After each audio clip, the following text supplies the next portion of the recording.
What is up, GOAT World? It is me, your boy, JDZ, and I'm back at you again with another GOAT format dueling stream. Today is going to be the Clash of Champions. Dun, dun, dun, dun, dun, dun, dun, dun, dun, dun, dun, dun. Today, we will have a new Clash of Champions, and it will take place very, very soon. We're going to be starting in approximately 1 minute. We have a slightly smaller showing than we typically get. I'll take full responsibility for that. I think that I could have done more in terms of marketing and making it, a bigger thing. But I still think the Clash of Champions is a very important tournament to our community, and I'm glad we're still doing it. And it's always going to be a little bit smaller, but still, it's lacking in raw numbers. You're making up for in pure talent. I would say some of the games, literally, the game's best players are in this tournament. This is an invitational tournament, and you have to be a champion in order to appear. So real quick, I'll pull up the bracket right now. There are 15 competitors. We're about to cut off sign up. So 15 duelists, like I said, of the game's best players are in this tournament. And excuse me, are in this tournament, and we're going to see who's going to win. So right now, I'll just go real quick as we're getting started. Real quick, we have Lucas the Heretic back. We got the world champion Delinquent. We have Guys D versus Crash Volt. We have Nasty Beast, Marcus Hayden, YCS champion Marcus Hayden, Ludovico Rizzo, another world champion. We have Moxy's, the two-time FLC, Alefia, GFC, LeBounty, Shona Jump, GFC, FLC, Evil SDL, two-time GFC, TK Griffiths coming in with that. Oh. Are we ready? Are you guys ready? I think we're ready. I think we're ready to start. So these are all the participants that are going to play, and we're going to knock it out, and let's do this. All right. Let's start. Are you all ready? Are you all ready? Are you all ready? All right, let's duel. All right, start. Moxy says mistakes were made. Oh, dude, don't be so sad, Moxy. You can win. This seems like a very Moxyable field. I think, knowing what I know about Moxys, this seems very, very Moxyable. I think he can go through this. I think you're in a good spot. All right. So here we are. We're about to get started, folks. We are about to get started. Sorry, I kind of got this thing going a little bit late. Your boy was on the GOAT format dueling ladder, getting it in. Okay. For the dry cleaning bill on the 6th thread. Yo, thank you. $2. Alvarado is the Roman Reigns of GOAT format. Finger pointing up. He's on top, man. He's way up. He's way up right now. All right. So we have a couple of good matches to start thing off. We have two SJC champions. We got Alvarado right there playing against Crash Volt as a SJC versus SJC champion showdown. I do kind of want to start with our previous one of our previous Clash of Champions winners. We have LeBounty versus Marcus Hayden. That's going to be a good one. So we have LeBounty and Marcus Hayden, and then we can jump around. I kind of want to jump around and get a feel. Oh, we got Lefty and Delinquent paired up playing against each other. That is just so sad, but also hilarious. All right. So we're gonna go. I'm gonna start with LeBounty since he is already win this event. I believe he won the very last Clash of Champions that we had last season, and we're gonna start there, and then we're gonna kind of bounce around a little bit as it comes up. Ludovico Rizzo is hosting. I think Ludovico has the bye. We did see these by the format library ranking system, and he is on top right now. So I think he has the bye. So he's hosting up, maybe just trying to get some G2, gain some intelligence, and we'll see what LeBounty is cooking. As we got, are they in there? Are they ready? Are they dueling already? Maybe they're already in game. Hell, I don't know. Okay, so we're going to start here. We're going to start with our previous Clash of Champions winner. We got our previous Clash of Champions winner versus the YCS champion. Marcus Hayden is a very, very good player. I think if he played a little bit more tournaments, I think he would probably be, one of those multifaceted type tournament winning duelists. But he just doesn't play as much as I would like to see, in my opinion. All right, LeBounty comes out with a set 2 Blast a Rhoda as the chat is rolling in. Duelists, share this to your friends that we are out here and we are live. You know what I'm saying? We were suited and booted. It's still Clash of Champions. It's a little bit smaller than I want. I wanted to hit at least 20, but this weekend just seemed like it was completely The players were just completely saturated to the 4 winds. There's a lot of Yu-Gi-Oh activity taking place across the entire Yu-Gi-Oh universe.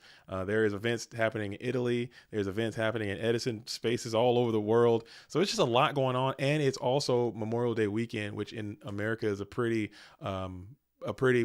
big weekend for people to travel and get together with their families and do their kind of thing. So it's just a lot going on. So maybe that's something that we need to consider for next year. Maybe I can get, oh, no, it's not. I'm sorry. Thank you, Justin Spivey. You're MVP. Thank you. There it is. I'm sorry. It's just something that I need to do a better job at in terms of like planning. Again, as you guys know, that's my least favorite thing to do in terms of this whole GOAT format thing is planning these events. But I'll continue to do it unless somebody else steps up and starts doing it. I'll continue to do it just to ensure that it's getting done. Yo, not Dan 88 L in the building. Congrats on your GOAT Grand Prix victory. That was huge. I was there. It was nice to see that. As Don Zalug is going to continue on the approach, getting walled up by Tsukiyomi. He does that quite often.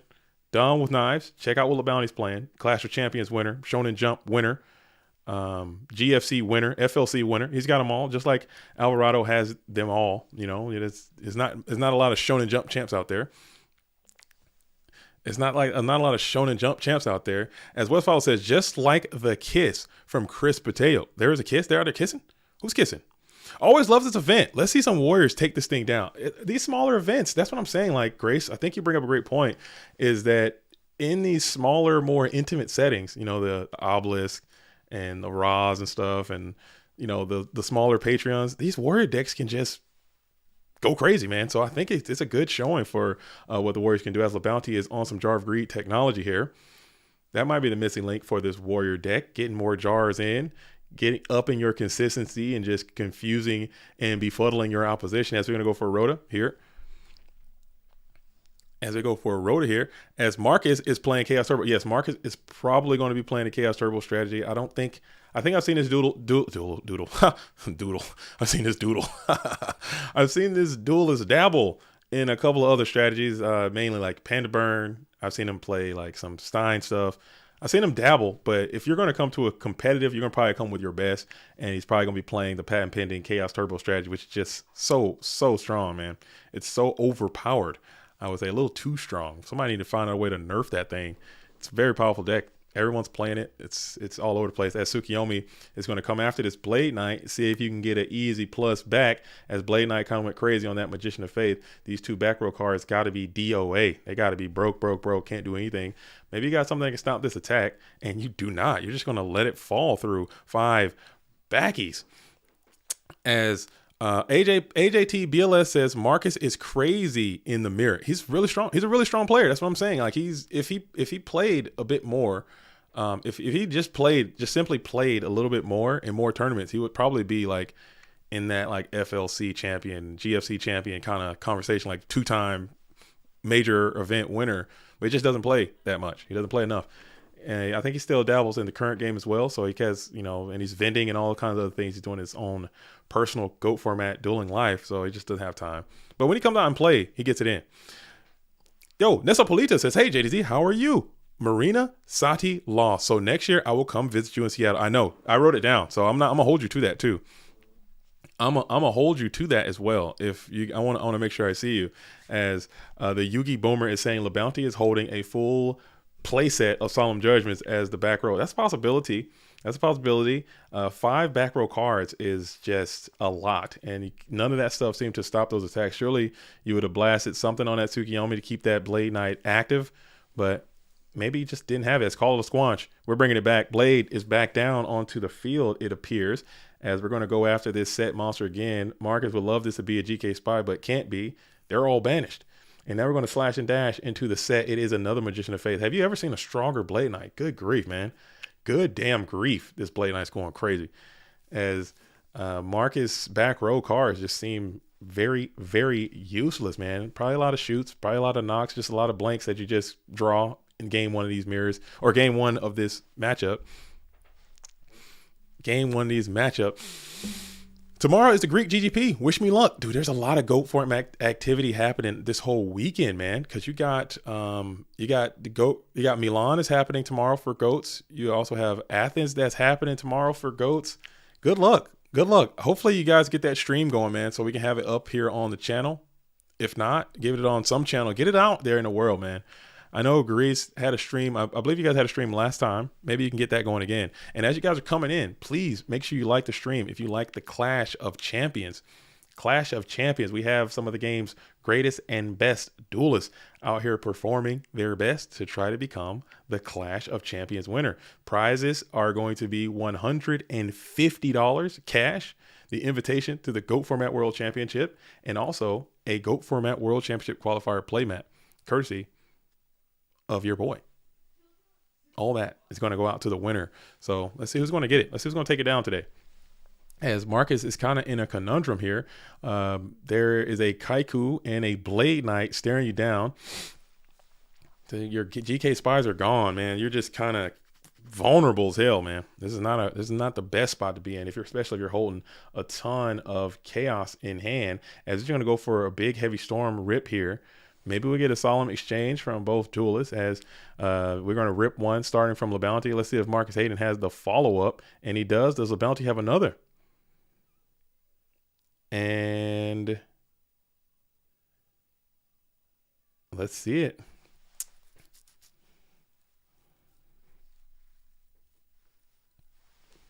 As we're both staring down. And we're going to rip here. You got another Marcus Hayden. I see your solemn and I raise you another solemn. And you do. State of the game, dude. Do you have a third? Was the Yugi Boomer correct? Do you have a third? And you do not. You're just going to get blown back here, lose your entire situation as Trap does shoot, torrential tribute, call, and then you got that Tsukiyomi again who's going to be able to get rid of the Kaiku, the Ghost Destroyer. And then let's see if you got another trap card to put down. And you do have something to protect yourself. So one rogue Blade Knight can't finish you off, or any other Mon. Four solemns. That's a state of the game type moment, man. That's just where we're at in GOAT format Yu-Gi-Oh. That's just literally where we are.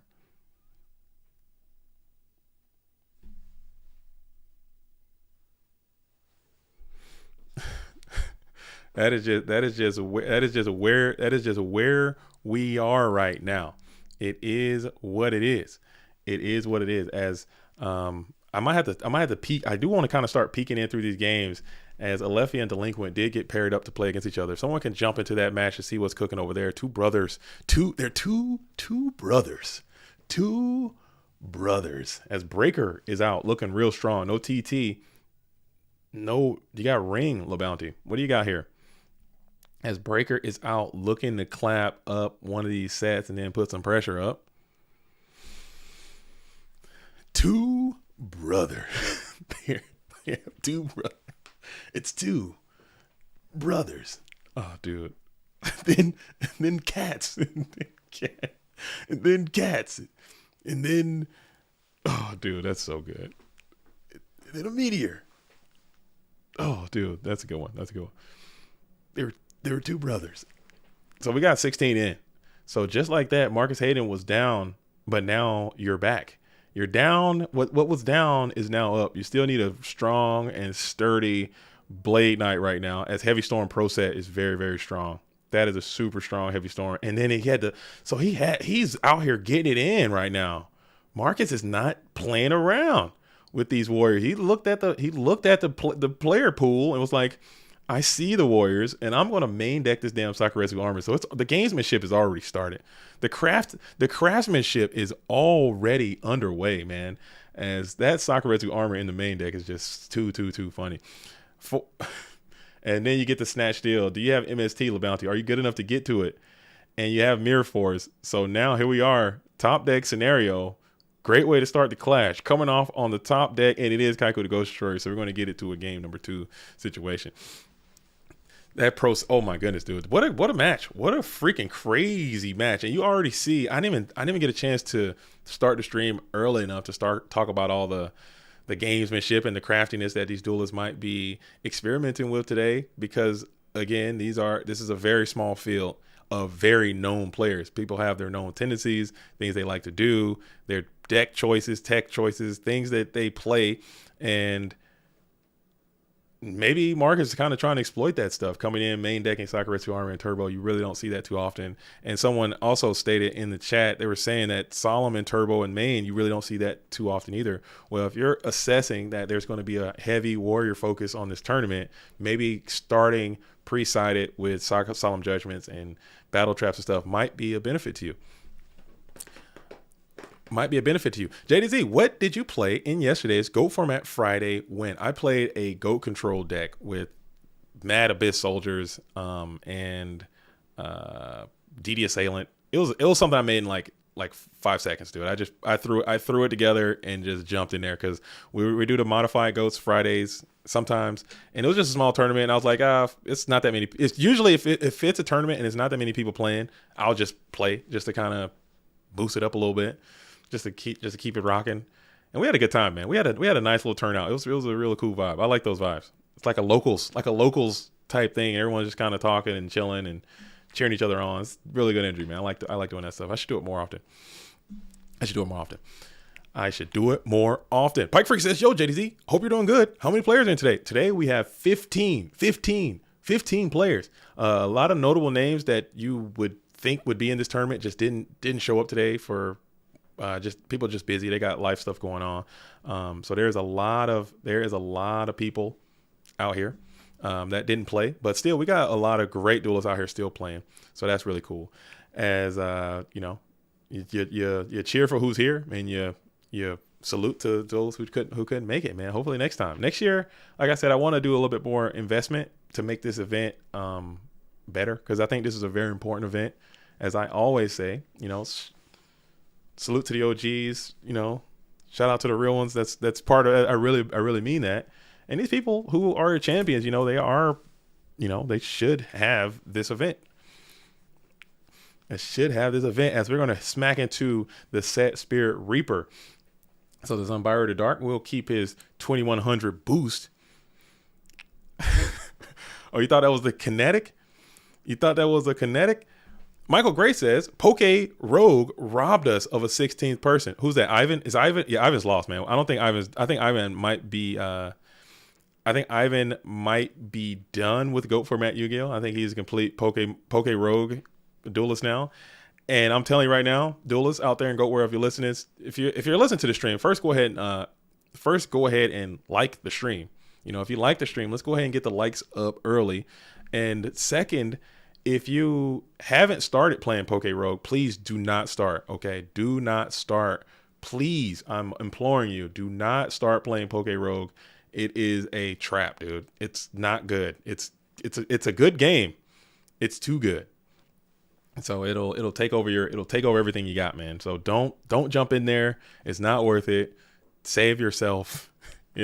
I started it for like a day. I played it for a day and I was like, hold up. 6 hours have just disappeared off of my clock, dude. What happened to the time? What happened to the time? It's gone. I look at my watch and it's 1 p.m. and I look at my watch again and it's now 7 p.m. and I'm literally just doing that. I was like, nope, uninstall, delete, block, get it out of here. Can't do it. I'm gone. I already got too many addictions that I can't be out here Poke Roguing it up.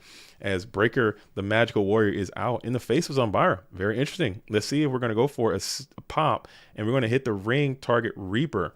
Get that guy out of here. I managed to get away from Poke Rogue. Good for you, Splev. Big Splev. It'll hook you in. Even if you're ass at Pokemon, you can get better. Like you'll start Googling stuff and start studying, and like it's just a whole thing, man. I'm not trying to do it, man. I can't do it. But we lost some good soldiers. I thought Ivan is already a Clash of Champions winner, so maybe he's just like, I already got it. I don't want to stress myself out playing another tournament. I'm good. I don't need $150. I'm okay. I'll just sit this one out, maybe. Or he just wants to get his rogue on, man, which is cool too. Which is totally fine, man. Burnout is a real thing. Burnout is a real, true thing that truly exists.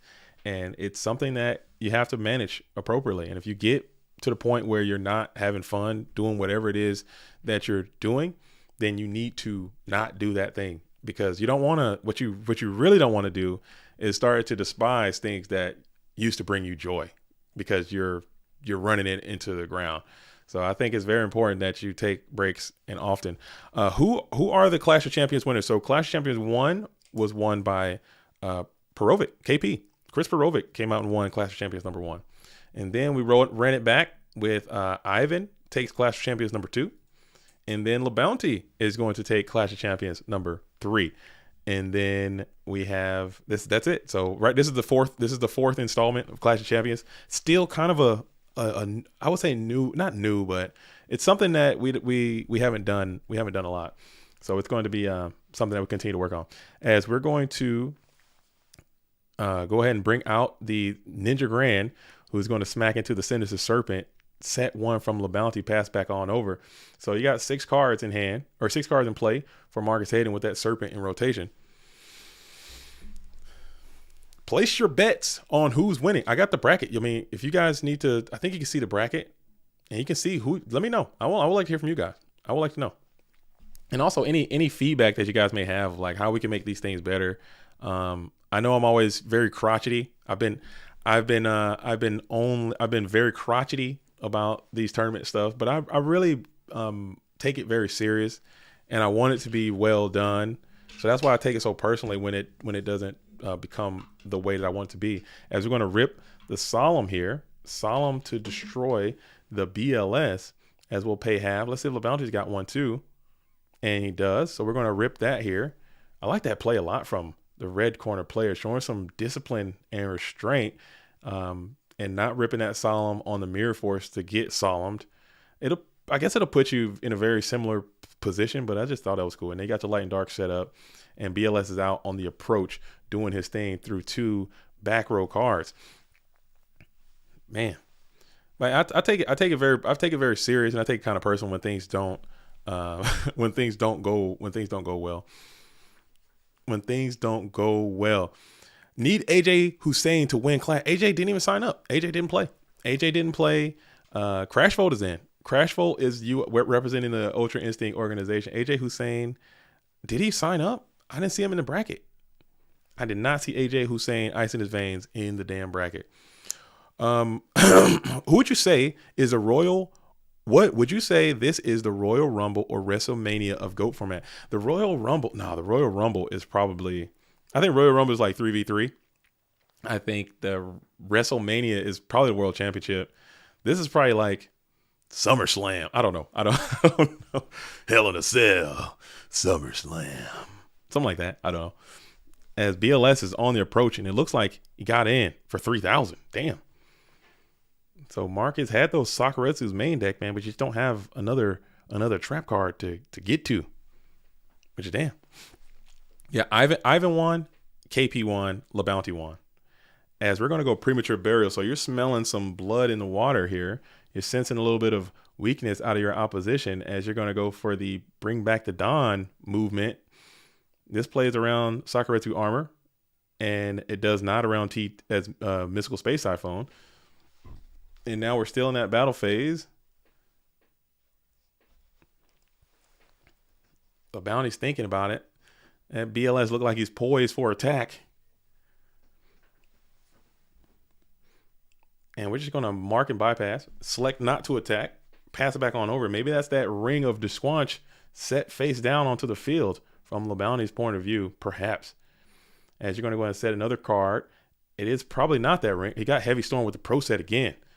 So we're jamming the Pro Set Heavy Storm, and that is going to be a GG. Marcus Hayden throws up the GG. As LeBounty is going to move on to round number 2 in Clash of Champions. The Clash of Champions winner trying to go bike to bike, it appears. Trying to go bike to bike, dude. Oh, he banished, can't swing. I'm sorry. I looked away. My bad. I was over here in the chat. My bad. I saw the 3,000 come off. That was the previous turn before. My bad. That's on me. That's my first L of the day. All right, so we're going to go back. Let's check in on this brother bash and see how the two champions are doing. The siblings squabble, the sibling rivalry. Let's see how they're cooking over here. As I jumped in here real quick. Let's see what's happening over here. We got Crash, Volt, and Alvarado are locked and engaged in what appears to be a turbo mirror. A lot of no. This is a Crash Volt special right here. Crash Volt is he gets loose sometimes, man. I love me some Crash Volt. I can't get enough of Kyle Craftsman. I can't. Craftsman. Is it Craftsman? Crash Volt. Crash is on Warrior. Okay. But he's got some crash in there. I don't want to spoil anything, but he's crashing this thing. He's not going to go standard. It's going to have a little bit of pizzazz in there. Definitely certified spice. As Nate Dogg says, yo, JDZ looking great. Yo, thank you. This is Clash. Hopefully you're suited and booted as well. Hopefully that goes for all of you out there. This is a special event. We need to up. I mean, I just left Goat Grand Prix in Texas. And I gotta say, usually when I come into here, I'm saying a lot of negative and disparaging things about the Goat Format community. But I just left Goat Grand Prix in Texas, and I am so shocked and surprised about the sheer professionalism, okay, of the player base that showed up to that tournament. It was a fantastic event. These GGPs, man, I can't get enough. I cannot get enough. I wish I can go to them all, but just people showed up, man. They were classy. They had suits, ties. We had collared shirts. We had people looking good. People were smelling good. It was a very adult affair, man. It looked really cool. There was a little bit of this and that around there, but to be expected. Yes, we need to get replays. Replays are being posted for this. Please, Splev, if you're around, can you shake people down? We're going to get all the replays on this. There is a channel I made, Lost and Replays. Let's get those replays in there. The replays are... We gotta replays will be collected for this event. Please ensure you understand how to submit replays. Please, everyone, get the replays in. I appreciate that. Yes. In bold. Wow, SDL Killer actually is reading. Ain't no way. If SDL knows and players don't know, there has been a fundamental lapse of communication. If SDL Killer is out there talking about, I read this, I put it in super bold. Like SDL Killer, if SDL Killer is reading, if SDL Killer is reading, it's something. So we got Crash right here, and it looks like Crash is going to be on the approach with the breaker. Got the Dust Tornado in Harmony as well. Double Mind in the bucket.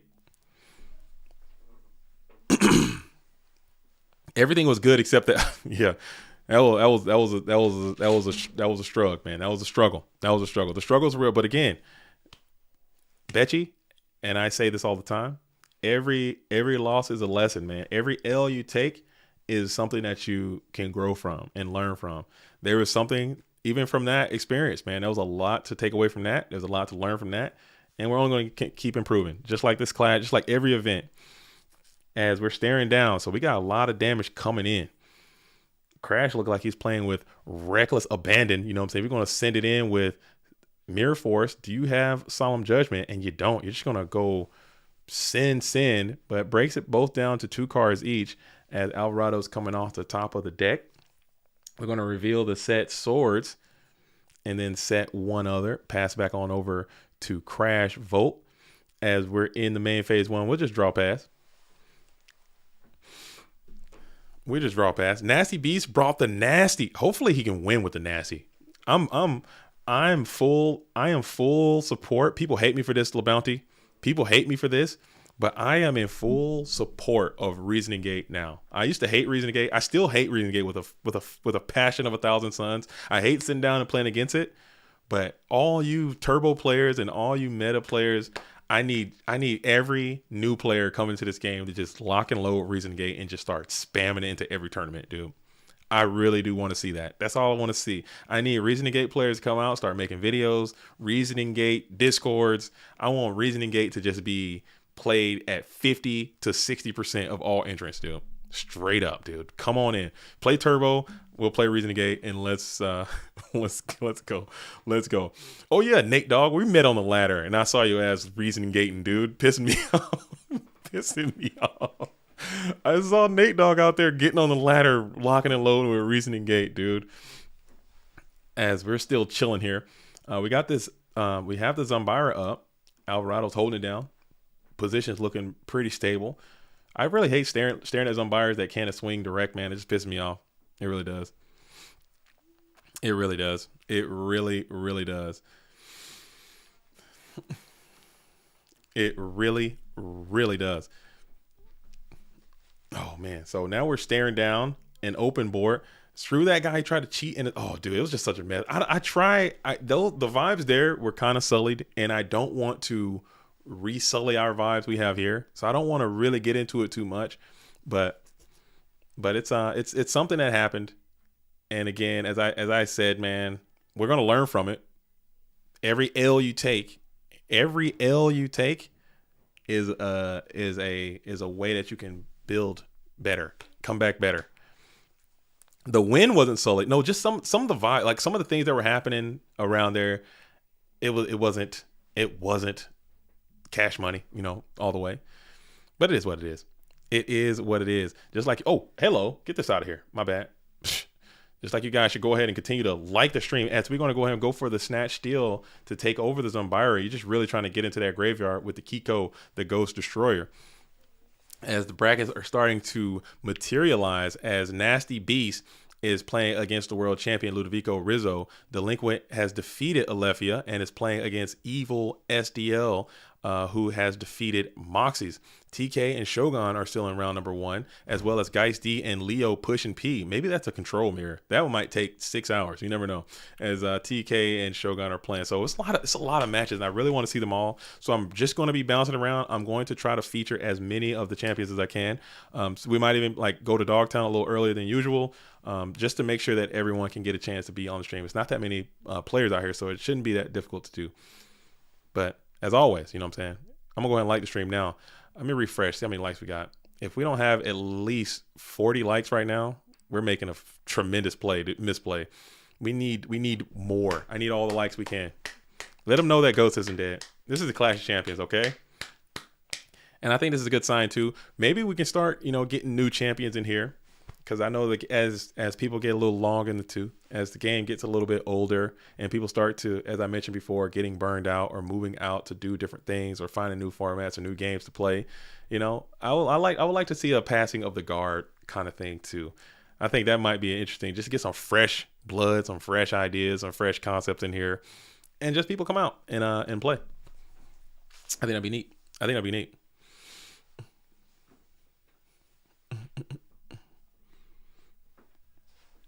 And then we're going to go for a huge heavy storm here, as we will chain Ring of Destruction. So we're losing a bit of materials. Maybe you got Solemn for Alvarado. Would you Solemn this here? I don't know. We will rip. So that is a good use of Solemn Judge. Maybe Crash held the Solemn and has one in response. And you don't. You're just going to lose your Does Shoot, lose the Mirror Force, lose the Snatch, lose another Solemn. Well, Alvarado had second Solemn anyway, so it did not matter in the slightest. As you're going to slide this, you're going to slide this on Buyer of the Dark back on over. So it looks like, and then we're going to punch on down on the Kaiku for a loss of 100 damage. And now you're going to vibe from here, as you're going to see what it's going to be. Chaos would be great if you're Crash Volt and get to that Blackluster Soldier. You're going to just be in a nice little spot, as No Man Cross out off the top is not a bad hit. You're going to lose the GK Spies. And then we got, so there's 2 more spies in the graveyard, so you can't really get anything there. And now you got this damn Zumbira the Dark, just can't pressure, dude. I hate this guy so much, dude. I hate him so much, dude. I love him. He's so good. But if this guy's if he's skill dark, dude, he's crushing ass. BLS off the top is pretty huge. Do you have Torrential Tribute? It is not in the graveyard, and it's also not on the field, as we're just going to go ahead and hit the Solemn Judgment there on the Blackluster Soldier. We'll pay 40-50, but getting that Blackluster Soldier off the field is probably of the most critical importance, as now you're just hoping for a Blade Knight or somebody to come and knock this Zumbira out, and look at that, he just can't hit, dude. I need somebody that can punch. My hitbox is wide open, dude, and you can't even touch it. It pisses me off, dude. Zumbira is just such a freaking asshole, dude, sometimes when it comes to that. When it comes to that. Hey, JDZ, do you know when the next modified Go Format tournament will be and how to enroll? It was one literally last night. We played one last night. Every Friday we're doing one one standard Go format tournament and one modified Go format tournament every Friday, and it rotates. So yesterday was 7 p.m. So next week it'll be 1 p.m. Okay, and then like the next bigger one, I'll have to get with the staff to figure it out, but it'll probably be sometime before Worlds, I would say. Sometimes before Worlds, we bring out the Mystic Sword in level 2. Just going to slash and dash into the set. You cannot afford a Magician of Fate to go off here. And it's just another Zombira. Very interesting. That was a cool Zombira set, man. I like that play. Just bait out anything you got. And if you kill the other Zombira, he can just flip something and just dunk on the other guy. I like that. I don't hate that. I really don't hate that set. I think that was cool. That was a heads up play. A lot of people not doing that. Aren't the Nox and Minecons gone? You have two Nox, 2 Mines. I don't know what the ratios are, but I think the plan was if he draws Kaiku or something, and then he attacks into if he just draws Kaiku and attacks into the set, that would just be like crazy insane. Or maybe he's trying to bluff out another out for the set flip. And he flips Faith here, he's crushing. But we're gonna go ahead and flip the Zombira down and reset. I don't know. I think it's cool. And then he brings out, he attacks it with Blade Knight or something. He just flips on the other guy. I don't know. No, he probably wouldn't. He probably wouldn't bring out Blade and attack the set. He'd probably go after the set then. I don't know. Maybe not. Maybe not. It wasn't as good. It looked cool. Maybe it wasn't as good. I don't know. Brandon Lamb says, JDZ, I would love to see you play more Edison sometime. Maybe help stream Attorney 2. People ask that all the time. They say, hey man, you should move into Edison. You should do the Edison stuff, man, because we like you in GOAT. We think you got a good voice. You got a nice silky radio voice. And we want that voice to come over into the Edison space. You should do it. And I always say like, hey, I would, but I don't want to disrespect the Edison community out there, the Edison content creators out there. There are a lot of great people who are doing great stuff for the Edison world.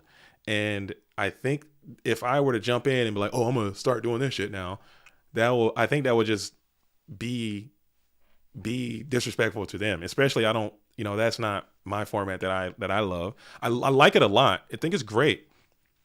I think it's a great format. I have a blast when I'm playing it. But it's not where my heart is at. Like GOAT format has my entire heart. It is what wakes me up. It is what keeps me going. I love it. I think it's a great thing. And I love this community. That's why I put on so hard for it. I don't think I have that same passion for Edison format. Not yet anyway. There's a possibility, but, and it's for me, it's never about, yeah, granted, we got the 10,000. I'm always talking about numbers, and how many people in this tournament, and how many people in that tournament, and how many people play this, and numbers. But it's really not about the numbers for me. It's more along the lines of the community.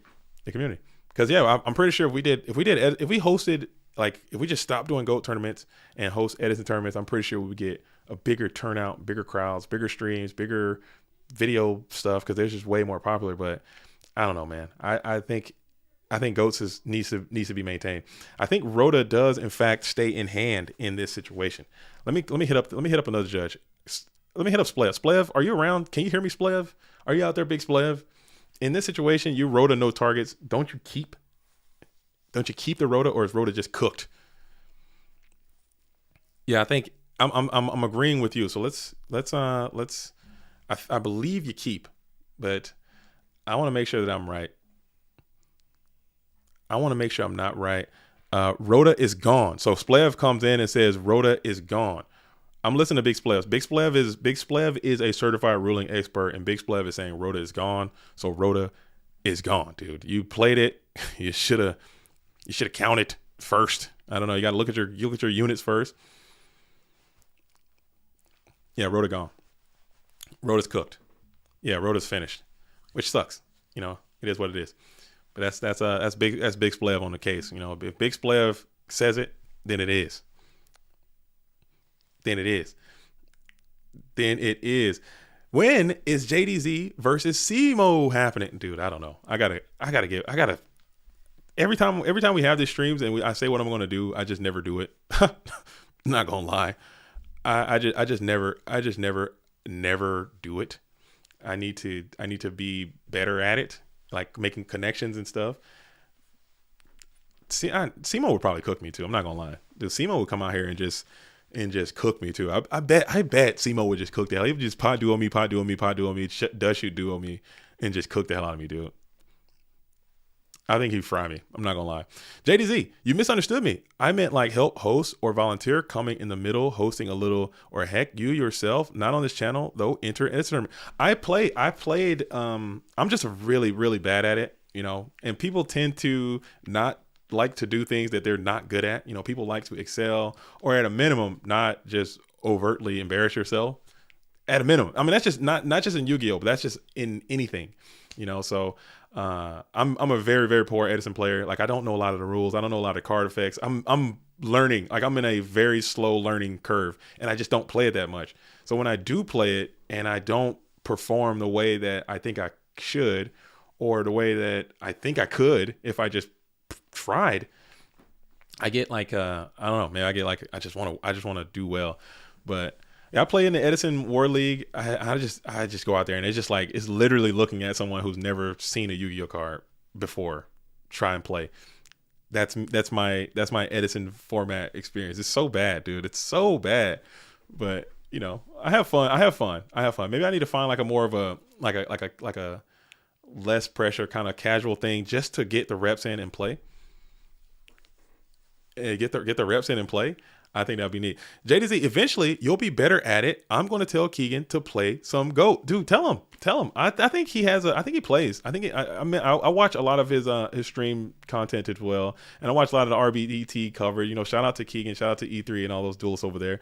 I think he has GOAT format decks, and I think he plays probably the same amount of probably the same amount of Edison format I play is probably the amount of GOAT format I would say that he plays. Just something, hey, I got my buddies out here, we're talking about GOAT, got a deck, fuck it, let's play. Kind of energy. But I don't think he's gonna be out here looking at the thing and grinding and like, oh, what if I, you know, kind of reading the text and trying to become the next champion player. I don't think he's out there on the grind on GOATs like that, but I'm sure he's capable at playing GOAT format Yu-Gi-Oh! As I am, like I know how to play, but I'm not about to be. I don't think I'm about to be out here winning any Edison's format tournaments anytime soon. As we're going to go into a game 3 scenario. So as we're cooking here, let me go ahead and pull the bracketeer back up so you guys can get a peek of that. Get a sneak peek. Paste. Boom. Paste. Boom. Get in there. Can you guys see that? Or is it all jacked? I'm gonna put this one over. It might be all jacked. Let me check the stream out. You guys probably can't see a fucking thing. Oh, you guys can see that. You guys see that just fine. All right, so we got Nasty Beast, Ludovico are playing. We still got some round ones. This match is still outstanding in round 1 as TK Griffiths has defeated Shogun Lopez. Yo, TK is out here on the warpath trying to get that clash to go right beside that World War I win in the GOAT format War League. Delinquent, the world champion, trying to go for a GOAT format invitation. You know, he did not get a chance to make it to the GOAT format world championship last year.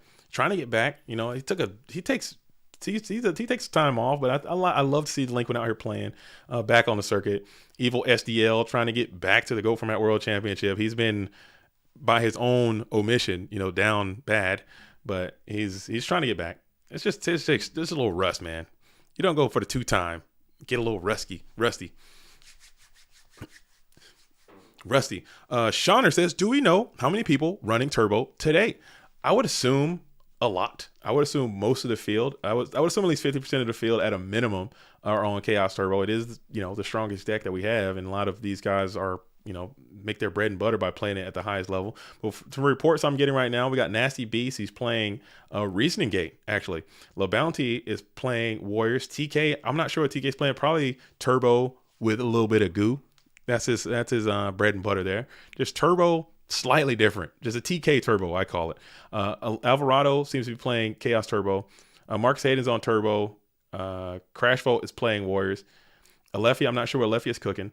But as I stated before, we're going to jump around. I'm going to ensure that I try to get everyone featured. So probably immediately following this one, I'm going to take a trip down to Dogtown real quick, see what Moxy's and Alefia are cooking down there. And then we're going to just keep bouncing around. Just keep moving. I don't want to leave a game 3 This is round number 1, game number 3, as Upstart Goblin is going to be played. What happened here? How did Crash Vote only get 5 cards? What happened? Did I miss something? Did you not draw? Like, what is going down? Let me refresh. Maybe I need to refresh. Let me refresh real quick. Sometimes the dueling book just lags out.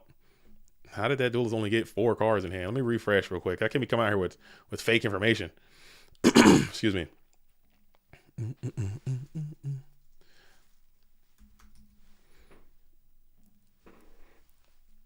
Yeah, there was some type of laggage over there, as we're going to go ahead and hit the reinforcements of the army after the pot of greed, going for the busted down Blade Knight, getting Blade instead of level 2. Let's see if the punish or if you're going to be rewarded for your zeal. And now you have Blade up. GK Spy is the punish. Dekoichi is the win. And it will be a Sinister Serpent. So that's a push. That's a push. We're going to call that a push. Equal. All bets are equal there in that scenario. Deco's probably not in the deck game 3. Who went first? I think it's a go first, go second kind of thing. I think Crash goes first. So yeah, maybe he takes him out. That's probably a good call. Excuse me. But I mean, I know that some turbo players, if you're going first, maybe you keep it in. If you especially got a heavy bouquet of battle traps to protect it, you go Sakuretsu on the Blade Knight or level 2 or whatever, and then you flip that shit, and you're loving life, and you got 1400 getting in. Maybe, but going second, probably not. As we got Kaiku the Ghost Destroyer out and active, going after the baby Blade Knight. He's so weakened, he can't get in, and we're going to smack into it, and let's see if it goes in, and it will connect for 200 damage for a clean +1 on the Blade Knight. Dang. And we got a second copy of Dust Tornado that's going to be able to take out the Book of Moon. Book of Moon.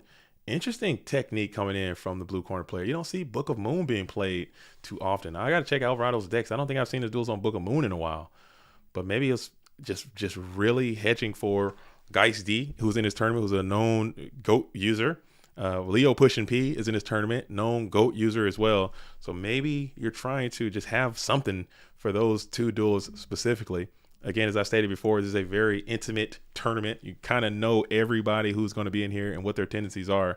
So just maybe you can kind of tailor your strat to be, to see whoever is you're going to be playing against.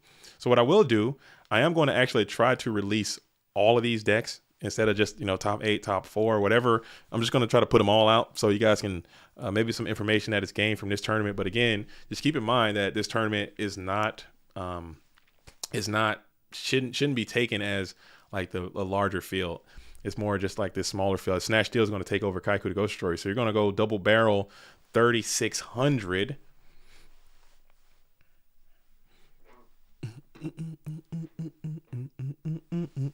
Double barrel 3600, and now those Umbires are looking really, really strong if you can get to one of those things in this type of position, as we're going to be in main phase 2 and just pass there. So Alvarado gets a rebate plus 1000, and maybe you can get to one of those Umbire the Darks, but you can't make any. Your graveyard is not set up at all. You got no mons on the field, no spell trap cards on the field. If you're bricked on BLS, oh, you got Tribe. That's a really strong Tribe Infected Virus there, as you're going to be able to Tribe up, get a little 2 for Sinister Serpent special, blowing up both Kaiku the Ghost Destroyers, and then you're going to be able to come on in with 1600, and it will connect clean as you set 1 in main phase 2, kick it back on over to Crash Vote. So let's see if Crash Vote can have a snap-back situation, as that tribe was super potent, very powerful. Do you have another card to go along with it, as Mystical Space Typhoon is going to go after the Sakuretsu armor? BLS and Amon, and you're cooking out of here if you got it. I think, wait, 3, Call it Haunted. Call of the Haunted going after the Kaiku the Ghost Destroyer we'll go ahead and take that, hit the tribe infecting virus.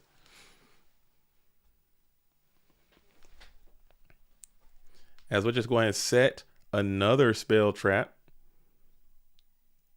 Main 2 after the battle. So you think he might be in Browntown? I don't know, man. If he was in Browntown, he probably would have had another guy to put beside this Kaiku and keep the pressure way up. But that Kaiku was a very strong clapback. So now the onus is on Alvarado to return the favor and take back over this game state. If he could. So it's just a little push and pull here as we're checking both duelist graveyards. So we're going to see that there's a light monster there. Kaiku is representing that dark. We have the tribe Saku Solemn Book of Moon is for Alvarado. So now we're going to bring out the breaker. Breaker is just going to take no chances and just pop. Let's see what we're popping here. Maybe you go after the call and just get rid of the damn the Kaiku, or what do? Do you run this red light and just go greed is good? I think you're going for it. That's a greed play. Let's see if it works out for Alvarado, and it does. So you're going to go ahead and get the greed plus, and it's going to hit into the set is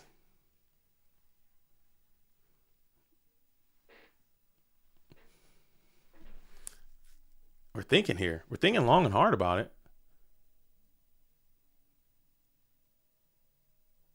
We're pondering here in main phase 2.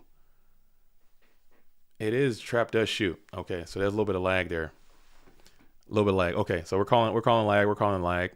As we're going to go ahead and get a good read on the trap does shoot, and you're able to get it off the field. So now you don't have to worry about it. That was a ballsy play. I guess you kind of have an idea of how these matchups kind of go and what tendencies your opponent is likely to employ. And maybe you kind of realize like, hey, there's probably not a Sakuretsu armor that my opponent might have, or maybe they might. I'm gonna start putting Sakuretsu armor in versus Turbo, dude. I'm telling you right now, because they're doing this and they're getting super aggro coming in these game 2s and 3s. So that could have been what it was, but there was no. He made a very, very tough decision, and it worked out great. That's how you get in these spots to get these titles. You know, people say Go format is this and Turbo is that and all this kind of stuff. The game is solved, but still you have to sack up and make these kind of plays, man. A lot of people aren't doing that. A lot of people just come out casually, some in breaker, pop the call, take the 16, and then vibrate. You know, most people are doing that. And then you get trap dust shot later on, and then you're like, damn, dude, I got sacked. I don't know. That's just one of those things that you kind of notice when you watch this game a lot. You start to notice those little things. As Zambara the Dark is looking very, very beefy right here. This is when Zambara's at his very best, when he's able to get +1 on top of a full value Blade Knight. He can do it once, and that one time is sometimes all you ever need. Has busted down Blade Knight, stares up the Zambara the Dark.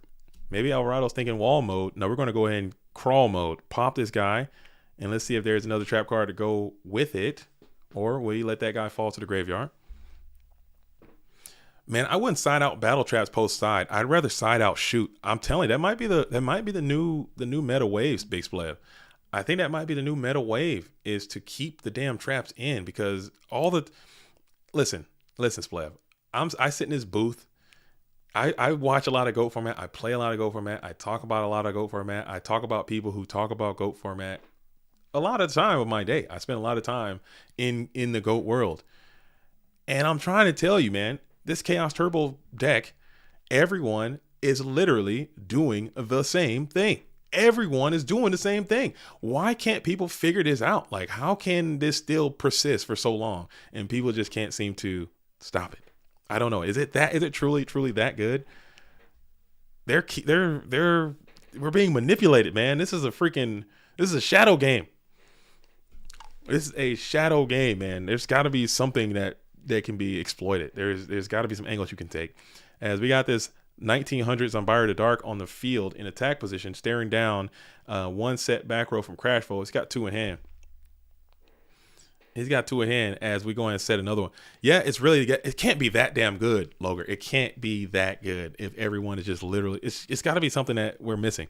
Zacharoni and Cheese, cool name, by the way, says, what is Clash of Champions? Clash of Champions is an invitational event that duelists get invited to if you are a champion duelist. So you have to win one of the various championships throughout all of time, and you are invited to Clash of Champions. It happens once a year, and it's a vibe, man. It's a cool thing. As we got 1,200, just trying to put some pressure up, excuse me, on Crashful, and we're going to jump down with 1,200. And then we're going to go ahead and pass 2 cards now for Alvarado, or excuse me, 2 cards for Crashful. Moxy's told us, Moxy gave us the lessons, and we just didn't listen. We just didn't listen. Dang. You know, you gotta listen, man. You gotta listen to the real ones, man. You gotta listen. Listen to your heart, and you will understand. That's what you got to do. You got to listen.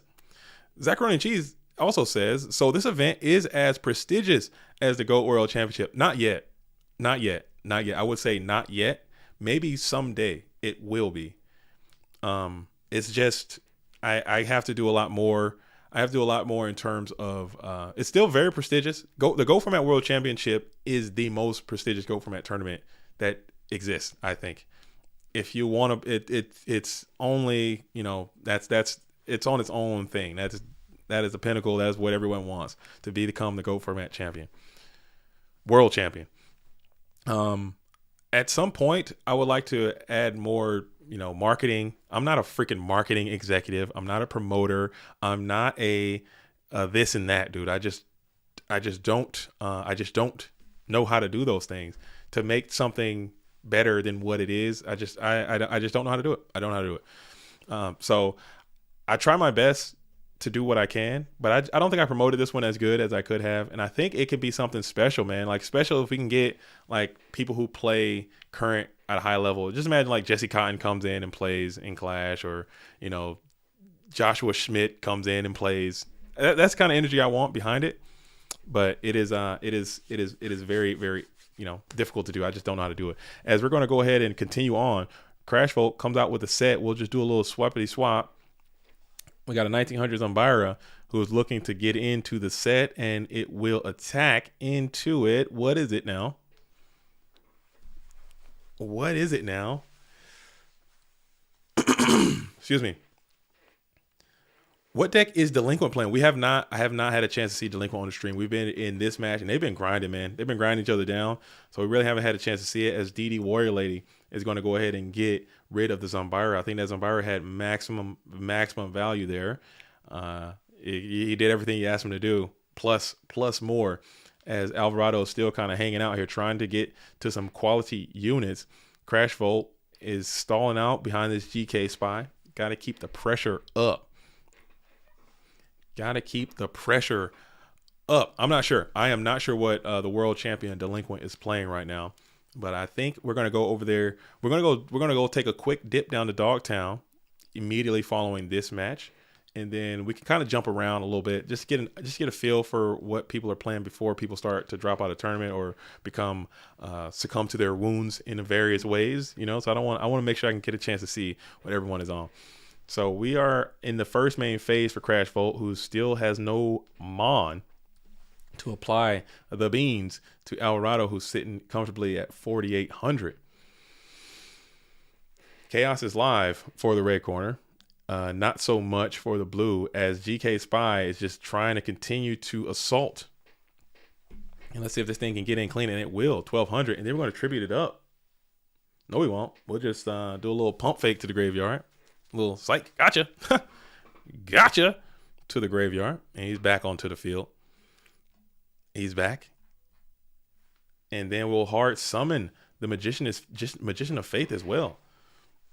So Alvarado is really selling Book of Moons, selling Tsukiyomi, selling it. Let's see if Crashful is going to buy.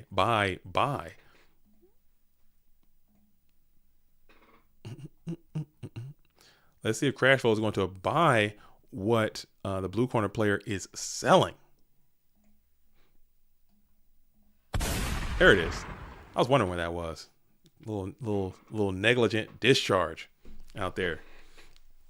Little negligent discharge as we have 1500 on the board. Crashflow can't seem to get to a unit. Can't seem to get to a guy.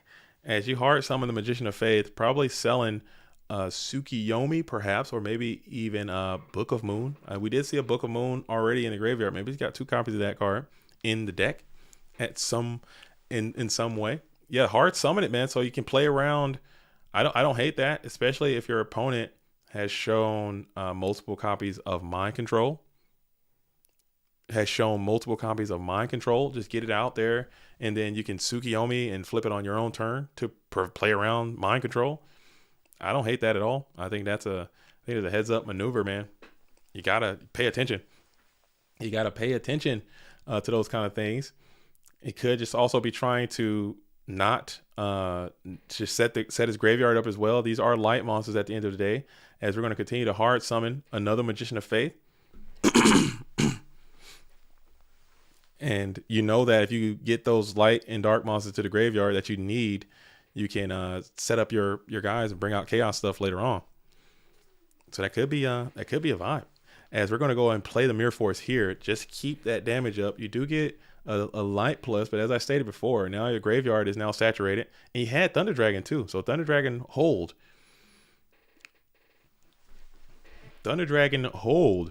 Just trying to mix it up. Also, what you could also be doing, if you're Alvarado, is just playing around Trap Does Shoot. So you're trying to play around the Mind Controls, Nomen Crossouts, Mystic Swordsman, Trap Does Shoot. So he's playing around like 4 different cards very expertly too, I might add.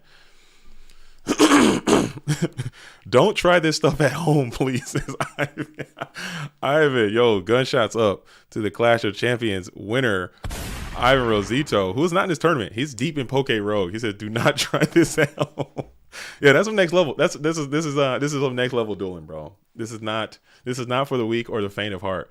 Playing around Trap Does Shoot, like really doing everything you can to not get dust shot, I think is Alvarado's primary focus here. And also to ensure your graveyard is set up and you still have some type of defense. I think that might be the play.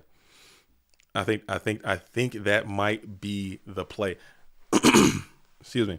As we're going to go ahead and smack into the second copy of Magician of Faith with this damn Don Zalug.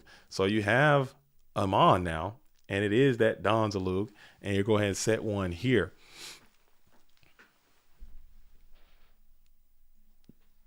Dang. Yeah, Ivan, are you Poke Roguing right now? Is Ivan still out there? Can he hear? He's probably got the stream muted. He probably got it muted. Is he out there? Are you out here? Are you Poke Roguing, man? Is that why you're not in this tournament? Or you just weren't feeling it? Is that what's up? You just weren't feeling it? I'm outside walking at the moment. Okay. Have a good walk, man. Have a good walk. And then put the Poke Rogue down. And then walk some more. And then pick it back up. And I woke up 15 minutes before the event and didn't want to rush. Okay. That's understandable, man.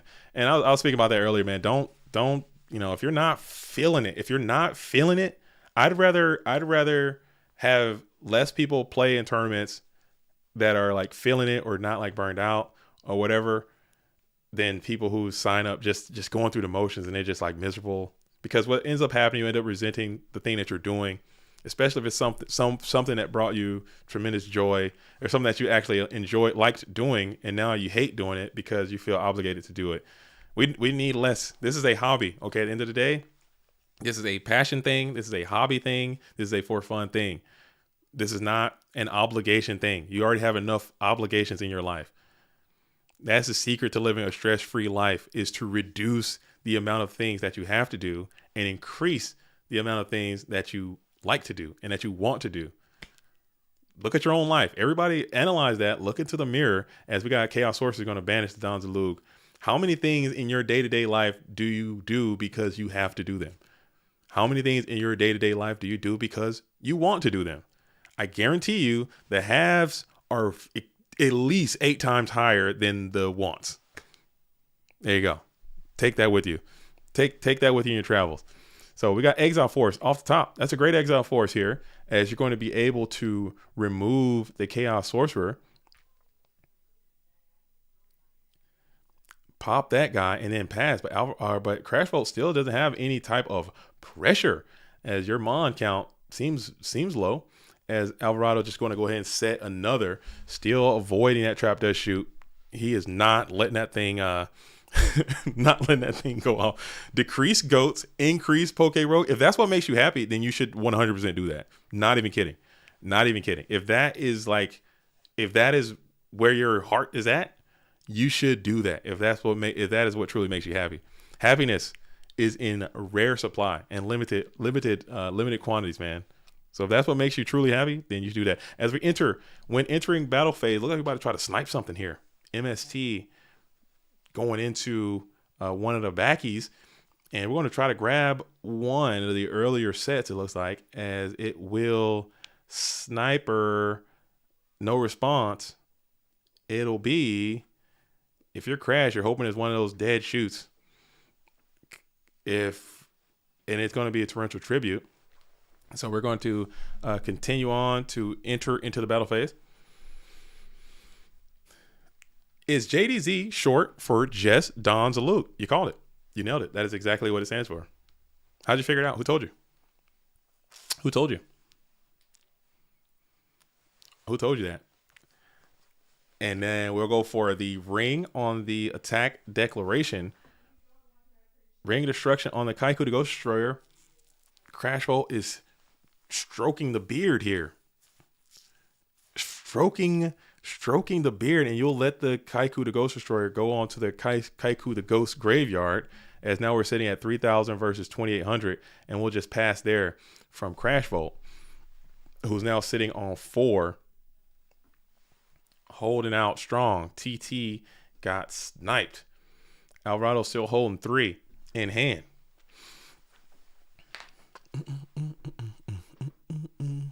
Please, if you're in the stream, let's go ahead and like the stream. Let's see if we can hit this thing off at 100 likes.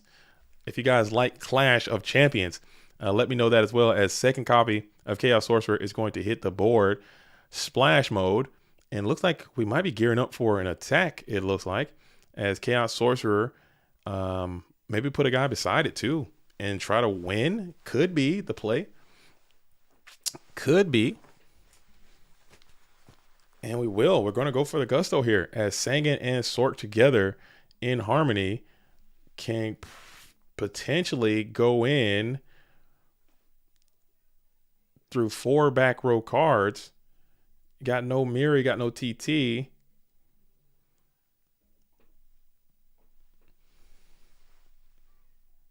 Takes the 1,000. Do you have a book? You have your own Book of Moon. Do you have Solemn Judgment from Alvarado? Excuse me. As we're all just on bated breath here, as this could be game. Potentially.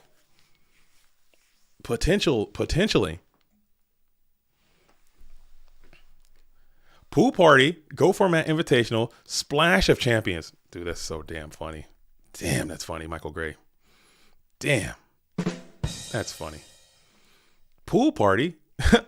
if we held this tournament at a pool party, we call it Splash of Champions. What about a marathon and we call it the Collapse of Champions? That was not as good. Oh, that was Logan with the good. Sorry, I got them mixed up because your guys' names are both green and they're right beside each other. So Logan comes in with the thigh slapper.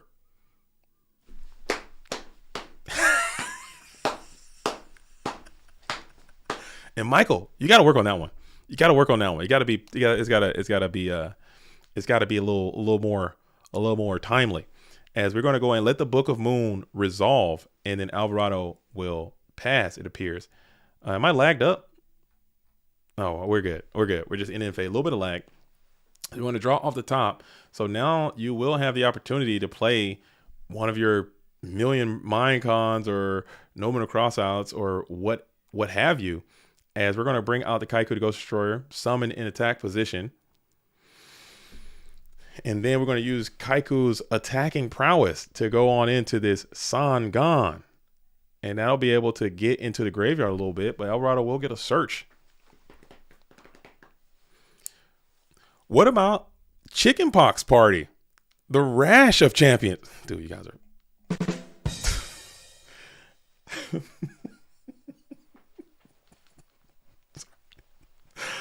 Oh, man, dude.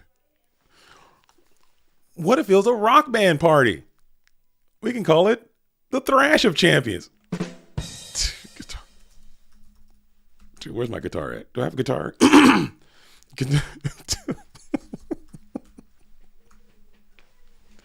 Oh, all right. I'm immature. I'm immature, dude. I need to grow up. I need to grow up, man. The thrash of champ, dude. All right. So we have this Kaiku here. We're in the first main phase. I didn't see what the search was. I was looking over here reading puns and jokes.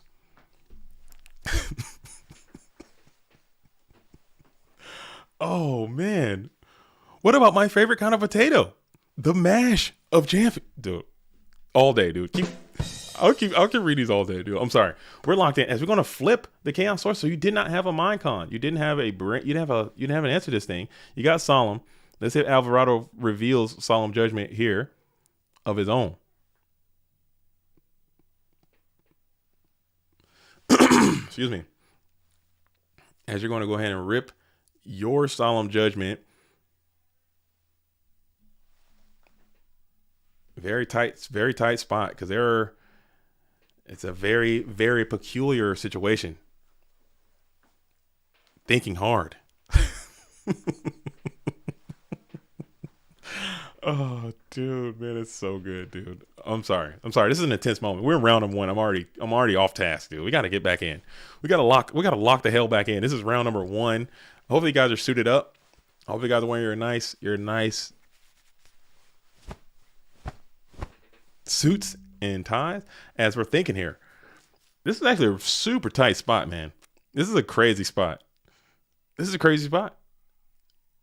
we're going to let it go, huh? We're going to let it rock through as Alvarado still has those 3 cards in hand. I guess you're not really feeling too much of the pressure. You probably got a good answer to this Kaiku the Ghost Destroyer in the form of the damn of the Zombira the Dark, and you're going to be able to crash into the Kaiku the Ghost Destroyer, which is really, really huge, because that will keep you from dying to a Ring of Destruction right there, which could have been your demise, dude. So that's a really elegant play by the blue corner player.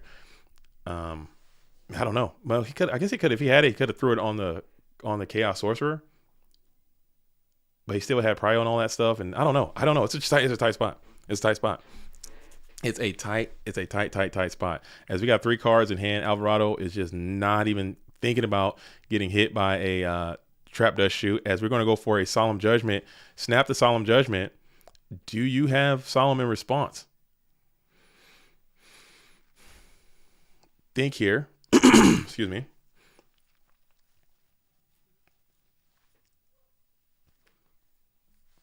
And we'll just let the Sukiyo Flip Me fall onto the Go Format Dueling Graveyard as well, as we'll set 1. Alvarado has already played the Ring of Destruction. Crash Volt has not. So that's a card that is definitely looming out there. As you're sitting at 300 life points, this Zombira can't put pressure on you, but it's still going to be in your damn way, blocking your advance to the hitbox. James Ark, the professor, in the building says, "What's up, JDZ? Are you into fly fishing?" Oh, if it's a D's nut joke, dude, I'm gonna be so upset, dude.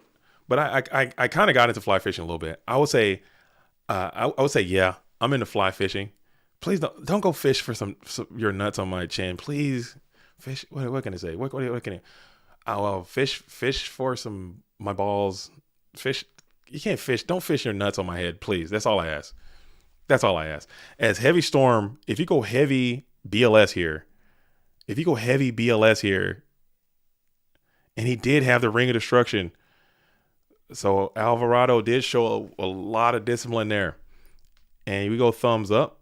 Heavy Storm is going to resolve. We're losing Mirror Force, And he did have the solemn judgment there.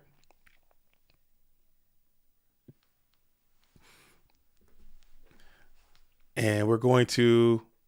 Do you have it? If you got it, you got to slam it. This is terrible lag. If you got it, you got to slam it. Heavy to BLS is one of those things. Do you have it? Viewing opponent's graveyard? Do you got it? Maybe he's lagging. Maybe he's not. This is tough. I couldn't play Clash today, but I'm at a fly fishing museum. It's really neat. Oh, I thought you were about to hit me with a D's nut joke. Enjoy your time there, man. I love going to museums, especially unique and different museums like that. I think I would have a good time at a fly fishing museum. I told a story one time on stream about my encounter with fly fishermen. I was working at this job, and I had a lot of good friends at this one job, like people that I was really, really close with. And I ended up moving to another spot as a new guy. So I didn't get to hang out with the other guys anymore. I'm over here with these new guys. And literally every day as pot agreed. So this is just unforgettable. Couldn't get to that BLS, man. If you had it, you'd have been crushing. And Zambira can't win. Oh, God. I can't stand Zambira, dude. I'm so sick of Zambira, dude. I am so sick of fucking Zambira the Dark. As we're going to tribute up here for the Thunder Dragon, and that will seal the deal. As Alvarado, very, very expertly played match there by both of these duels. I think they both played peak GOAT format Yu-Gi-Oh! I think that was an incredible match, man. I really do. I thought they both played outstanding. But just really avoiding those trap dust shoots like Alvarado was doing that whole time, making some high risk plays, high risk, high reward plays. I kind of led him to that outcome. But taking nothing away from Crash Vault, I thought he played it very, very well as well. Great match. Great tournament so far, man. This is Clash, dude. This is Clash. Okay. Oh, give me 1 second. Let me pull up the bracket real quick. And it looks like Moxy's has defeated Alefia. So we're gonna get a chance to see Alefia play. I would like to take a peek down there to see what Moxy is cooking and see what the reigning world champion is doing. So I'm actually going to swing by and see what Moxy and Ludo are cooking real quick in this match, if you guys don't mind, because I'm trying to see as many people as I can. And we already saw quite a few so far. So we have Moxy's out here, patent pending warriors, Ludovico Rizzo, the reigning and defending GOAT format world champion out here playing Chaos Turbo. And it's going to be up a game on Moxy's here, as we're going to go ahead and wing blast, spin the BLS back to the top of the deck. All right, so let me check. You said I got DM's thrust. What do I got here? Let me check you out.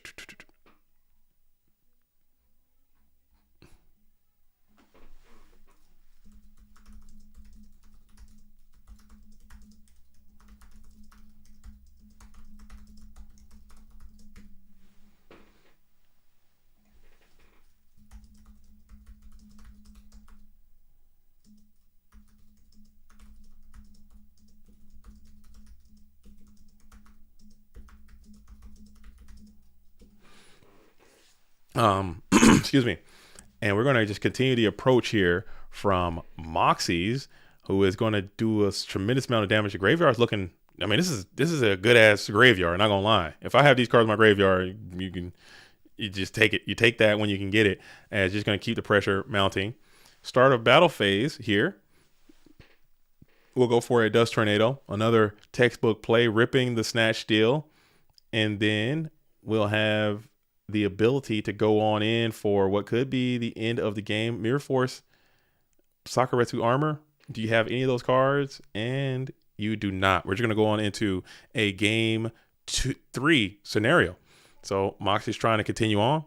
Ludovico Rizzo trying to take down Clash. And I like to see Ludovico has kind of taken a break from Ghost as well, as most people do, as I stated before. He's been playing a lot of Edison format and Tengu, and just a lot of different. He's got a deep bag of different retro format Yu-Gi-Oh that this Duelist is playing. But I do like to see him coming back and participating in the Clash of Champions, and I think that would be the vibe that I would like to surround this tournament with, where maybe you don't play every week, or you don't grind every Patreon, or you don't play in every single available GFC or FLC or 3v3, all the tournaments that we have, but at least you show up and you participate in Clash. So I think that could be a good thing to do, you know, just keep just stick around the game a little bit. But so I was telling a story about So I'm with these guys, good friends, and I end up moving to a shop with a bunch of new guys that I don't really know much about. And all these guys have been working together for a really long time, and they're all like close friends, and they hang out on the weekends. I'm a new guy, I hate being the new guy, and I'm the new guy all over again. As Ludo's going to come on out, spam and slam Delinquent duo. We'll get some quality rips in. And these guys would just literally sit around and they would just talk about fly fishing, like literally all the time. That was it. They would just fly fishing this, deep river that, and I got my waders on and I had this thing out and tying fly. They would sit there and just tie flies all the time and just talk about fly fishing all the time. And I was like, damn, dude, do I have to learn how to fly? Because I want to fit in. I don't want to be, the gaijin. I don't want to be the outsider. I got to work with these people. I don't want to be the only person. So I got to learn fucking fly fishing, dude. Can you guys do anything else? Why do I have to be fly fishing, dude? Damn it. As Moxy gets duoed, but you do have the pot as the immediate rebuttal.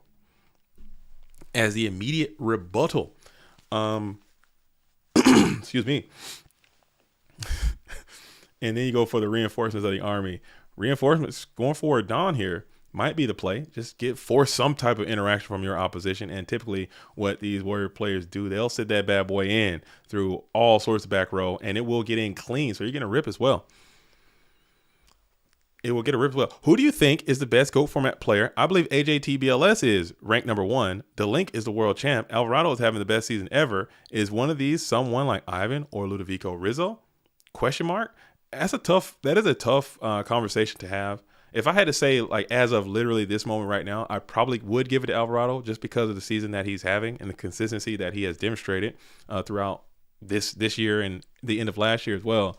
But to say who is the best is really difficult to say because there's a lot of stuff that goes into it. I do kind of lean heavy on that format, on that format library ranking system as the official GOAT format ranking. We use that for our tournament. So whoever's seeded number 1, they're number 1. And that's basically how you have to measure that, man. Measure it how you want to measure it. And that is how you're going to do it. Ivan says Alvarado played out of his mind. He did. That was like some next level. That was next level dueling. It was on another one. He was on another bag. Like expertly playing around, trap does shoot, solemn judgment, ring of destruction, BL. He was crafted, man. He was cooking there. Summoning stuff, like people are like, oh, why is he summoning that? Well, you don't want to get dust shot. You don't want to get mind con. You don't want to get no one to cross out. You gotta do all those things. As Ludovico is going to be on Torrential Tribute Gang, he'll go ahead and blow up the Exile Force and the Dons of Lug, and you're going to keep Moxys at 3 while you're holding 4 here in the first main phase. We'll check the graves. We'll see what we got here. Okay, light and dark established for the blue corner as you're going to go ahead and pass here. As you see, Moxys has used some outs to your sets. Maybe you got another one here if you are the red corner player, as we'll get a delayed Jar of Greed. We'll go ahead and get a plus there, and no one across out is going to be another answer. Magician of Faith gets banished. And do you have another point of pressure here coming in front of that red corner player to keep the ball rolling downhill? And it is going to be that Kaiku the Ghost Destroyer, very, very strong in this type of scenario, as you're going to go after the dark and 1 light. So world champ back against the wall here. If you can get to a snatch steal into the trap does shoot. So, ouch, baby. Very ouch. I mean, I guess there's a world where you could have pitched that held Thunder in hand, failed to find. And typically that's a play that Ludovico Rizzo makes every single day. I don't know why he didn't do that one. That's a play well, he probably didn't know this Jar of Greed was going to go off. That's probably what it was. He probably thought he was going to hold that jar and then use that to play around the trap does shoot. But typically that's a play that I've seen his duels make that play 50 times out of 60 and not get dust shot right there. But it's something that just didn't go down that time. As you're going to go ahead and get the Sangan, so he really didn't lose much. As you're going to be able to Sangan search for Spy, drop to 4 again into the second trap does shoot. Ain't that something right there? I tilt a little bit, not gonna lie. As you're going to go ahead and get another sneak peek at the hand, still didn't get that damn that Thunder Dragon just sitting there in hand. I guess maybe you're trying to preserve your graveyard at this point too, because you got that Kaiku up. Start getting hit by Kaiku the Ghost Destroyer, you're gonna be losing too many lights. As we're going to go ahead and send the damn BLS back, and Snatch Steal is imminent as Moxy's the Ghost Destroyer hands over Kaiku the Ghost Destroyer, and we're going to get in clean with 18 as we're going to pound town into the sets. We'll lose the exile force, and then we'll lose what else here? And we'll actually lose the tribe. So playing around a potential premature burial, not trying to have it, you'll be able to set one potentially at GK Spy as Moxy's gains 1,000. Man, these duels be going at it, dude. They playing some damn Yu-Gi-Oh, man. They're getting busy on each other. Not gonna lie. They're absolutely going to town on each other. As Breaker is really strong here off the top. Will Breaker pop the snatch? Moxy knows what the whole situation is, as Thunder Dragon and GK Spy are present. And now you still got a pretty chill position. If you are in fact Ludovico Rizzo, or if you're Ludo, you're kind of chilling with this, but Moxy is like, I need to keep the pressure mounting. 1,300 is not that much to get to. If you can just get through the defense of that GK Spy, you're not trying to attack it. Maybe you're hoping for a second open to cross out, Mycon, something along those lines. If you guys are hoping for Mycon, go ahead and hit the like button. If you're hoping for Zambiro the Dark, go ahead and hit the like button again. If you're hoping for anything in between, hit the like button on that too. I mean, just demolish it, dude. Just destroy it. Was a bit behind on the stream. Nice to see some fishermen out here in Goat World. I need to become more of an avid fisherman. It seems like I like to, do like lake stuff and river stuff. I don't really want to get out into the deep ocean out there in the chair, getting it in. You know what I'm saying? Doing that whole thing. As we're gonna go for the pro set Heavy Storm, we'll lose the Solemn, lose the Sakuretsu armor. So we'll go 2 for 2 there. Flip the GK Spy. Okay, where we going? You better be going somewhere with this, attorney. As you flip the GK Spy, add Spy in defense position. And then you play Swords. Okay, so you're just trying to allow your GK guys to not get Nobleman eventually, because you know that Nobleman was coming. Now you got those things face up, but here comes a Heavy Storm, and Moxy's either drew it or had it, and now that Kaiku the Ghost Destroyer is looking to lurk in. He's looking to get in clean into that GK Spy. Graveyard is not activated yet. Tribe is banished. Pike fishing, especially. Is that why you're Pike freak? Because you're going after the Pikes? That makes so much sense now. As you're able to take another light monster out. So Ludovico holding that Thunder Dragon was actually super, super smart. That's why he's the damn world champ. You know what I'm saying? That's why he's the world champ. You know what I'm saying? Because getting that, if you'd have hit him with that Thunder, if that Thunder's in that graveyard right there, you pretty much just lose the game. Not gonna lie. So you're holding on to that damn Thunder Dragon as your lifeblood at this point, because this Kaiku is just running crazy.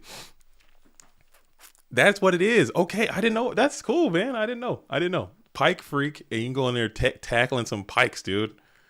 Are you out? Is that a freshwater fish or is that a saltwater fish? Are pikes out there freshwater? Yeah, pike is a freshwater fish, isn't it? A northern pike? No, that's a saltwater fish. Maybe it's both. Dude, that fish looks cool. Northern pike, that's a cool looking fish, dude. Man, I want to fish now. Now you got me thinking about going fishing. I want to fish, dude. I want to be out there. I want to be where the people... It's freshwater. Okay. I like to be out there, you know what I'm saying? I like to eat fish. I can't cook it. I can't catch it, man. I'm too impatient, I think. I didn't get my patience up. As we're going to go ahead and go for the Graceful Charity now. So Moxy's here trying to make a final stand. A freaking Ninja Assailant or DD Assailant. Ninja Grandmaster is super strong in this spot. You're pretty much a winning card if you can get to it. Kaiku the Ghost Destroyer looking great. As you're going to kick 2. Premature Burials getting sent off. And BLS is going to come out. Do you have... TT has already been expunged as well. So this is looking pretty grim for the blue corner. Not gonna lie. As you're gonna banish the GK Spy, your snatch is gone. Your graveyard is not saturated as you punch on in with 16, and you will have to deploy the Mirror Force. So heads up from Moxy's, putting that Kaiku the Ghost Destroyer to defense. BLS is in defense, and Chaos Sorcerer is doubled up in hand from the world champ, and he cannot seem to get those bad boys onto the field. I think he played it well.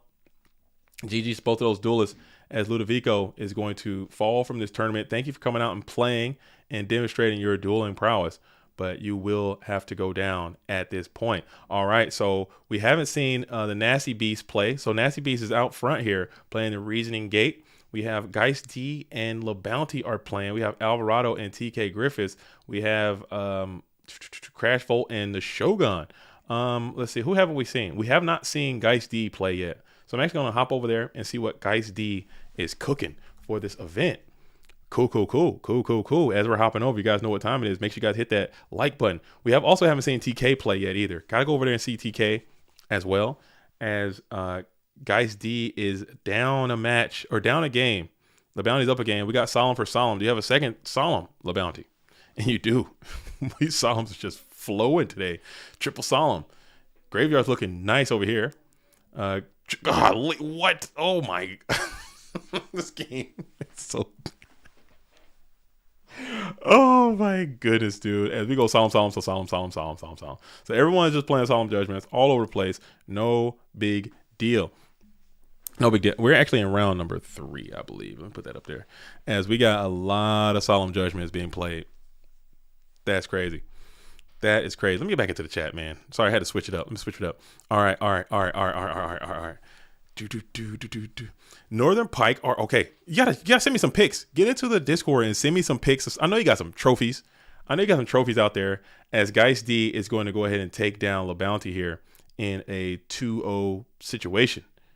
As the Solemn Geist D is back, man. He's in his bag too. He's got that Geist D Solemn Judgment Chaos Control situation happening there. And that is going to be a dub. Okay, so I'm going to hop over and see what TK is cooking versus Alvarado now. As we're going to stick on the winner side for just a short period of time. TK Griffiths, again, qualified from he's back on that Time Wizard tech, dude. He won he won the World War I with Time Wizard technology, dude. And now he's back at it again, getting his Time Wizard on. And if I see this Time Wizard resolve with full effect, dude, I might just lose my mind, dude. Ryan Spicer, AA is the GOAT. 20 years experience to back it is as well, of course. Why are you not playing this tournament, big dog? Where are you at? Why is Ryan Spicer, Shonen Jump champion, not playing in Clash Champions this year? Need to see you out here, big dog. I need to see you out here. As Time Wizard is just out here. Was that Time Wizard Call of the Haunted back, dude? That's so funny. That is so damn funny, dude. Time Wizard is a funny ass card. Time Wizard is a funny looking card. I had my Time Wizard clock. I gave it away. I raffled it off. I feel bad about it. As you're going to go ahead and use the Chaos Sorcerer here. And you got to banish the damn Time Wizard, man. You feel so, threatened by his power that you had to get him off the field. As we'll just end phase MST, pop the Solemn Judgment, vibrate on. TK just holding 2 cards. He has pretty delectable units in GY as well. Not gonna lie. As it just set 1, pass it over. What is happening? It's a Warrior Fest. I'm all about a Warrior Fest. I'm all about any type of fest you want to have. Any type of fest. Okay, give me more fest. RGT Fest. I don't even take a Turbo Fest. I don't care. I'll definitely take a Warrior Fest. Geist D's on control. We've got a control fest. Got a little spread, it appears. As we got Kaiko the Ghost Destroyer, who's out slamming into sets. It is Magician of Faith.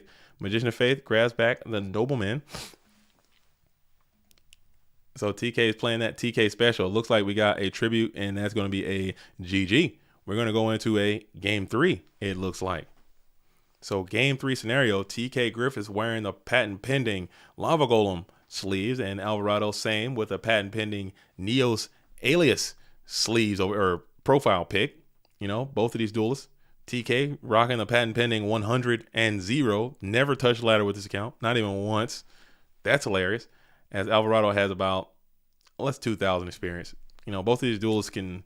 That's what I'm talking about. They can bust your scouter real quick. A lot of people put a lot of onus on these numbers when they look at your account of who you're playing against and whatnot. Like, oh, this guy's only got 100 rating. He's a noob. This guy's a noob. He's got 0 rating. This freaking noob. You get smacked very, very hard, dude. You get smacked so bad, dude. Hate to see it. Hate to see it. Oh, look at this thing, Pike. Oh my goodness, dude. Can I share this with the GOAT world? I won't share it. I won't share it. But that is cool as hell. Did you catch this? Pike, did you catch this? You are a Pike freak, dude. You are a Pike freak. That is cool. I like that. That is neat. That is so cool, man. I'm jealous. Do you eat it? Can you eat that? I'm gonna share. I'm gonna share on next side deck. I'm gonna show the real Pike freak, dude. I'm gonna show it. That is cool, man. I would love. I just need to do it. That seemed like a lot of fun, man. Going out with the boys as we're gonna rip the Solemn Judgment on the breaker here. 4,000. TK is just feeling it, huh? Really, really favoring these back row cards. Didn't want breaker the chance to plus up, and you do have the nobleman crossout as the follow, as well as you got set tribe infecting virus here coming in from the red corner player, just really trying to bait out the Nox, bait out the Mind Con, set the tribe. It's not really doing much in your hand turn one. Might as well get it down and get knocked. Get it down and get it freaking knocked, as you got TD up as well for Alvarado, as we'll add 2. So now Alvarado's holding 5 here. 2 Thunder Dragons are in hand. Pretty slow turn from both duels, but Graveyard is activated for the blue corner player. TK's got 1 light in there. And we're vibrating. Did he open double Thunder here for the red corner? I believe he might have. Ouch, baby. Very ouch. As we're just going to have to draw dead pass on over to Alvarado here, who is trying to keep the pressure mounting. You can eat it, but I released the bigger ones so they can grow the population, only take some of the smaller ones. Okay, dude, that is so sick, man. I like this. I like this kind of stuff. I like to see duelists in their natural habitat out there getting it in, dude.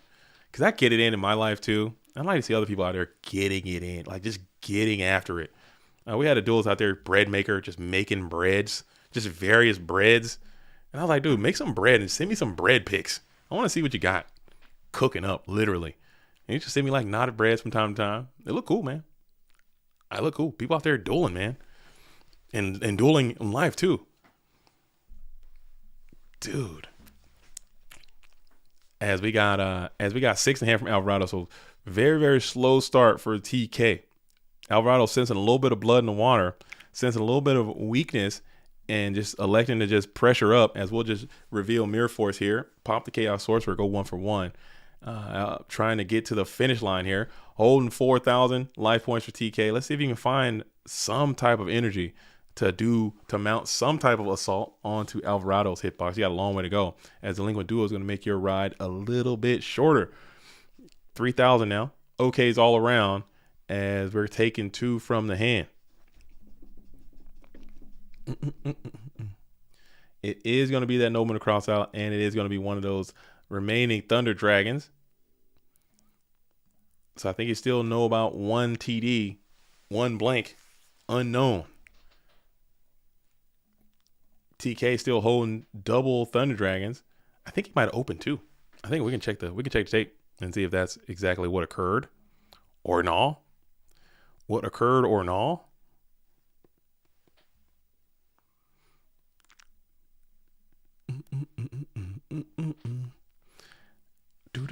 As we just bring out GK Spy and just punch down, really trying to clock TK. He's got a little bit left to go. 1,800 is a very, very terrible number, because that is the exact amount of attack that Kaiko the Ghost Destroyer has, and that is how much you would need to die to a impending ring destruction. So that's pretty unfortunate.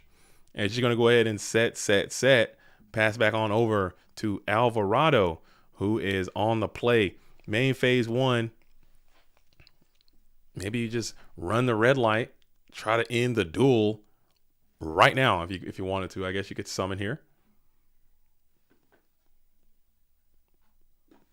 And you will go for it. We're going to go for a Tsukiyomi summon. Target the GK Spy with effect. Do you TT? Do you have TT? You don't have a TT. So now you got 2 more. You got another GK Spy coming your way. He's going to be on the defense position. And this could be game shot imminent.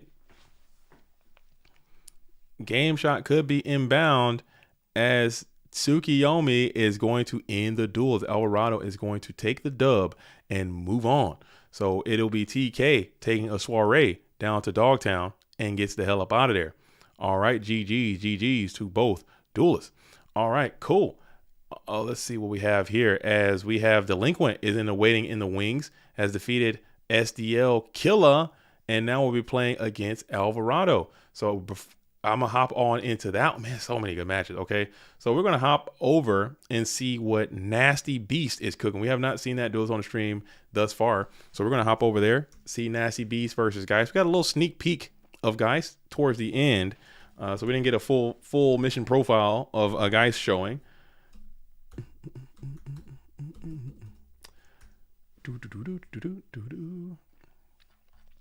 Are they playing? Did I miss it? Am I missing something? Are they hosting up? Are they hosting up? Nasty? No. Is he NB? No. Is he Geist? Geist should be playing. We're going to watch. Am I losing it? Is it GI? Huh? GE? Am I freaking losing my mind? Do you guys see the game?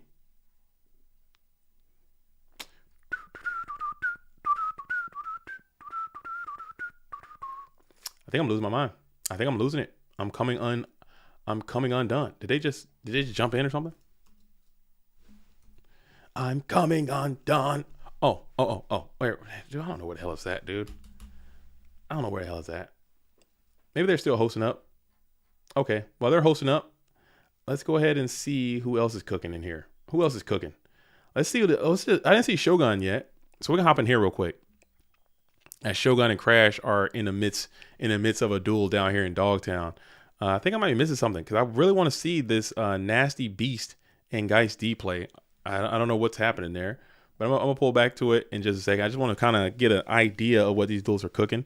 It looks like we have a Turbo versus Warrior situation. Looks like Shogun Lopez is up a game versus Crash Vote, who has the widespread ruin. We're gonna go ahead and get rid of the DD Warrior lady, your own material, so Snatch Deal gets a plus as it does.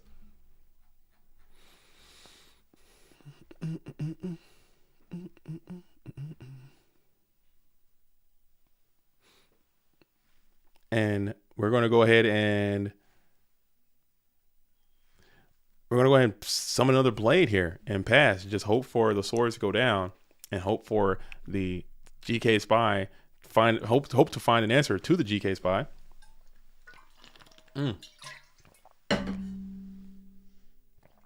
Oh yeah. Sorry, back to the chat.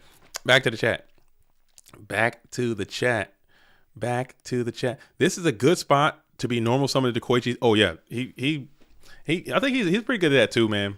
Like not just trying to set and get your pluses through your flip effects, man. Just putting the pressure up with the flip effects.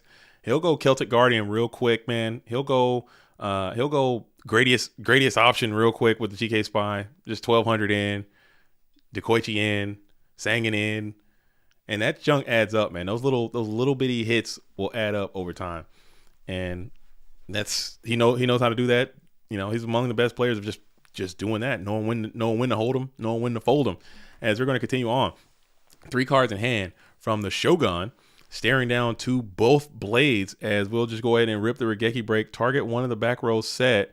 It'll be none other than Solemn Judgment will be sniped here in the first main phase before Pot of Greed will reveal itself. Adding 2 more for the Shogunate.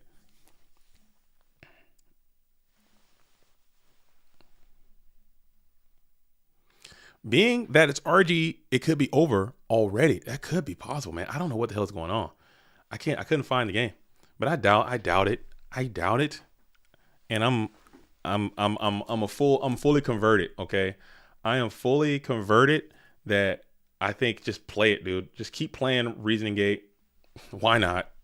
I'm selling it. I'm selling Reasoning Gate. I think Turbo is just played too heavily. And I think if Reasoning Gate became 40% of the field, 50% of the field, you would start to have to change your Turbo decks in order to play Reasoning Gate all day long. And then when you start to change your turbo decks to play Reasonigate all day long, you're going to have to start, it's going to be weaker to other things, and then other decks will come around. Please don't miss the Delinquent duel. I will not. I will go there. I will go there. Is it up right now? Let me know when it's up. I'll flex over there immediately. I'll go over there. I really want to see the Nasty Beast play. Turbo beats Reasonigate. It does, but not all the time. Not every time. It's not going to be 100. It's not going to be. Turbo beats every deck. What are you talking about? Turbo beats everything. Turbo's a good ass deck, man. As we're going to compulse this thing. So Crash Volt does have the compulse technology. And maybe you can just go for it right here. Maybe get into some type of solemn exchange and try to win right now if you felt so inclined. If you got triple solemn down, you're feeling good. Maybe not. I don't know. Maybe it's triple versus triple. Yeah, Turbo is just really strong, man. It's beating everything. It's beating everything. I just don't see it with change. They already side 3 solemn judgments. Oh, X says Delinquent is up. Okay, so we're gonna watch this turn right here, and then we'll switch over. We got some fans out there. They want to see the world champion. We have not seen Delinquent on stream yet, and they are still on the top side. I do want to see how this turn shakes out for Crash Volt, because this could very well be the end of this match here as we go for Heavy Storm. And like I said, we're going to try to get like a solemn exchange, perhaps, as Heavy is going to go down. This is a huge Heavy Storm. As Regeki Break is going to be the chain.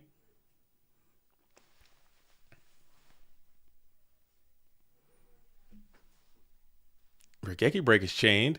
We'll go okay. And then it's going to be Jar.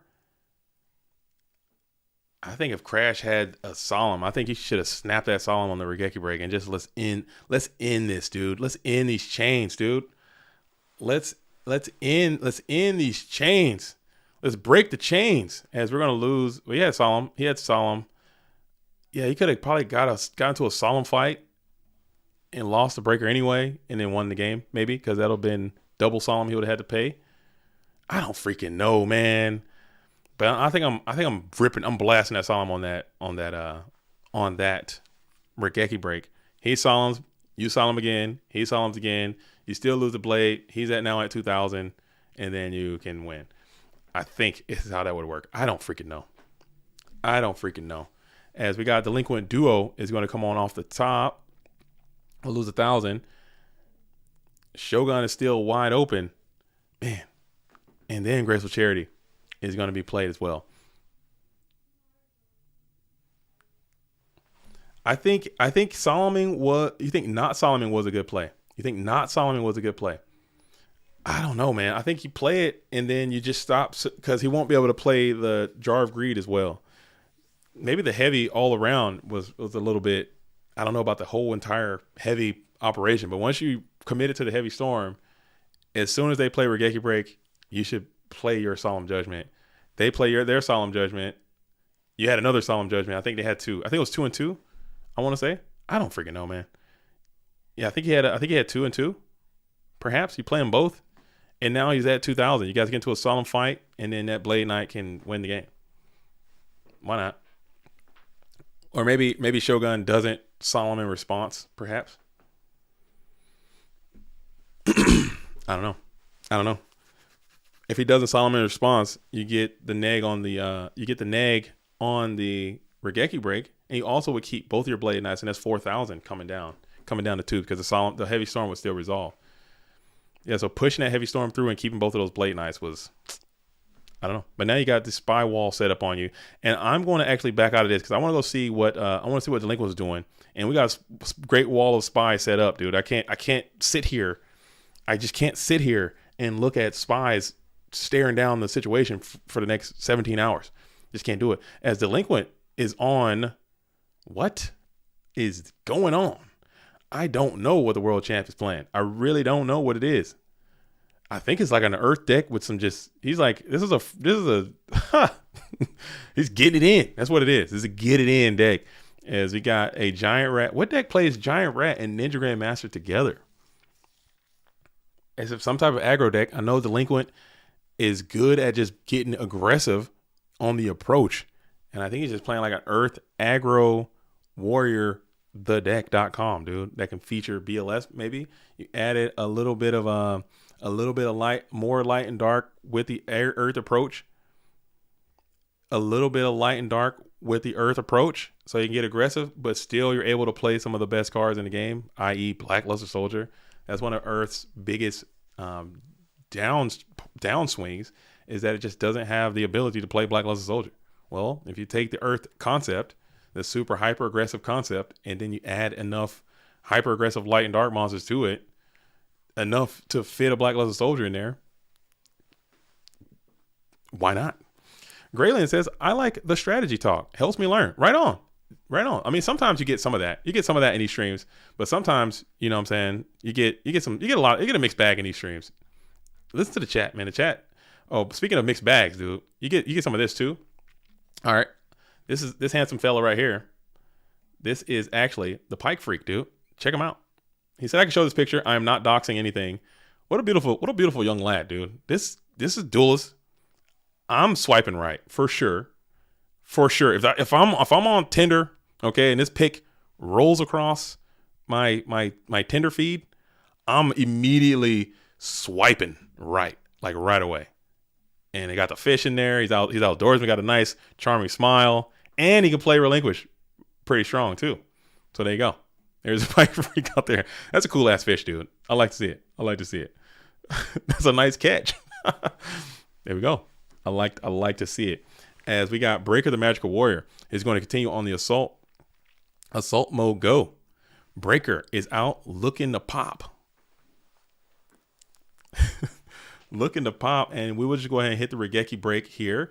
And now you have the delayed pot of greed, trying not to get that bad boy solemn judgmented. But you're going to set one and pass back on over to Alvarado. JDZ just outed that he uses Tinder. No, I said if. That's a hypothetical. Okay. Stout astronaut. That is a hypothetical. Fun fact. You know what I'm saying? The fun fact about your boy JDZ. I have never Tindered in my life. Not even once, dude. Not even once. I don't even know how to Tinder, dude. I don't Tinder. IRL legendary fisherman. Dude, that's hilarious, dude. That is so damn funny, dude. Pike Freak, he should play the legendary fisherman. He should, something like that. Umi, where's Umi? Where's the legendary ocean? 5-star, more like 4-star now. Something like that. We'll work on it. We'll work on it. And now that name makes sense now. Now I understand why he's the Pike Freak, because he's literally out there pulling them in. As Mirror Force is going to come on down, you will get a replacement value with your Sangan here. Sangan to Tsukiyomi connection looking strong. Sangan to Serpent. Serpent's already in hand. And we're going to grab that Tsukiyomi who was representing a clean plus up to this busted down Blade Knight, diamond encrusted, blinging, shiny steel. Fresh as we bring out the rats. We're rats. We're the rats. As Giant Rat, of all things, is on the field in attack position, just bearing down and swinging in clean. So now you got to do something with this Tsukiyomi. Maybe this Tsukiyo Flip Me is going to have to clean up this Blade Knight, or maybe you can wall it down, but that's just a delayed plus at the end of the day, as Tsukiyomi will go ahead and take the Blade Knight challenge, just run this bad boy over, get a clean plus up, and then bounce pass itself back to hand. Interesting deck from Delinquent, man. He's always cooking, dude. He's always cooking. Maybe it's got zombies in there too. Maybe it's like a zombie warrior vibe. I didn't see most of it, as DD Warrior Lady, we're continuing the approach. We're continuing to swing as 1400 gets in. I wish he played more, honestly. I wish Delinquent played more, dude. When Delinquent was out here on top, winning all the time, just doing it in his own way, doing it in his own Delinquent way, I think the game is better. I think the game is better when you just see different strats and different card choices and different decks. I'm with that. I don't know. Maybe it's just I don't know what it is about me that just likes variety. Variety is the spice of life. As we're going to go Breaker, pop second solemn, snatched. Oh, this is a terrible. Oof. Get the oofs out, dude. That's horrible. That's a horrible.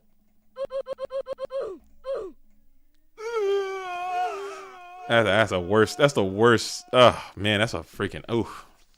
Damn, that hurts. That stings the nostrils. Very pungent. Very pungent there on that breaker play. But Delinquent is not giving up. We're going to go for the heavy storm. As we'll just book the breaker, the magical warrior. And then you do have BLS and you just win the game. So that is a oof. Back to you. You oof me. Oh, oof, you're right back. As BLS is going to go ahead and get the dub there. And GL as Delinquent is cooking through this thing with the Earth Warriors. What is this deck? I guess Giant Rat is just a classically good card on its own. Just a little rat box in a warrior. Huh? Just to play a little bit of rat in there. Just a rat up. Somebody let me know what's happening, dude. Somebody let me know what the hell is going down. As Geist D and Nasty B should be playing now. Let's hop on in there and see if I can find these duelists. Both of these duels are GFC and FLC. Geist D is two-time FLC, two-time GFC. And then we got Nasty Beast, who is a GOAT format champion as well as a format library champion. I think he won the Obelisk as well. So very prolific. Very prolific. I think I got bruh here. Bruh. I got two bruhs. I got one that's a little bit louder than the other. Here's a bruh. I got both. Dang. Dang. Got a root for Delinquent. Definitely the coolest deck we've seen so far. You got to, man. I like to see cool, unique things win. I don't know. I like to see it. I always cheer for the Spice, the Rogue, and the Rapscallions, dude. Always. As we're in the first main phase for Geist D, who has lost game number 1. You have the Nasty Beast out here rocking. Is that Power Tool Dragon profile picture? Dude, that is a cool looking Power Tool Dragon. They should have went. I'm typically not an alt art supporter, but I think that one looks way cooler than the actual Power Tool Dragon there. Power Tool Dragon. That's a cool name. And now I think that artwork is it's a little more Zoid. It's a little more Mechazoid. A little more Zoid. A little more Zord, Gundam style. But it looks pretty cool. I think. I don't know. Because the regular Power Tool Dragon looks a little. Let me pull this guy up. Let me check out this damn. Where's this guy at, dude? Where's this guy? Power Tool Dragon, dude. Dragging these nuts. It kind of looks kind of silly a little bit. The real one kind of looks a little hokey, like a little childish. I guess I like a little childish. I don't know, a little nonsense now and then. But man, oh man, that one looks kind of cool. I like the glow up. That's for sure a glow up there. That's a power glow up, Power Tool glow up bulb. Hey yo, all right. So we're on Reasoning Gate. Okay, some people hate it. Some people love the Reasoning Gate community. Okay, they're a tight knit bunch. Okay, they have no allies. Okay, they are a country alone in this world. The Reasoning Gate crew, the Burn team has like allies, but the Reasoning Gate team and the Library team and even the Empty Jar team, they're all separate islands alone, and no one rocks with them. I'm trying to gain a passport to the Reasoning Gate community. And trying to not be as disparaging about. Look at that. You call 4, hit 8. That pisses me off so bad, dude. That just my blood is boiling right now. He didn't even mill that much either. It was like so fast. I'm so pissed, dude. You call 4, hit 8, and I just want to punch the closest person to me every single time. Don't know why. And we're actually in round number 3, okay? Or round number 4. Round number three. I literally just want to uppercut somebody every time that happens. I just want to, just right there and right in the solar plex, dude. I always call 8, not worth the risk. And then Jinzo hits you, and then Sacred Crane hits you, and then I don't know. I don't know, man. Something is always going to be afoot. As DMOC attacking is probably a good sign for you. If you are Geist D, you're kind of chill with that. GK Spy is going to replace itself. You will lose a Dark Monster from the graveyard, but you're just kind of fine with this. 8 or 6 or 2 sometimes. I have my theories too. If I know the build, if I know the player that I'm playing against, I know their tendencies, I have some information on the deck that will kind of sway what the calls should be. But if I'm just playing random on the ladder, it's typically 4 or 8 for me. If it's like turn 1 and just blast it, I'm probably gonna call 4, because I believe that I think they play at least 2 4s in the deck, depending on what their deck composition is. But most of the Renegade decks, they'll play at least 2 to 3 Sacred Cranes, and they'll just give you the most opportunity to hit. But that's really you're not going to get it right every time, especially when they're making these decks and they can really, really change the amount of levels they have in there. And they're playing like 1 this, 1 that. As we tribute up for Jinzo, oh God, oh, not the dim Fuey, not like this, not the dimmy fizzle, not the dim. No, he can't dim Few because he's got the GK Spy banished already. So we're still chilling here as we're in the battle. We're going to be in main phase 1. Who knows what's happening, man? Most builds play 2 Crane, 2 Fusey. They're on 2 dual mode beasts these days, huh? I didn't know that. I know of 1. I know they can be on 1. I think they play 2. Maybe they're playing meta. Maybe I'd play 2 if I played meta. I think the deck kind of got away from the metamorphosis lines they used to have in there. I think they got away from the meta in favor of the Tune Table Jar of Greed stuff. Because the deck used to be played a little bit more grindy. And I think if they go back to that, like to where they can actually have a game when they're not OTKing, I think there could be some value there too. I think it'd be some value there. They used to play like Brain Control, Metamorphosis. They would play... not Creature Swap. They would play Brain Control, Metamorphosis, and just the rest of the Renegade shenanigans, dude. And when they're not OTK and they can still like make 1,000 Hours Restrict and kind of vibe there, get a couple sucks in. Oh, damn. So you do got the goats here. This is probably great for Nasty Beast if he's holding that damn Lightning Vortex. Giant Trinade, everything goes back to hand. Can you put together 8,000 though, is the question. Your graveyard is not, you were hoping for some better mills, but that DMOC kind of came a little too quickly. I played an R gate today with Fusey and Meta, and it has a really good grind. I was on Go Control. Yeah, it's a good. I think it's personally, but that's maybe my own play style. I think the explosive version, which I believe is the version Nasty Beast is playing here, I think it's a bit more glass cannon. And there's your Lightning Vortex. So that is a great sign for you if you are the Nasty Beast. If you do have the Dimension Fusion, if you are prepared to dimension the dice, you've already used your normal summon. So that's a good sign for Geisty as you're able to get to the Premature Burial. Premature Burial is going to grab back the Sacred Crane. So could he have done this turn a little bit different, maybe got a second premature out of this deal? Probably not. I don't know. Probably not. And you do have the Dim Fizzle.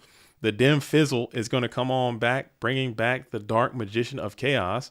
And you probably go for the Lightning Vortex here, or maybe some more millage, perhaps. Let's see.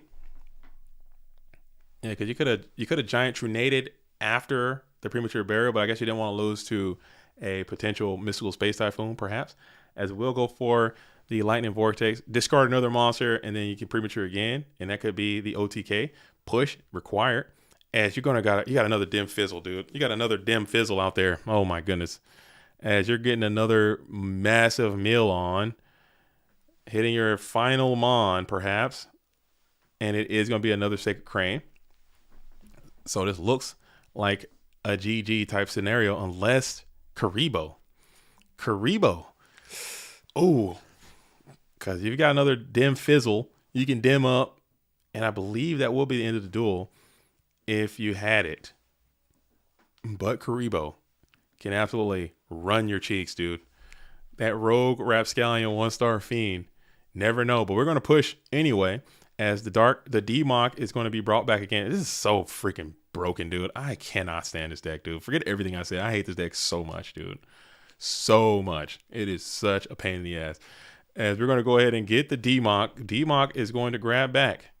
Who are we grabbing here now? I guess you can go for, I mean, I guess Giant Trinade. I don't hate it. I don't hate it. You'll play the Giant Trinade just to get your crap back, and then you go for the LV, pitch, tune, cannon, and then you got the damn premature barrier to blow up the rest. If so, Karibo's not even good enough anymore now. Ain't that something? And we got BP.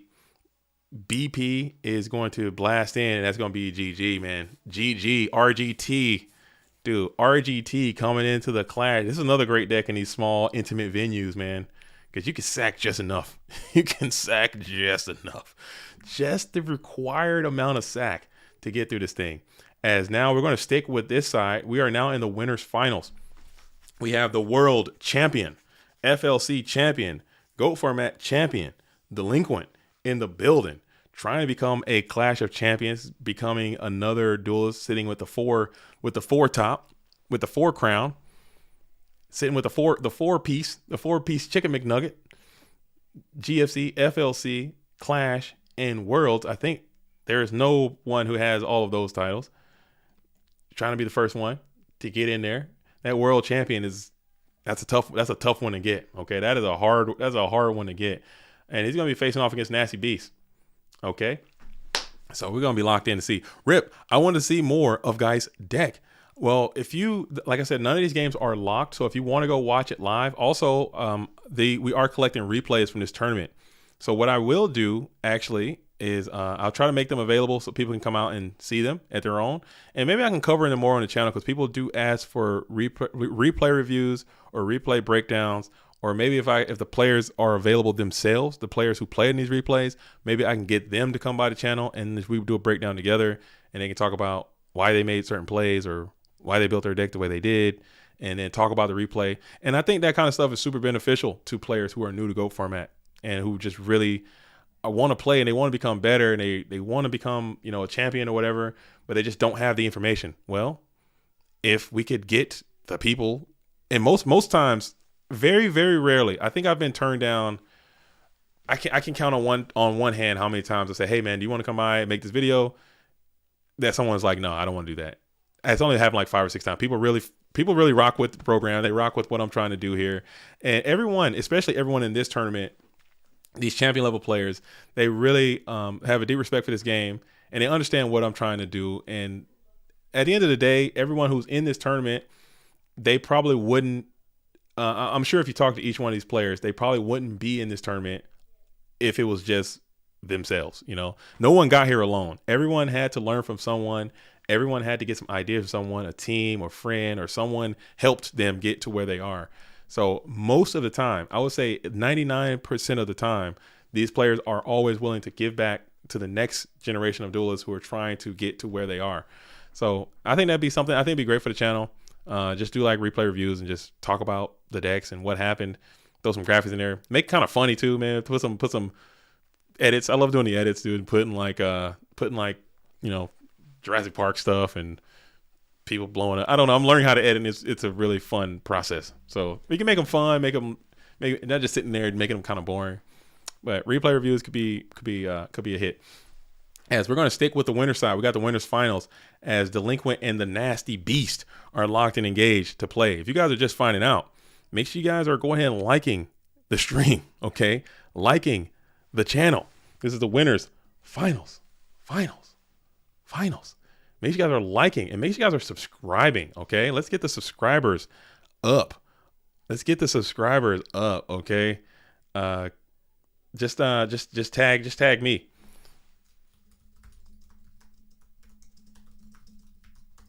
All right, so it looks like the Nasty Beast needs a few minutes, and Delinquent is hosting up.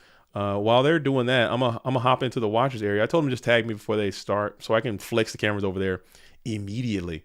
All right. What do we got here? Let's pull this bracket back up. See who's cooking. We got Lucas the Heretic and TK are playing. We got Crash Volt, and Crash Volt defeated Shogun, so they're locked and engaged over there. Another SJC battle, 2 Shonen Jump champions preparing to duel. We have the Nasty Beast and Delinquent up here. So honestly, this tournament is so far from over. Like literally this is still anybody's game. Like this is This losers bracket, I think, is just another extension of the winner side, dude. Honestly, I really think anyone down here can easily win up here, or even if the roles reverse, like literally anything can happen. So it is going to be what it is, as we are going to be holding out here. We're holding out strong. John Wick says, I wish I knew this was going on today. Oh my goodness, dude. Ain't no way, big dog. Ain't no, where you at, John Wick? Are you in here? I tagged, this is my fault. I'm gonna take that. I'm gonna take that L. I will take the L on this one. I will take the L on this one. I'll take all the criticism, and just know that whenever I'm being criticized or wherever you guys being critical about GoFormat.com or any of the tournament stuff that we're hosting, just know that every time you guys are being critical of us, I'm being 3 times as critical on myself. I'm very hard on myself in this stuff, and I take it very seriously. And I just want it to be good, man. I only want it to be good. And I think for this Clash of Champions in particular, there is significantly more I could have done to make this event a much bigger success than what it is. It's still a good event. It's still a great turnout. I enjoy this tournament a lot, but I think I could have done a significant amount more to make it better. It's just, there's been a lot going on. We had a tournament after tournament after tournament. We had PWCQ, GFC. We had PWCQ, GFC.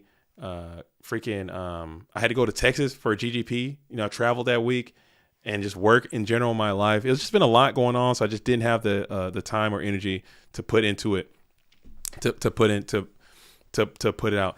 It's been on the events. In my defense, though, I did announce it a little late. I announced it like 4 or 5 days prior to the tournament starting, and it never got onto the website, and I never made any tweets, and I never did like a YouTube stuff for it. So it's obviously there's things that you can do there, but I did make an announcement, and it has been on the event calendar for about 8 months. Okay, I did do that, and I got no credit for that. Went through and meticulously put in every event that I had pre-planned on the event calendar at the beginning of the season in October. So it was October. In November, it was on there. November, December, January, February, March, April, May. It's been on there for 6 months, maybe 7 months. And here it is. No one else said, hey man, Clash is coming up. We should do something. Clash is coming up. You guys gonna play? No one, it can't be only me trying to drive the hype train. I need some hype assistance. I need some hype support. Let's all hype it up together. It can't just be only me trying to hype it up. We all gotta hype it up. Especially if you're a Clash qualified person, you should want Clash to be great too. You can't just sit back like, oh man, what's going on with Clash this year?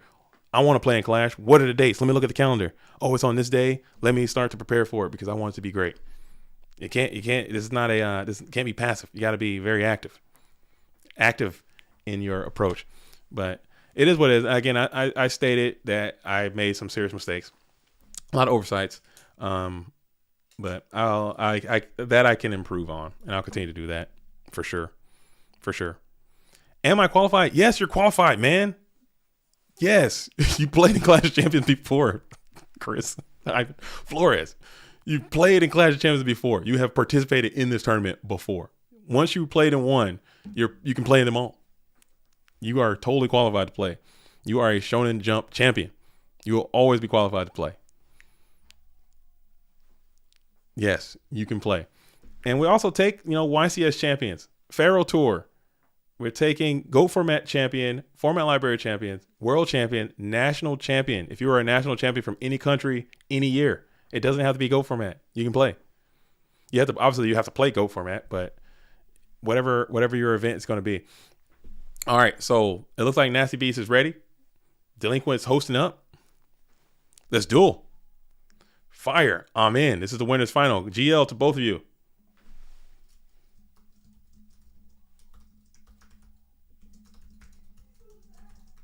The stream is ready. Let's duel.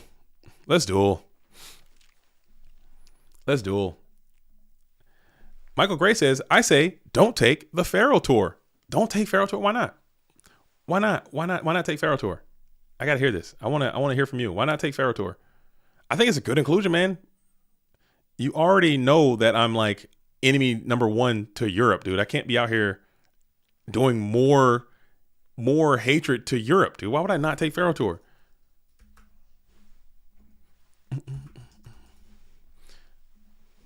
It's time to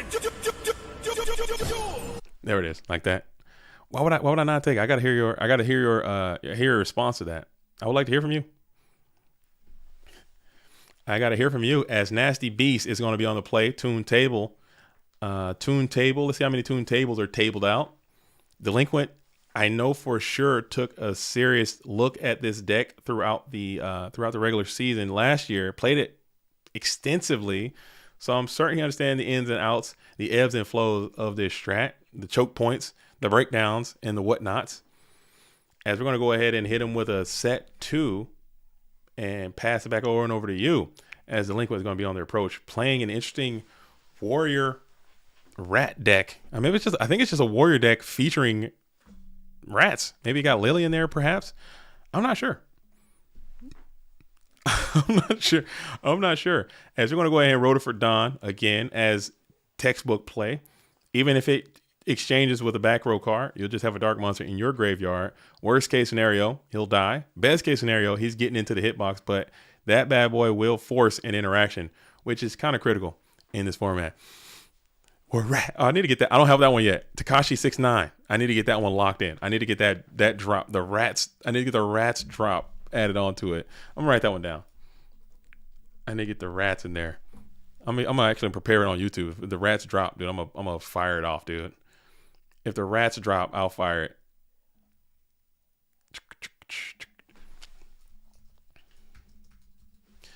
Dude, that is so funny, dude.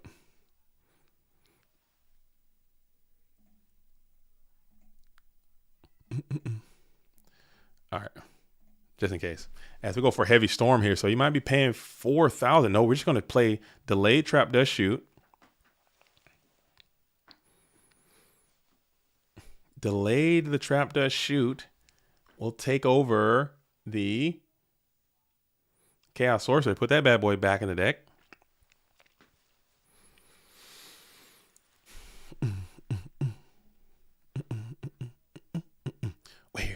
Rats. We're rat. Oh, dude, that's so good, dude. I can't see a giant rat without thinking about that song, just so you guys know. Just so you guys are aware.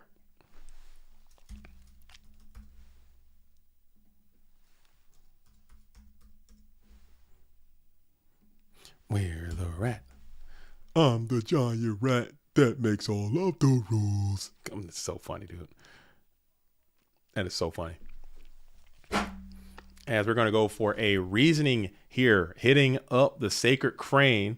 Sacred Crane, called 8, hit 4. See? You see what I'm saying? Do you see what I'm saying?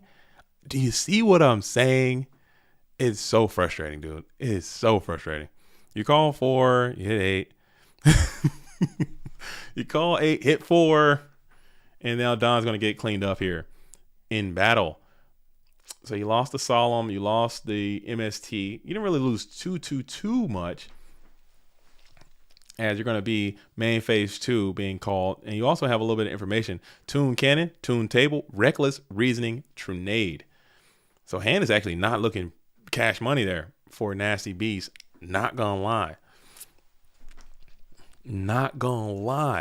Hand's looking a little Phoebes, if I'm being completely honest. Reckless Greed is going to probably be on the field right now, as you're going to go ahead and pass it back on over to the world champion, who's going to be on the approach. 3 cards left in hand.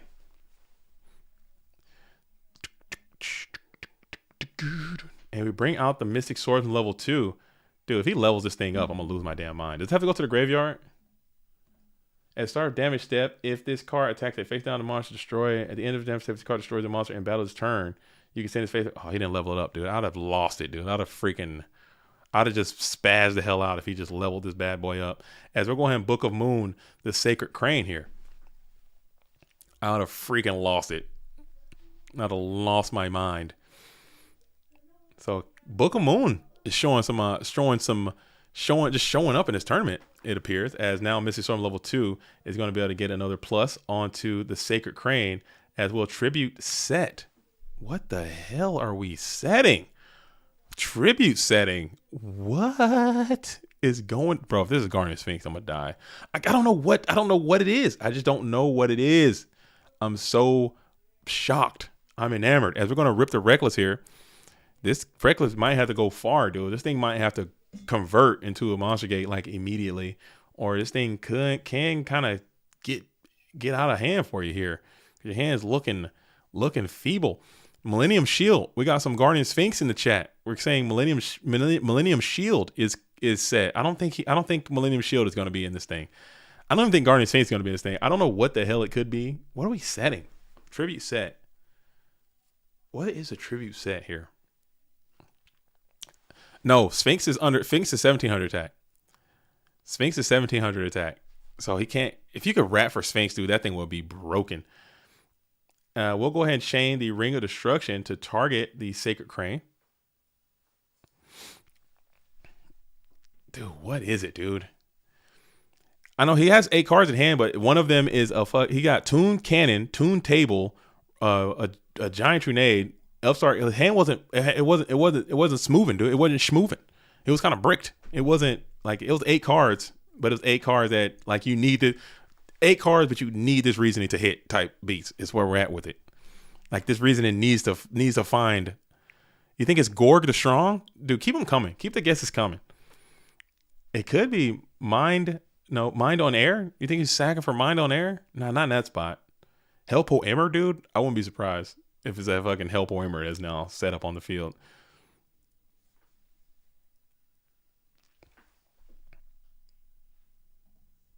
Oh man. So you're milling here, and you got 9 cards left in deck. You already got through your Premature Burial, and I think you're still under Reckless, right? You're still under Reckless. One thunder, a single thunder. Is there something that you can set and just flip and just destroy the whole game, dude? Oh, it's probably Ryukogi. It is probably Ryukogi. That makes the most sense, actually. He hasn't been on the zombie bag for a while. As you got Toon Cannon, it's going to be a pop for 5 on the token. And then you can pop. Oh, shit. Monster Reincarnation is pretty buff. You'll be able to get back a Chaos Sorcerer here.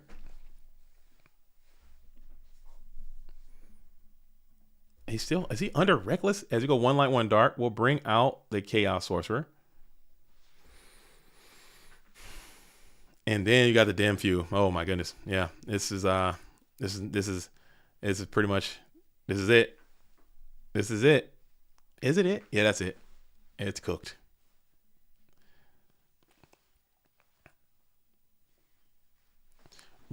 Or Fiend Mega Cyber. I don't think it's Fiend. I don't think it's a Fiend. It could be the Fiend. Damn, dude. Oh, dude, Dark Dust will go so crazy, dude. Oh, man, dude. Oh, man. Dude, Dark Dust. And I'm yeeting myself out of this window, dude. Dark Dust, and I'm throwing myself out of this window. As we'll go for the Graceful Charity. It's going for a complete, just going for as many cards as you possibly can. Yeah, Dark Dust, and I'm jumping out the window, like for real. I'm gone. I'm going to 5-star Frog Splash out of this window right here, and just take out my bush, and just be laden with cuts, dude. That's what's gonna happen. I'm gone. As we're popping here, we'll pop the Toon Cannon. Okay, never mind. And never mind. We're still. It's still cooked, and it is not the Dark Dust. We won't reveal. We'll never know. We will never know. Is Burn good into Reasoning Gate? But depends. It depends. Burn can kind of sometimes be a little bit slow. It can be a little bit slow. Depends how the game is played. It depends on how the game is played, but I don't think it's a good counter. I think it's a fair matchup. I don't think if you play Burn, you're going to win like 80% of the time. Actually, the best decks that are good against Reasoning Gate are decks like aggressive decks with Recruiters, which is what Delinquent is playing. Delinquent should have a good matchup here. Just the cards didn't flow the right way. It is what it is. That heavy storm was pretty robust. It is what it is. But now we're going to see. It has Trunade, Jinzo, and Side Decree. I want to say it's like, but it's still, I mean, they have to play kind of passive sometimes, and they play goats. You play panda, you play rats. You can attack. You can secret barrel. They play Dimension Fusion. They're literally cutting their life in half. And sometimes you can just hit them with a secret barrel and just win. So it's not a bad. It's going to be a good game. It's going to be a fair matchup. But Reasoning Gate, as you know, can just jump on so fast, and Burn needs a little bit of time to set up, and there needs to be a lot more cards in the fray. And typically, if you're playing Reasoning Gate and there's a lot of cards in the fray, they're probably going to be at such a tremendous advantage that they're just going to probably be winning the game no matter what you're doing over there. They play Giant Trunade, Dimension Fusion, the game comes to a screeching halt. You're trying to sit behind a Gravity Bind. They're like, dude, Jinzo, who gives a shit? And win, So it's tough. It's tough. It's tough. It's not unwinnable. Same thing. They got you play Dimension Fusion, and I chain Ojama Trio, and you're now in shambles. So it's both of those. Oh damn, Pyramid Turtle. So what are we doing here, dude? Zombie Warrior, and another Heavy Storm to start this thing off here, as Delinquent sets heavy into it again. So he got blown up by Heavy Storm twice in one showcase, man. And it hits the Solemn Judgment twice in one showcase. I think you just got to chill, man. I think you just set the trap to shoot and see what it is. Rock out, dude. So the hand is TT, Swords, Brain, Saku, Reincarnation. TT, Swords, Brain, Saku, Reincarnation. TT, Swords, Brain, Saku, Reincarnation. So again, your hand's not looking so great over there. As you got this Pyramid Turtle who's going to be able to kind of hold you down for a little while as you just draw past, kick it back on over to the Nasty Beast who's got Brain, Saku, Reincarnation, TT. So now the Delinquent's kind of pinned down with this just one Pyramid Turtle, hoping for your Heavy Storm, which is probably not even in the deck anymore. Delinquent better tell us what it is, or he's kicked out of GOAT. Damn, we can't kick out the world champ, dude. Come on now. Let's be real, Jokers of Oblivion. We can't do that. When we get the replays are available, you can just go and look at it and see what it was. Matter of fact, we can pull it up literally after this match is over, because I want to know. I would like to know myself, as Jar of Greed is going to add another card. TT Saku, that's a pretty bad relationship, and you're hoping for not a Giant Trunade, as we're going to go ahead and play the Brain Control here. That's a known entity. Brain Monster Gate typically is the play, or Brain Trib for Jinzo is the vibe, as we'll just Brain pop for 12, see if we can get a little bit of damage in, and then probably toss it into the Monster Gate. There you go. As we'll kick out the Pyramid Turtle, as we're going to get a mill. Now that Monster Incarnation is looking pretty juicy now. Losing a lot of minerals as you run headlong into the Sacred Crane. Are Delinquent and Geist D on the same deck? No, Geist D is playing, I believe, Chaos Control. Delinquent is playing Zombie Warriors, it appears. And Nasty Beast is playing Reasoning Gate Turbo. Geist D is playing this is a great card in this matchup, as King Regulus is going to hit the field, not getting Torrential Tribute, so you're pretty confident that is at Sakuretsu armor that could be face down onto the field. 5 cards now for the Nasty one, as you're sitting in main phase 1.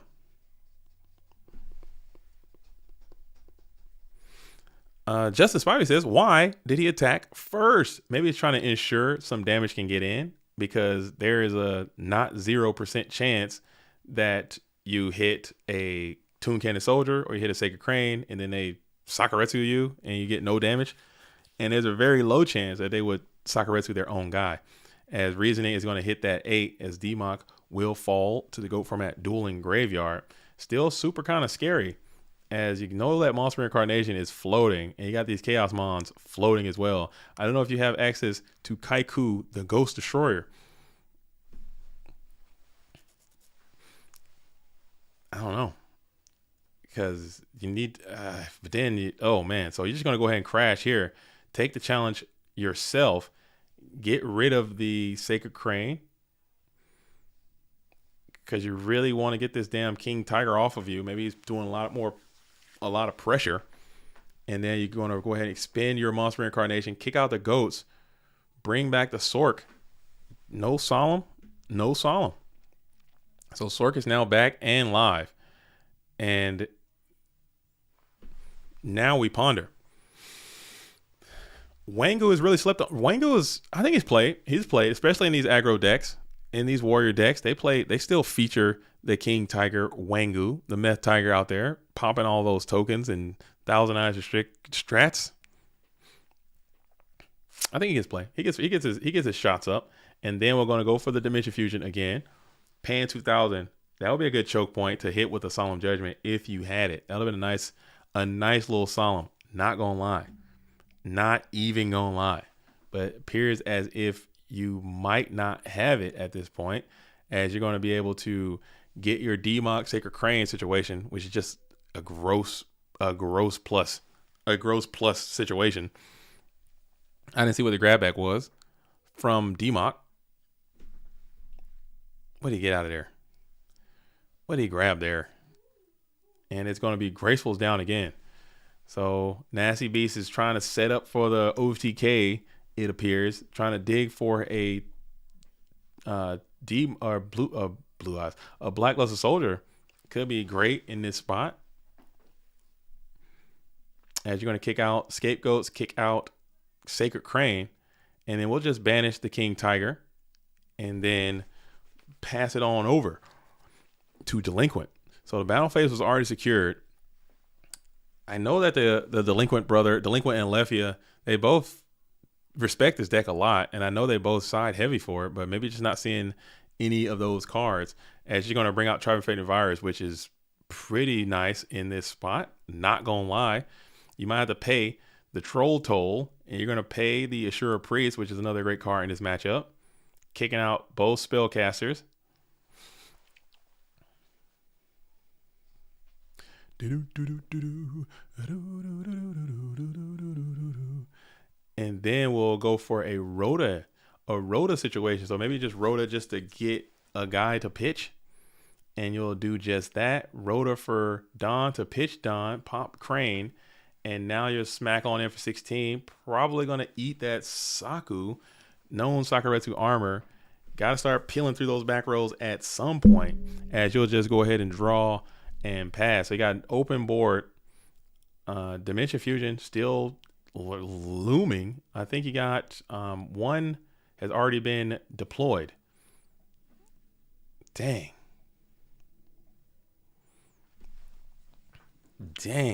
Is this game 2? Saku and RT? Yeah, this is game number 2. Nasty Beast won the first game.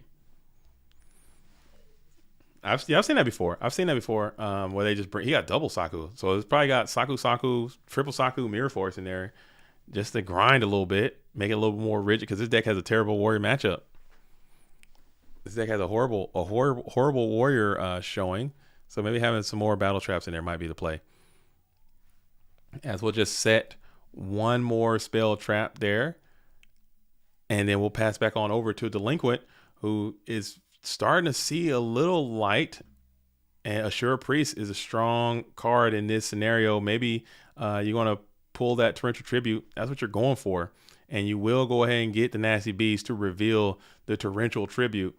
You have light and dark established, and you're going to go ahead and go for it here, as the Black Luster is out. And he's looking like he's going in. He's out and trying to get in with 3,000. Not giving a damn. And it will get in clean. And we're going to leave that bad boy alone and unafraid in the attack position and just hope for the best. Hope for better days. As Dimension Fusion is still live. And you're just entering into the hope phase. Checking in the GY for Nasty Beast. You still got one Dimension Fusion remaining. You have... you got 2. I don't know what his ratios are, but he's got 1 in the graveyard, so he could have actually 2 left in the deck. BLS still exists in the realm as well. You got a lot of outs, man. You got some stuff happening. Delinquent's holding on to one. Nasty Beast needs the BLS. He's probably thinking about it right now. Probably running the numbers, doing a little bit of arithmetic. 8 cards left in deck. You play Dimension Fusion. You go down to 100. You rip Charity. What are the chances that you get to the Blacklisted Soldier? And will that be enough to win the game? That's probably what all the arithmetic and thought process is going, because that's going to bring you down to 100 life points. But I don't know, man. I don't know. It's a tough spot. We'll see. Now, I think if you got Dimension, you just rip that thing. I don't freaking know. I literally have no idea. I actually literally don't know. This is tight. This could be you. Who's gonna be the next great RGT duelist, dude? Where the team RGT at? As we're gonna call of the Haunted, we're bringing back Sacred Crane. We're just taking a gamble. We're taking a risk, and we're just seeing if we can just get to that boy. We're gonna see if we can get to him, and he is live too. If you can get to the Blacklisted one, you're chilling. If not, you're grilling. Write that down. Dang. Just like you guys need to make sure you guys are liking the stream. If you haven't liked the stream already, do me a favor, like the stream. If you haven't subscribed to the channel. As we go for Monster Gate here, this is a risk. It's a risky gate. Oh, I see where you're cooking now. I do see what you're cooking as you mill Dimension Fusion, mill pot, hit the blowback nasty. I see what you're cooking here. I do see that. I do respect the Grussel, because now you milled the damn monster reincarnation.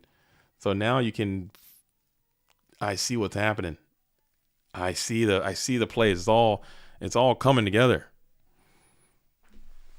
And there is going to be a Dimension Fusion play, bringing the Nasty Beast all the way down to 100 life points. You will get the Dawn back, and you will get the Wangu. Wangu does kill Dawn in this scenario, which is quite awful. Not gonna lie. Yeah, he does. Yeah, he will kill that Donzalug, which is quite ass. And DMOC does get a spell back, and we're gonna go for the Snatch Steal, and that will Snatch Steal the duel, as that is going to be a GG, unless Karibo. And that's going to be a GG. No pop required. As, man, oh man, Nasty Beast. Who saw that coming? Good luck in the grand finals. Very courteous all around, as Delinquent goes down to the Nasty Beast, as Reasoning Gate is about to take over the Clash of Champions. I can't believe it. If you would have told me that this was happening, I never would have believed you, as Moxy's and LeBounty are playing downtown in Dogtown. TK falls to Lucas the Heretic. Geisty and Lucas are playing. LeBounty and Moxy's are playing. Which one do you guys want to peep in on? We got LeBounty versus Moxy's, or do we have Geisty versus Lucas the Heretic? Which duel do you guys want to see? As the winner is going to be Nasty Beast hanging out patiently in the winners grand finals. That was a brutal match. It's hard. Reasoning Gate is one of those things, man. Bounty and Moxy's. Oh, we got a lot of people asking for Bounty and Moxy. So let's cruise over there and see what these longtime friends and associates are doing in the Clash of Champions. Still a lot of matches left in this tournament. So it is far, far, far from over. Literally anything can happen. Anything can happen, as you got Reasoning Gate waiting patiently in the grand finals. Looks like LeBounty has taken game number 1. I believe this is to be a Warrior Mirror. And these duels are cooking. Hell yeah. Just like you guys need to click on that like button. If you haven't liked the stream already, don't forget to like the stream on your way in and on your way out. Tell all your friends. Oh, we should have revealed. Man, you guys didn't remind me, dude. You guys didn't remind. I can pull it up. I can get to it. I still can get to it. It's not too late. It's never too late. I'll find out right now in the post side over here. I can find out right now. Clash of Champions, report loss and replay. I'm finding out for you guys right here, right now, live on this stream. Here we go. As we got Moxy's here trying to fight for his life. A little bit of graceful charity. Okay, it's been confirmed. It is 100% Ryukoki. 100%. Without doubt. With no more doubt. It was not the Dark Dust Spirit. It was none other than the Cokester. Ryukoki. Whoever's that Ryukoki, you nailed it. There it is right there. Ryukoki. He tributes it up later on and sets it. All right. But now we know, though. And knowing is half the battle. So Zombie Warriors, man. Very interesting deck. Interesting deck. I've tried to play. I think I played a Zombie Warrior deck before for my Halloween video. I made a Halloween video. I don't know if you guys saw it. It was me dressed up as Blade playing Zombie Warriors, but it wasn't, it was a meme. I didn't think it was anything like, be considered a serious contending deck. But it's fun. It's interesting. Vampires and Warriors, but I don't know. As we got Moxy's here and LeBounty for LeBounty. Moxy's already ripped the charity. Light and Dark established early. Back on the Spy Tech. Where's my chat, dude? YouTube. I need you back. That's what it was. I play Rat Pack with 1 Turtle, 1 Koki, 1 Reaper. Is really strong. I have to check it out, man. It seems like it's not going to be consistent enough. You just gotta just 1/1/1 in a regular warrior deck.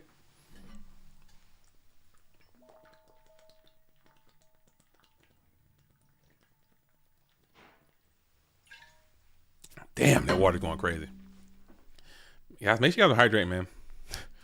People out there dehydrating in this world. Make sure you guys are out there drinking some damn H2O and getting hydrated. Dang. Yeah, but if you're going 1/1/1, what about when you draw them together? Or what about when you draw the turtle instead of the rat? Or you draw the rat instead of the turtle? It's gonna hurt your feelings, man. That's why you gotta play maybe 2/2/1, maybe 1 Ryukoki. Get your water in. Get your H2O in. If you want to put some electrolytes in there, you can do that. But definitely, let's start loading up that water. As we're just going to reveal the Mirror Force, pop the Zumbira. Moxy's forced to go into that second main phase. As we're staring down a bulky board from both of these behemoths. 2-time FLC champion, Moxy's over there. As LeBounty trying to go bike to bike, back to back, Clash of Champions. See if he can do it. Let's see if he got what it takes. Let's see if he got what it takes as we're in the second main phase. Still staring down a bunch of set cards in this Warrior Mirror.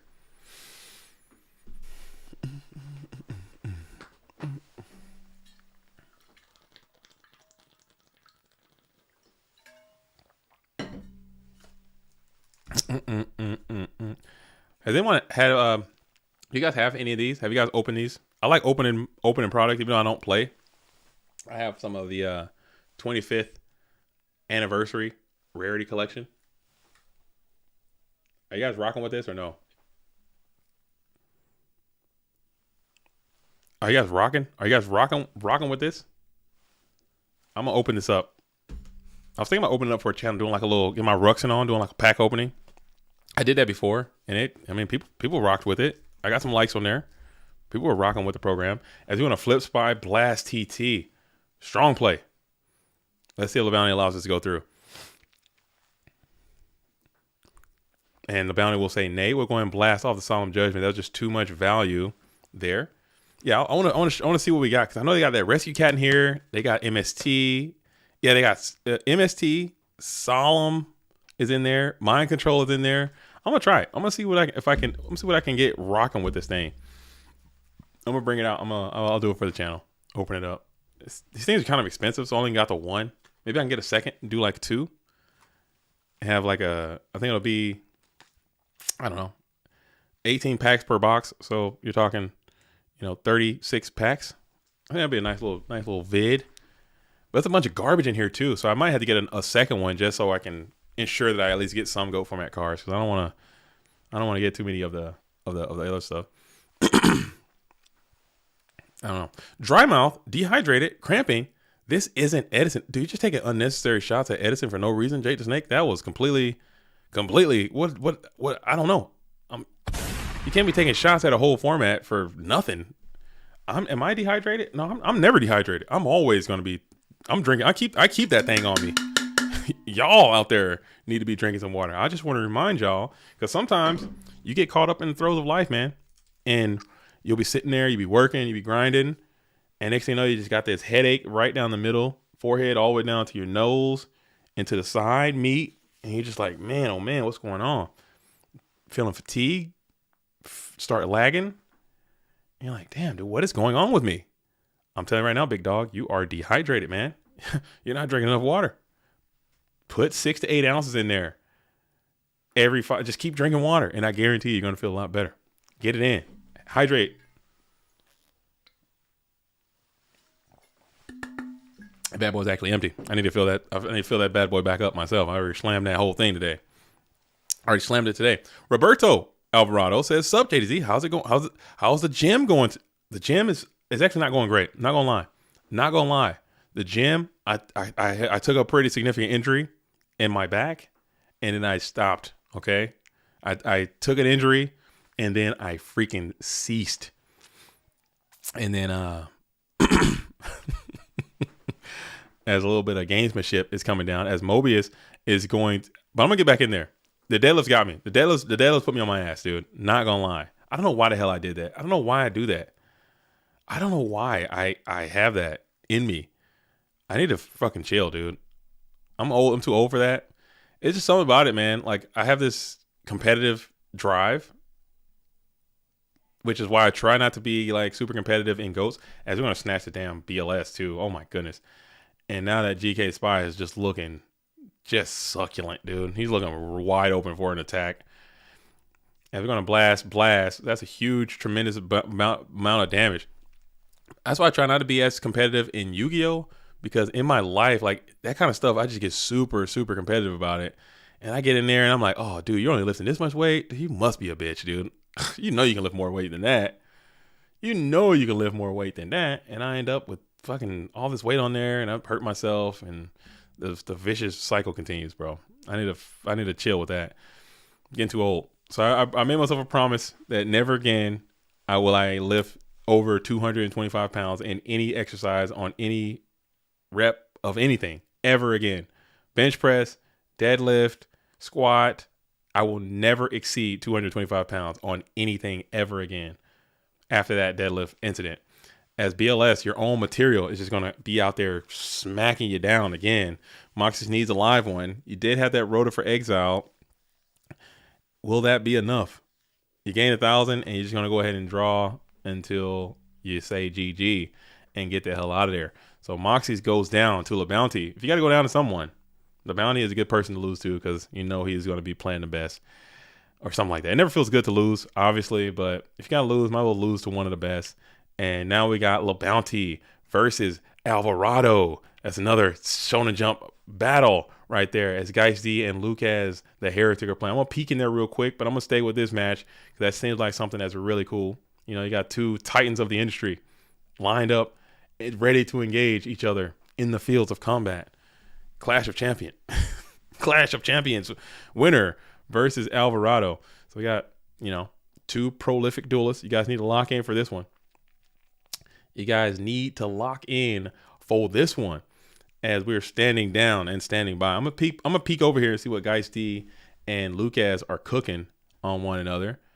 As it looks like we got a bunch of materials over here for Geisty. He's playing that Geist game. This game that Geist loves to play. Bunch of cards in the fray. The game, he's the best at that. Build it up. Lucas, I believe, is also on the patent pending warrior strategy. A lot of warriors out here today.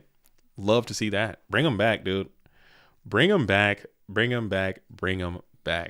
All right, so we'll stay here for just a little while, and I'm gonna peep over and actually I'm gonna set this one up because I really want to see this one start off fresh. As we got two of the game's best locked and engaged, and they're about to start. They have just started. It seems like Alvarado gets to go first. He's playing upstart TD, trap does shoot.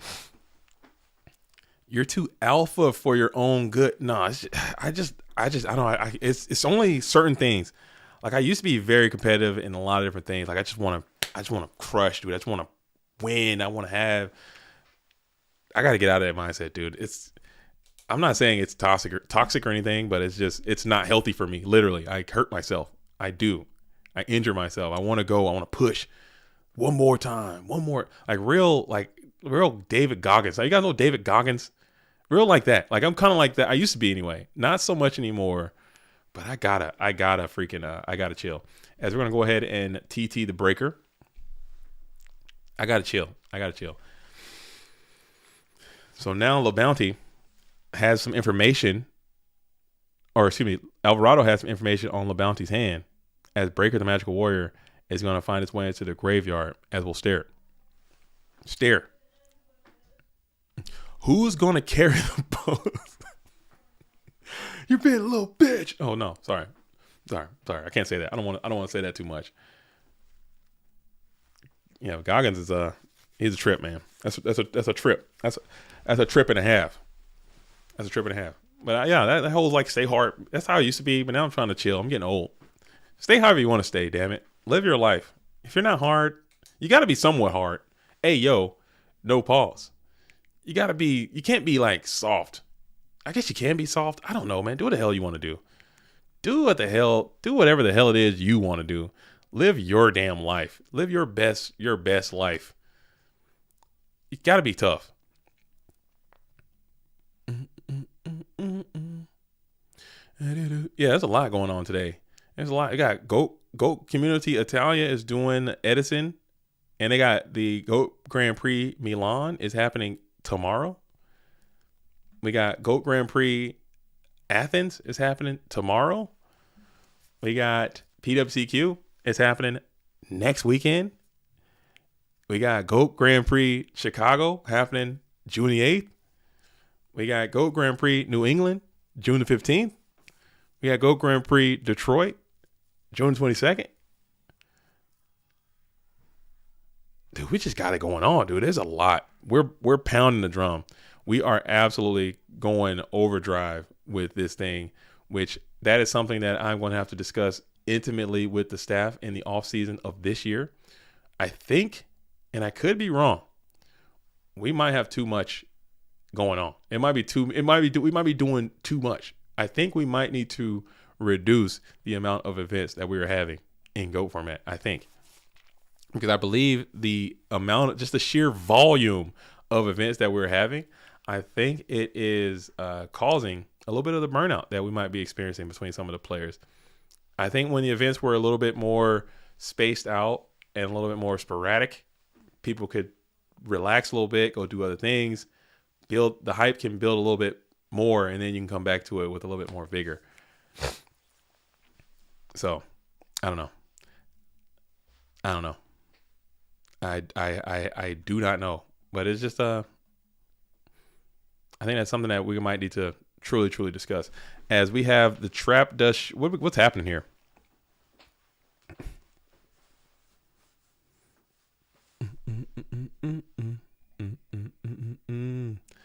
As we're going to go ahead and just pass there, back on over to Alvarado, who's holding on to 5. As we flip GK Spy, add another to attack position, probably, or defense position. Let's see what position this thing comes out in. And it will come out into attack, just downhill, putting a little bit of pressure up.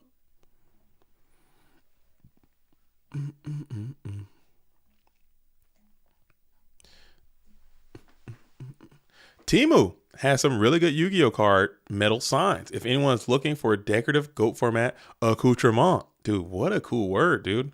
What a cool word, accoutrement. Timu. What is Timu? What is that? What is Timu? Give me the rundown on Timu. I don't know what a Timu is. I really don't. I don't know what that is. As we got another set monster here from Alvarado's point of view, staring down an open board, but it is LeBounty's turn. Can you find him on to start attacking into these GK spies? And you can. A big one. It is a Blade Knight, but you can't base boost the bad boy. You just got to summon him. And you're going to go into the set, and it will be able to slice and dice the Magician of Faith. Heads up play by the red corner. But now let's see if you can put some ass on this Blade Knight, or will you just have to pass with him at a little raw 16? Just a little baby 16. Temu is the new Wish. Temu is the new Wish. Ghetto Amazon is Temu. What do they got? How did they get on, dude? Temu, is that the one? Temu. What the fuck is Temu, dude? I've never heard Temu in my life. I've never heard Temu in my life. What is Temu? As these duels are getting in, we're going to tribute up for Thunder Dragon, and then we go light and dark. So it looks like you know a lot of information. If this is the Black Lusted one, you might be able to run this light, and it is not. It is just Chaos Sorcerer. So you can just banish here, and then go ahead and enter to the battle phase, smack in with 12 and 16. LeBounty is thinking. Alvarado has to be pretty confident that this bad boy is going to go through, because he's attacking with a little bit of information from the trap that shoot that he got from turn 1. So you got to be feeling pretty confident. Inside new shopping app, Temu. Yeah, it's a new. That's crazy. That's crazy. I need to find somebody in China. I want to get some merch. I want to get some GOAT format merch made. I want to get like some t-shirts and some hoodies and some hats. I'm pretty sure somebody I might buy it myself. Maybe like a couple people might buy it. Or I can do like giveaways or something, have something. Maybe I can go to talk to Temu, talk to China, get some materials. I want like I don't know, man. I don't want to say like a sweatshop, but I want like, I need, sorry. I did not mean that. I need it to be like a not sweatshop. That's what I mean. I'm hoping Reasoning wins. It can brick, but I want to see it be competitive. I want Reason to win every tournament from now on, dude. I want Reasoning to be the new meta. I want Reasoning to be played so much that people have to start considering main decking Spell Canceller, dude. That's the type of energy I need for GOAT format. Just play it, dude. I'm done, dude. I'm done. Have you seen T3 Gemini Elf selling for $250,000? That is not true. HMVB, you are not telling the truth. There's no way that happened. There's no way that happened. And that's not like breaking news.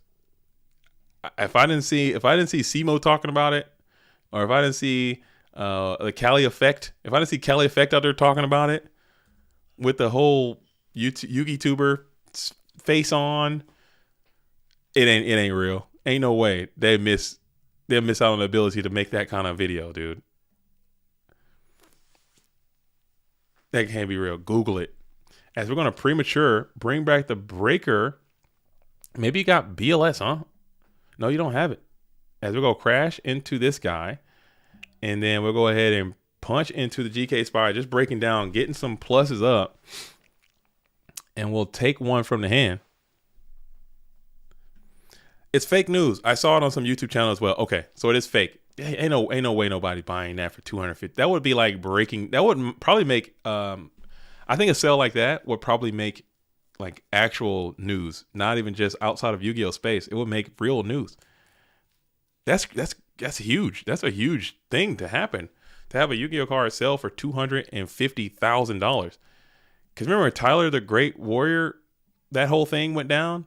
That was like that broke through Yu-Gi-Oh. That was all over the place. That's you're gonna go ahead and set 2 more behind this Don Zalug. So you're hoping maybe you got some solemns back there. You understand what some of the hand contents are for Alvarado. As let's see, as we go heavy storm here. So this could be a GG. The game could be absolutely coming to a screeching halt right here, right now. Thoughts on Retro Pack 1 reprint? I love all the reprints. I am all in on reprints. I think that they are good for every format and every game that they make. And I think Konami should just continue to make reprints. They should reprint the starter deck. They should reprint everything. Because the only thing it does is just increases the stuff that people are going to buy. And 2, it's going to make the stuff that's original increase in value. So the collectors are winning. The players are winning. The people who just want the cards are winning. The people like me who just want to open some shit. Like I don't even play the current game, but I love opening packs. I just like to the idea of what am I gonna get? Oh man, it's a thing I'll never use. I think it's awesome. I think it's cool. I think it's dope. Edison coming up. Yeah, I think they're getting like some big hits on this next one. They're getting some good. I forget what are they? I think they're reprinting the Light of Destruction set, the one with Lila and stuff in there. They need to reprint the damn Substitute, man. Are they reprinting what's the trap card? Royal Oppression? They should reprint that too. They should reprint like a couple things, man. There's a couple things that we need reprinted as well. They should reprint Frontier Guardian. Like, I don't know why they're not reprinting Frontier Guardian. They did reprint Invasion of Chaos, and I think they reprinted Dark Crisis. They reprinted Magic Ruler, Legend of Blue Eyes, Metal Raider. I don't think they reprinted Frontier Guardian, and I don't think they reprinted Magician's Force. I don't think, anyway. They might have reprinted Magician's Force. I can't remember. They reprinted Pharaoh's Servant. They did not reprint Magician's Force. I would be down with a Frontier Guardian. I would buy a box of Frontier Guardian if they reprinted it. I'll buy a couple boxes because I would love to pull a Ring of Destruction. You know, I've pulled it before, and it made me feel that's one of my core memories of my life, of all the good things that I've had in my life, and they're substantial. I've had a lot of huge wins in my life. I've had a lot of huge L's. You tend to remember all the L's more than you remember the dubs. Like, I've had some huge, tremendous wins in my life. I've had some significant L's too, okay? But one of the dubs that I clearly remember in my life is pulling a secret rare Ring of Destruction. That is something that will literally just destroy your endorphins, dude. It will just destroy your brain. Your brain can't take it. If you've never had a huge pull in those days, oh my goodness, your freaking endorphins and your harm, you can't take it, dude. You can't. I was elated. It was everything, bro. I was elated. I pulled this thing, and I'm just like, man, I pulled that. I had some huge pulls, man. And that was one of them. I was him for a little while because in that local scene, people just didn't have, we're spoiled now because of these reprints. We're spoiled now. But back in those days, like, people just didn't have all these cards that we just have so freely now. And it was just a different time. As we're going to go Rhoda for Dawn, Knock, Summon. You guys know the vibes. And now he's looking to get in clean for 14. No chance it happens. But there is a possibility that his 14 can strike true. And it will definitely, maybe, potentially. Yeah, it blew, like, it recalibrated my whole idea of what is good and bad. Like, it reset, you know what I'm saying? It was so good that it reset what I thought good was, because it can't get much better than that. Like, what's better than this? It blew my mind. I don't know. It hooked me. Pulling Ring of Destruction in front of Guardian. My first child's birth. It was I mean, that was pretty cool. Seeing your kids be born, but man, your kids cannot destroy one face-up attack position, one face-up monster, and inflict damage to both players, dude. Your kids can't do that. Ring of Destruction can. All right, so we're apples and oranges over here. As Zambara the Dark is going to be able to get a cleanup plus on this Dawn, unless you got the Sakuretsu in there. 2 T-Drag, Sinister Serpent in hand, and you're going to take 700 damage. Zambara coming in strong. When if your child's not first edition holographic, I mean, your kids are reprint. Dude, I got 3 reprints over here. I got 1 first edition and 2 reprints, dude. Unlimited ass kids. Oh, them unlimited ass kids, dude. TCG player, these kids, dude. Nah, I'm kidding. Those are called jokes, people. Jokes. As we're going to go Sakuretsu Armor getting popped by Breaker, the Magical Warrior. Oh man, as we're gonna pop it and just pass it. Dang. So now Zambara got a decision to make with this Zambara. You can get another plus, and you will probably take your plus value where you can. You'll take your pluses, man. You'll take them. You're giving me a plus, I'll take it. But now Zombiro's at a paltry 1,700 attack, and he did his duty. I mean, if you got Zombiro out here killing multiple things, he's done everything you've asked him to do and more. And he's just gonna go ahead and set another spell trap, set another monster onto the field, pass back on over to LeBounty, who's now holding 4. Dang. No, man, but yeah, that's one of those things, man. And you guys know, man, especially if you, it was so different. Like I pulled I don't even know where the hell the damn thing's at. Oh, I pulled some secret rare, some random ass secret rare from some, I can't even find the damn thing. I don't know. I pulled it on the stream last time. It was like a secret rare something. And I was just like, dude, what is this? It meant nothing to me. Like it just didn't even register as something that I should give a damn about. But with that damn ring of destruction, man, I was like, holy shit, dude. As Delinquent Duo is coming down strong. As LeBounty is beginning to think costs are paid, and we'll say, okay, we'll lose 1 from the right. It is mind control. And now you got to kick 1 of your own. It is exiled force. Dang. Dang. Cool. Yo, if you're out here watching the stream still, what are you doing? Hit the like button. We should be somewhere near 100 likes. I'm telling you right now. We got to be somewhere at least hovering around the 100 like mark, and I don't think we're there yet. So we need to do everything we can. Let's get this bad boy up to 100 likes. I think we can do that. A bunch of kids bought everything but 1 pack in a new box of Invasion Chaos. They didn't pull BLS or Chaos of a Dragon. I bought the last pack and pulled the BLS. Oh my goodness, dude. That's got to be such a good feeling. Just that Charlie Bucket type mentality, Charlie Bucket type beats, where you just get the one off. You see all these rich kids in there just ripping packs all day, and they're getting nothing. And you just, here's my store credit, sir. May I have a pack? And you just yank that damn BLS out of there. I've never pulled a BLS. Not even once, dude. Not even once. I don't think so anyway. Not that I can remember. I don't think I pulled a BLS or a Chaos Emperor Dragon. I don't think I pulled either one of those. I've seen it. I've seen it happen. I've had those cards because I would have to trade or buy, but I've never had the thrill of pulling either one of those cards from a pack. And I bought enough Invasion to Chaos. I probably spent, if I had to count, several $1,000s in Invasion of Chaos. Thousands.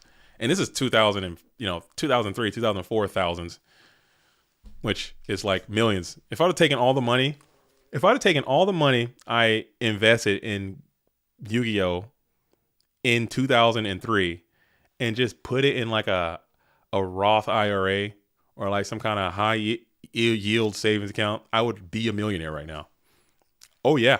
I would be literally a millionaire, as Ninja Grand Master is going to smack on in to the Thunder Dragon, taking 200. Yeah, if I put it in Bitcoin, Roberto Alvarado, if I took the Yu-Gi-Oh money and invested into crypto in 2003, I would be so rich right now. I'd be super duper rich.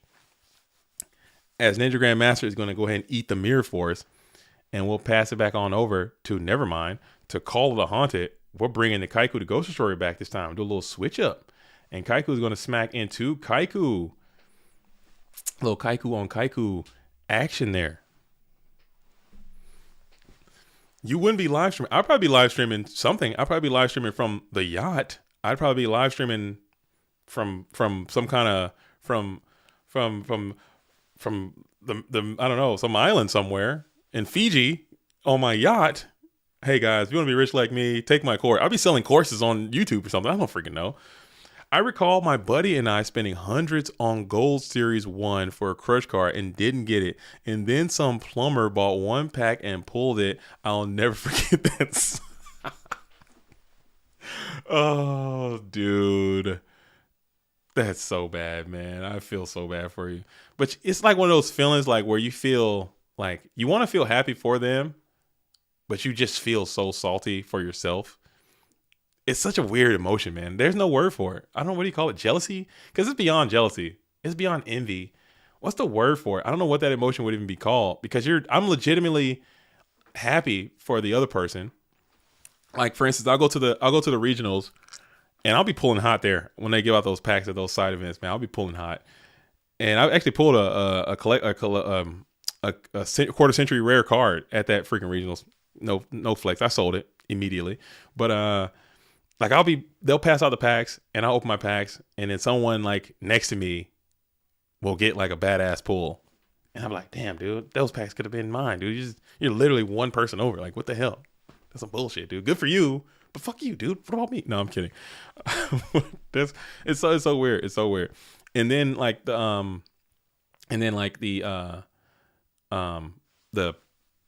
like your friends, like back in those days, your friends, where everybody get their packs or whatever, and you're opening your packs, and you get some mid or you get some bunk, and then they open just the heat. Like they open the heat. Like I sat there and watched this guy open like Gemini Elf back when it was hot, and I'm just like looking at mine. I'm like, dude, ain't that some shit? Thanks, good, happy for you, but fuck, man, I don't want to sing happy birthday at your birthday. When's my birthday? I want to eat some cake. I want to play games. I want it to be my birthday. Hell with you, man. No, I'm joking. How much did you get for selling the car? It was $160, $135. Right away, immediately. I pulled it and sold it instantly, right to the vendor, dude. Right to the vendor. Immediately, it was gone. As soon as it came out of the pack, I held it for like a second, and that thing was immediately gone. I would have given it. It was literal garbage to me, bro. It had no value on my life at all. None. If he could sell it for more power to you. As Zambira the Dark is going to be out, we're not attacking into the set. Just chilling. You know what I'm saying? Just absolutely chilling. I just had a duel. Hold up. I had a duel. Opponent's life points went up to 16K because they got walled by spy after snatching, dude. That's a classic, maneuver, dude. Snatch stealing the spy and then getting walled up. Hate to see it. Hate to see it, man. Absolutely hate to see it. I'm sick. Did you win? Never mind. You're not winning. Well, you might be able to win, man. I don't know. 16K is actually quite easy to get to these days. It's actually not that hard to get to, as you're still holding it down with the Zambira just being your wall here, blocking off all the access to your life points. You're keeping that 2100 strong, which is pretty good for you. Oh, I did win. Okay, that's good.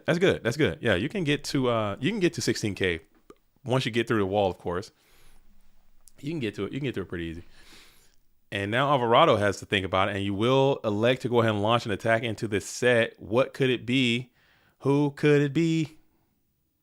Kinetic would go crazy. I know people have been siding in Kinetic versus Turbo, as we'll just rip the ring of destruction. Bring yourself to a very vulnerable amount of life. Dang, that's a low amount of life points here for the red corner player.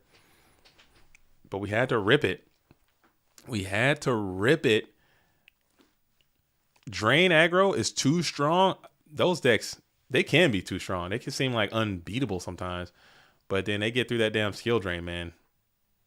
And you're just like, damn, my cheeks, dude. They've been exposed. My buns, they're open. My butt. Or they play like Wing Blast. You play the skill drain. And then they play Wing Blast and stack on the top of your deck.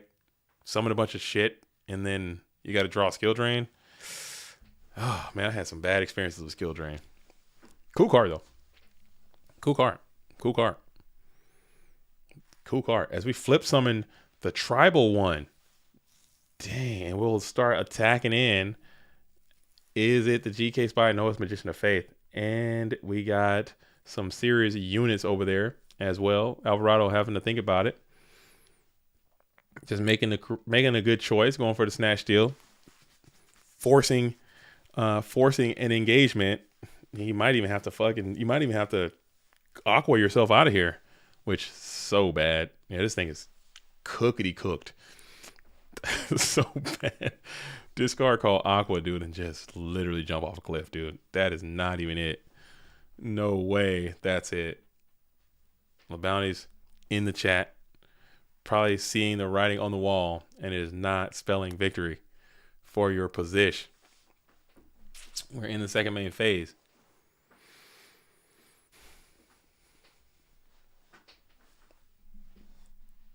Dang. D-Zang. As we'll just set another spell trap, pass it on over to Alvarado. If he's got a heavy storm to go along with his snatch deal, your cheeks are just completely busted. Absolute shamble town to your cheeks. And we're gonna rip the snatch. Still get a chance to play Mystical Space Typhoon here, if you got it. Let me check the graveyard over here. No MST. He's gonna pass it over. And we'll just take the game or take a plus. And it will be the delayed Dust Tornado. That's a risky technique. I guess there's really no risk. Does he have Thunder Dragon still in rotation? Nah, he's got all Thunders are gone. So really no risk. You did get to secure your opponent's battle phase as well. So not too bad as you bring out Chaos Sorcerer in the second main phase. And he will have a target that can be banished here. And we'll think here on the summon. No thumbs up. Just a little ponder. And we'll just rip that onto the chaotic one. And now LeBounty's at a low, totally low 500 versus 32. Excuse me. And then we'll reveal the Swords of Revealing Light. Dang. And now LeBounty needs to get, I guess you gotta hit the pressure up, man. That's the only way to keep it going. You just don't have a way to get through it. I think Breaker is already used as well. Yeah. Breaker would have been nice. Breaker's gone. Alvarado didn't have a play. Just draw a pass. Swords is at 1. Jeez Louise. Tight spot, man. Tight spot.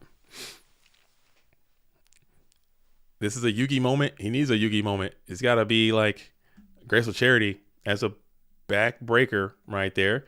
As the Swords are Revealing Light, showing why. I don't know why people stop playing this card. I really don't. I think the card is super duper good. I don't know why Turbo players they've started like kicking it out, man, and not running it. The card seems pretty nice. And I think we have 77 likes. Let's go ahead and get the likes up, fellas. If you haven't liked the stream already, please do so. It goes a long way, and it helps me out tremendously. It doesn't cost you anything at all, and it helps the program, man. The algorithm works like that for a reason. People all the time come in and they see the streams and they have no idea that Go format exists because you liked it. So if you like the stream, like the stream. If you don't like the stream, still just damn like the stream, dude. Who cares? Stop being immature, dude. Just like the damn stream. You know, all this, you know, take your heart out of it, dude. Just like it. Show the community love. I'll take the love. I'm powered by love. I appreciate the love. I'm powered by love and not so much by hate. As we're going to go Graceful Charity here, and Breaker is looking good. Breaker is going to be on the approach, gaining counters. Do you have another Book of Moon? Probably not, right? I don't know. As you're going to go ahead and rip the TT, blow up the Breaker, set one from LeBounty or from Alvarado and pass. Now you're holding 2. JDZ, the love machine, powered by love, fueled by love. 0 octane. As we gonna rip the. You didn't get a thumbs up there. What happened? What's going on? Oh, he just negated one and charity the other. What is happening? Can someone explain? I see what's happening. He negated the pot with Solemn, and then he just had the charity as well. So he held the charity. That's a cool hold. I think I discard another card.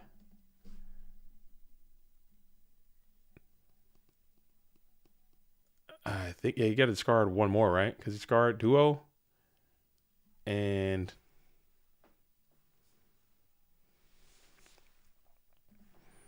would he have kept holding if he didn't see Pog cards? That's a possibility. Maybe he had a good inclination that it might have been a solemn down there, and he just wanted to get it used, and then maybe he can, continue to play. I don't know. I think we're still waiting on a discard coming in from LeBounty's point of view, so he's sweating. You still got one more turn on these swords, so Alvarado is definitely going to get at least one more draw as you just go ahead and set one Mon on the field in defense position. As coming out top of the deck, you'll get your Sinister Serpente back to the hand. As you play upstart, LeBounty's loving that. Take a little 1,000 rebate. Ring still is in a weird spot where it can kind of get certain cards but can't get others. They're gonna make that this really weird win condition as we're going ahead and set and just pass here. So Alvarado's selling discard trap. LeBounty is buying discard trap. And it is that patent pending Magician of Faith that did not get a chance to resolve. So now we go premature burial, and that is going to be a GG. What a crazy ass match, dude. Oh my goodness, these duelists are going at it, dude. They're good, man. They're freaking good, dude. These guys are really damn good. Holy shit, dude. Man, like, I'm not even kidding, bro. Like, these guys can play. You can tell. Like, you just look at the game. You can look at the game and see like what these guys are doing, and I'm not doing that. I'm not holding Grapes of Charity like ever. Not right there. I'm getting blown apart, dude, by Solemn Judgment. They're getting it in, man. They really know how to play this game. So we'll see. We'll see as we're going to a game 3 scenario. While they're doing that, I'm gonna pull the bracket back up and see what's cooking. Geist D and Luke as a Heretic are still locked and engaged in a battle of wits. So winner of that has to play each other. So winner of that match has to play against the winner of this match, and then the winner of those has to go into Delinquent, and then from there we go back into Nasty Beast, who's waiting patiently in the wings.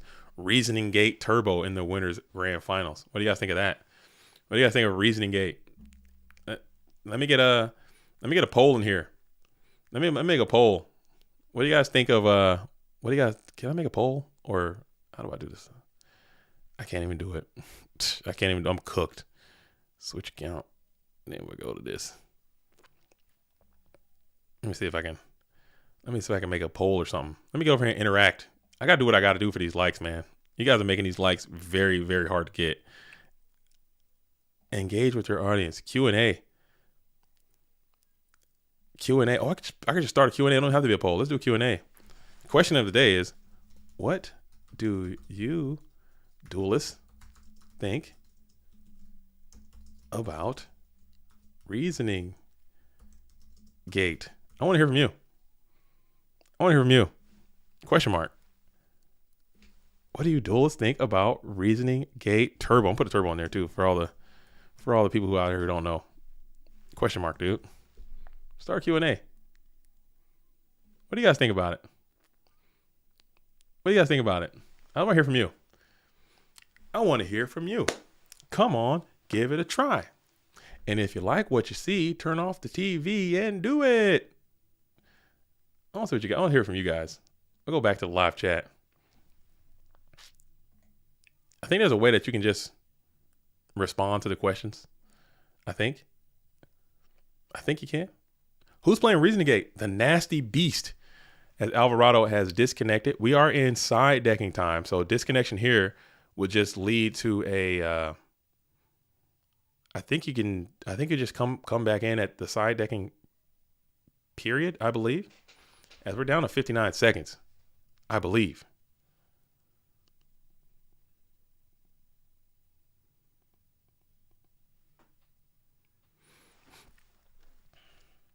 I have to talk to I'm pretty sure that's how that works. Reasoning Gate increases the speed of the format. I love it. Just doing something faster instead of sitting back and rocking and rolling. I don't know. My locals has 3 or so Reasoning Gate players every week. Personally, I think the deck is insane and you live and die by the reasoning call. Some people like it. Some people like it. Some people don't. I'm more in the camp of I hate it because I just hate playing against it. But also, I'm starting to understand the appeal. And if people start playing it more, I wouldn't be too mad at it. Except for on the ladder. I think on the ladder is a different vibe, man. Ladder should be just people chilling and coming together and playing. Like it should not be like FTK, OTK stuff. I guess you got to use it to test this stuff out. But the ladder shouldn't be that, man. Our GOAT ladder is so diseased. It's ridiculous, man. And it just sucks to see, like, because GOAT has been out here doing this retro thing for the longest amount of time. I think that's safe to say. People have been playing GOAT format for a really, really, really long time. It's under the microscope at this point. It's basically, people say solved. I don't really like that term, but it's essentially, you know what it is. And we've made a lot of mistakes along the way as a community and as a format. And then Edison comes along and you see them kind of making a lot of the same damn mistakes that GOAT's making. And you get onto the Edison ladder and it's like the same shit. Like, why? I personally, I still play on the ladder because I'm addicted to it at this point.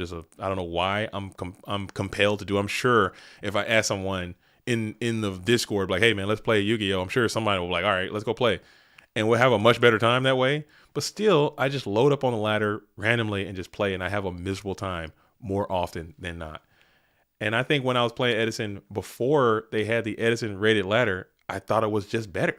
I thought it was just better because you actually have to kind of get to know people and play people that you know. And it was just more of a chill thing. Now you get these people who just like so impersonal, man. More impersonal is really weird. Reasoning gate with Trunade at 3 is too strong. Sometimes, unless you're playing GOAT game 1, it's super hard to win, and not enough decks are signing Roars or Goats or Reapers. I think that's one of my points that I'm trying to make is that if more Reasoning Gate was played at a higher clip more often, then it would encourage people to build their decks differently, which would in turn make the turbo deck a little bit weaker, I would assume, and then make it a little bit more rounded out. Because if turbo gets weaker, other strategies can get a little bit stronger, and then now your game is more balanced. You know, it's kind of like a scorched earth kind of approach. Like burning your fields. You burn your fields to grow more grass, you know, but your grass or whatever is still going to be on fire. As we got mind control, it's going to bait out the damn. That's hard. So you got the set tribe. That's the second set tribe we've seen today, and it actually worked out as you're going to go ahead and get some gamesmanship in there. One last time, you guys set and tribe. Where's the bracket? If you hit exclamation point bracket, it should pop up. Let me see. Let me check it out. I lied. Nightbot, your ass is fired, dude. Let me get that over to you, Betchy. Oh, there it is. A little late. A little late. Is that the right one? Yeah, there it is right there. There it is. Nightbot, you're rehired. I was about to fire his ass right there on the spot. I was about to throw his ass out of here, right here live. As we're going to go ahead and hit the trap does shoot. Snatch, Saku, MST, and Sork are going to be the hand. You still got this tribal one on the field in attack position. Michael Gray says, Minecon is such a bad card. I am so down on Minecon. I am so down on mind control for that reason. I think I've been going further to say, Michael Gray, that I would rather main deck the damn mind control instead of signing in. Because signing in, you're getting nowhere with that shit these days. It ain't going to happen. People are just too over that, dude. They're just so beyond mind control getting value these days. As I say that, probably somebody going to mind control a Magician of Faith or something for a huge win. But it's just so bad these days. I don't know why. People just, they're not playing into it. They're not keeping flips in. They're not falling for the they're setting tribes and shit. You see this? That's what people are doing to Minecons these days. It just ain't hitting, dude. It ain't hitting. It ain't hitting like it used to. People are bluffing the hell out of that damn thing. Maybe if you're if you're trying to use it to get the damn you're trying to get the damn BLS out of there, maybe that's an out to BLS, but smashing ground, play that. I don't know. Hard to mind con of faith unless it's a top deck situation. Yeah, unless you play like trap does shoot, and then you send back their only other card, and they literally only have the Magician of Faith, and they only set one, and they probably still mix it up with like Desert Sunlight. I don't know what they're gonna do. They're just not. People just aren't losing their Magician of Faith like they used to. Mindcon's value is plummeting. It's just not it's just not hitting like it used to, man. People still rock with it though, and it still has some value, and they could take a spy, hit it to Koichi, go 1-for-1. But man, oh man, hit a night ass, whatever. I really like BrainCon and Econ. I am up on BrainCon, down on Mindcon. Game 2. I'll main deck the Mindcons these days, but I'm not signing in. It's just not hitting, man. It ain't hitting. It doesn't hit. It ain't hitting. It's not even hitting.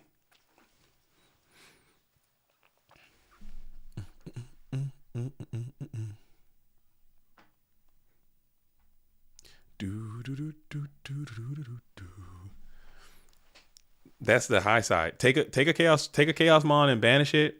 That's like that's basically the best you can get. But smashing ground can do that too. But smashing ground can also take out GK spy that's up. That's already, you got through the one spy for whatever. However you did that one, you can smash the other one. Smashing ground can take out BLS. It can take out Sork. I don't know. I'm not saying smashing ground is a better card than mind control, but if that's your line of thought, then you might as well just play that. I don't know. As we got Don gets in clean for a Sakuretsu armor ripped from the hand. Interesting indeed. I believe Alvarado might be trying not to get zinged up over here. So not trying to set too much garbage onto the field. But the punish there was Don getting in clean for a take.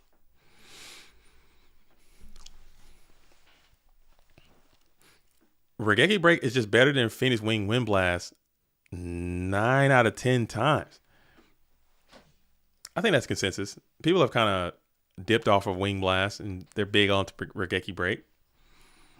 Ooh, but maybe that's why he didn't want to have the Saku. I don't know. Now he got the Snatch Deal, and Don is going to come in directly. So you had the Dust Tornado for the Snatch Deal. It gets MST'd, and now you got freaking Saborg too. Oh my goodness. And that is a light monster though. So now Alvarado has to worry about that.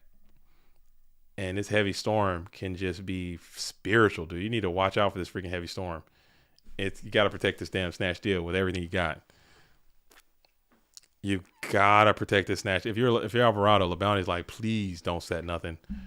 Oh, I don't know what the hell is going on. Who won game 1? Game 1 was won by Alvarado, I believe, and then LeBounty won game number 2. That was a great game too. And then we got a game 3 scenario here, as we're gonna go ahead and set 1 behind the Don's Alug.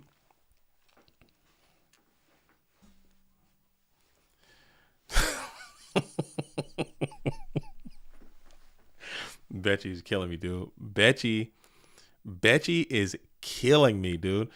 Betchy says TF, which is shorthand for the fuck, dude. That's why LeBounty is in losers bracket, because of that damn Zabrick, dude. You can't be out here taking shots at Zaborg, dude. He's not Zabrick, dude. Betchy is so damn funny. So LeBounty's holding 3. Not the Zabrick, dude. Oh, dude, he's holding 3. He's holding 3. Heavy is great if you had it. But you got your own Snatch. Book of Moon is the immediate punish to both of those cards. But you're going to go for the Snatch, and then you're going to just try to get one in. Back to Alvarado. Ooh, and the delayed RB. Big City Dueling. You take over the battle phase. Dang. Dang. You got Exile 4. He's going to be forced to play it. Oh, that's the saddest neg in the world, dude. That's the saddest neg in the universe. As you're going to go ahead and pass it back on over to Delinquent Duo to take your last playable card, it'll be none other than not Charity. Is it the Blee LS? Oh, no, it was the Blackluster Soldier. No, damn. He had it. He had it. He had it. I guess you could have. Nah, you couldn't because you already tried to attack. He said, I almost brought it out main phase 2. Just didn't do it. Dang. That would have been next level. That would have been some next level dueling right there if you'd have just spammed the Blackluster Soldier. That would have been crazy.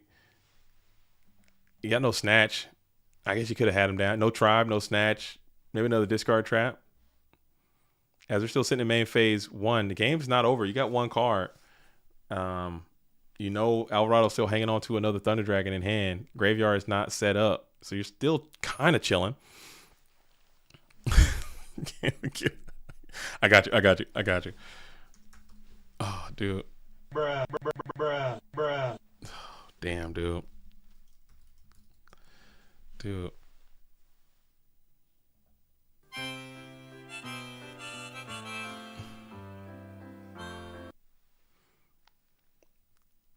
That's a pretty damn good song. That song came on the radio when I was driving to work one day. And I was like, bro, this song is going so hard for no reason. I really never listened to it because, you know what I'm saying? I wasn't like in my old man bag like that. But the Piano Man goes stupid hard, dude. Listen to that song again.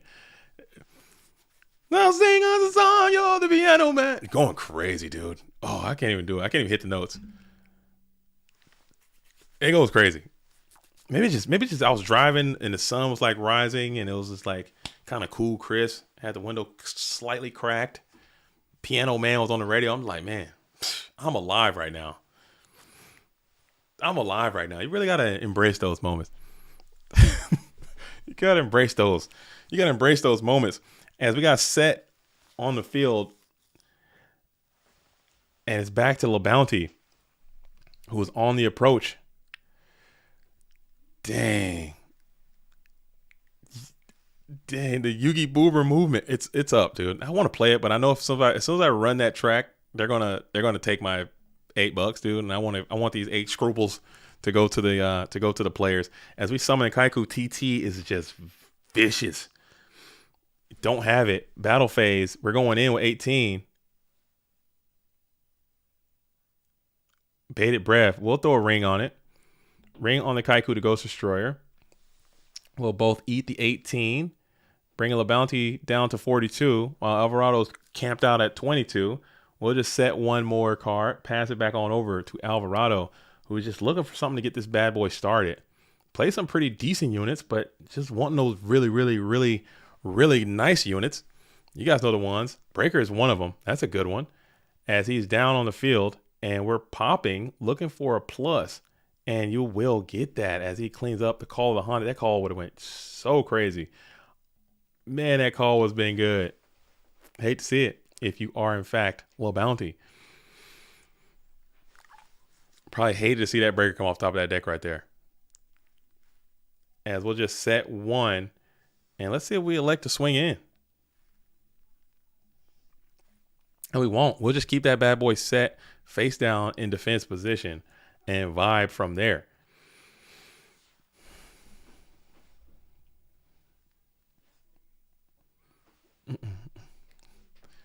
As they're both trying to enter into each other's mind space of what that set card could be. Could literally be anything. As we'll just set another Mon on the field in defense mode, kick it back on over. Alvarado still sitting at 22, 4,200. Oh, man. Oh, man. All right, let me check the Q&A. I think the Q&A is done. Did I get it? I think I got some answers in there. Okay. Yeah, we talked about that. And we got another question coming in. We got jelly donuts or apple fritters. Let me tell you right now. Apple fritters, 100%. I am an apple man. You can ask my wife and she will tell you, I am the apple Apple of my eye, dude. Give me all the Apple everything. Apple computer, Apple fritter, Apple pie, just whatever. I'm big Apple. I'm big Apple processor. Let's see what we grab here, man. This is so fucking hard, dude. Oh my God, this is hard. Oh my goodness. What do? You get back charity and gamble? You get back snatch and gamble? Rhoda and gamble? It's all gambling. You're just gambling in different ways. What the hell is that, Private Pile? Is that a jelly donut? No, I can't. Just because of that scene, I don't think I can eat it. I don't think I could comfortably just eat a jelly donut and just rock out with it. I don't think I could. Nothing beats a jelly-filled donut. I think an apple fritter will clear a jelly donut any day of the week, Madcap. I think an apple fritter clear. I kind of want an apple fritter right now, actually. You got me thinking about it. Maybe I can Uber Eats. Can Uber Eats send me one copy of an apple fritter as we go into the main phase 2, and we'll just tribute up the breaker just to secure a dark monster, it looks like, for a follow-up chaos play. Dang, man. Dang. So what is going on? For 20 bucks. Nah, I'm good. I'm good there. Like, we got these really good it's a really good donut shop that's like down the road from me right now. I think I might go there after this. I might go there after the stream. They guys got me thinking about damn apple fritters, dude. I think I'm gonna go and just blow it. As Graceful Charity goes through, LeBounty still has access to Heavy Storm. If you can get to Heavy Storm and like a series of attacking guys, maybe not enough. Maybe you can't get through the full 22. Well, if you go heavy, flip summon the DD Warrior Lady like it could be, and then attack. That won't be enough. I'm tripping. I don't know. You guys don't like apple fritters? I can't believe it. I can't believe I'm getting boomered out of apple fritters, dude. So really, if you're sitting there, if you go to your office party, okay, you're in the office. Hey, Tam. Hey, hey, Chuck, what's going on? Oh, it's Donut Friday. Oh, what are you bringing in? I got this box of 12 random assortment of donuts from Legendary Donuts down the street. Here you go. You guys can have one. First pick goes to you, Shauner.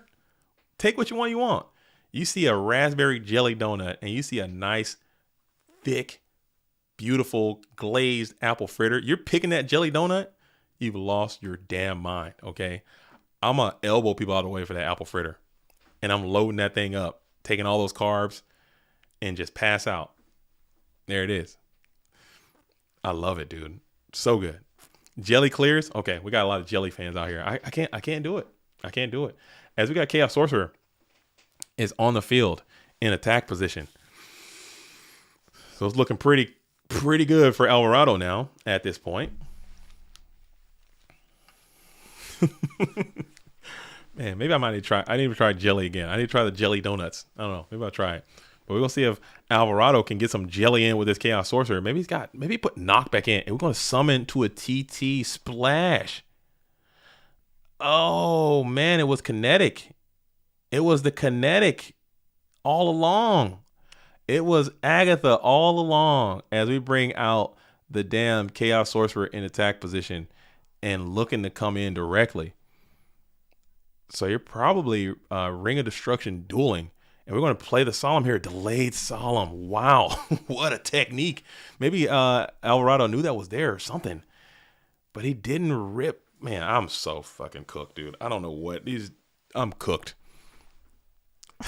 I'm cooked. I am cooked. As we're going to go ahead and play pot off the top. Do you have Solemn? No Solemn. We're adding 2. Do you have, I don't know, man, what is going on? Alvarado still has a ton of live draws. Ton of live draws coming in from the red corner, from the blue corner player. And we have fruit salad. Some fruit salads have Jello in it. Who's making salad with Jello? Jelly? Do Americans really make salads with Jello? I don't think so. I've seen like some fruit salad, like a fruit Jello salad thing. I don't know. Like a fruit salad with Jello in it. Am I tripping? Like a fruit cocktail? What is fruit cocktail? Give me your cocktail. Fruit. As we want to try to go for the gusto here. It looks like we're going for premature on Zaborg, and just maybe this is good enough to get in and win, perhaps. As premature, target Zaborg. You might have to solemn one of these, and then you might not have. And you're going to Dust Tornado, so you didn't have to solemn after all. And do you have another card? You will set one onto the field, pass it on over. Yo. Had to grab my phone so I could chime in. Apple fritters are goated and jelly donuts are for mouth breathe. Oh, I don't want to take shots at the jelly community, dude. I just prefer, you know what I'm saying, my donut choice. As we want to pop in for 12. Oh man, pop in for 12. And if you got ring loaded, if you're out, a ring is gone. Never mind. And we got Jar of Greed. You're gonna hope this thing can take a trip to Jogtown. Dang.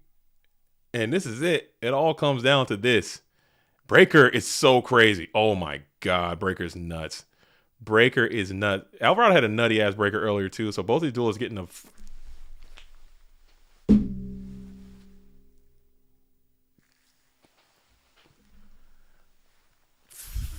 freaking nuts. Zambira is crazy. Oh my goodness, dude. Oh my goodness. Upstart Goblin. So now Zambira is not as bad. Not as bad as you're going to go ahead and take the 1,000. We're checking. Are you about to solemn the upstart? There's no universe you solemn the upstart. Is it? I don't know. He might though. He's crazy like that. He's crazy like that. You're going to have to trust into the top deck. You're going to trust the gears. You know, trust in the gears. Oh my. And we do give him the 1,000 as we'll set one and pass. And do you get him on? Did you trust into the gears? And you don't. You're just going to go battle in for 16. 16 gets in super clean. And then you're going to main 2, set one more, pass it back on over to Alvarado, who now has to make something happen. You need a flip, man. You need something that you can set. I think it's pretty safe to get a card down if you can set something. And you're going to find a set monster to put onto the field. And it will be Nomen Crossout being played. And I'm pretty sure he's got Solemn down. Yeah, so we're going to go ahead and get a GG out of it. What a crazy-ass match, dude. Whenever these two play, it's always like this, too. It's never a dull moment. It's always like edge of your seat, kind of freaking super, super technically sound games, man. That was a phenomenal Go Format match. Can't even lie. Instant classic right away, as Alvarado is going to fall this time. LeBounty is still going to be on the approach trying to get the dub. But man, oh man, what a crazy ass well-played match, dude. That was some top level, like, Go Format dueling right there. Like next level shit, man. Seriously. That's what you get. Clash of Champions, dude. They're not here by mistake. Like, this is not a joke. To get into the tournament, it's not an accident. Okay. That is a on purpose type beat. And I think that's pretty cool. But now we got Geist D. And so you left one freaking this hammer after hammer after hammer, and you're going right back into Geist D, who is trying to get there, trying to get the dub. Okay, let's see what we got happening. All right, man, oh man, I might take I'm gonna load up this match. They both play out of their minds, man. That freaking hold, because that gambit that Alvarado did, which was probably a game-winning maneuver. And against anyone else, that kind of play wins. I think when he goes for the special summon the damn Chaos Sorcerer TT, blow it up, had another Chaos Sorcerer, that kind of play wins. But he held the Solemn, and I don't know, man. It was tough. He didn't play it on the normal summon. It was tough. It was very well done by both of those players, man. Instant classic immediately. But I'm gonna take a break real quick. I'm gonna grab some food real quick, put it into the old bread basket. You know what I'm saying? You gotta stick around. Keep liking the stream. You guys got me thinking about damn apple fritters. And I'm like, I want an apple fritter now. So I'm gonna go fill my water up real quick. We got LeBounty and Geist D coming up next. So don't touch that dial. Keep it locked. Clash of Champions. Make sure you like the stream. I'll BRB in 5 seconds. Hopefully these tools can get started and I can have it up there for you guys. But if not, I'll be right back.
And I feel it. Where'd you go for tomorrow? Where'd you go and when the mask I found? And I feel when the dogs begin to spell. Where'd you stand to lose?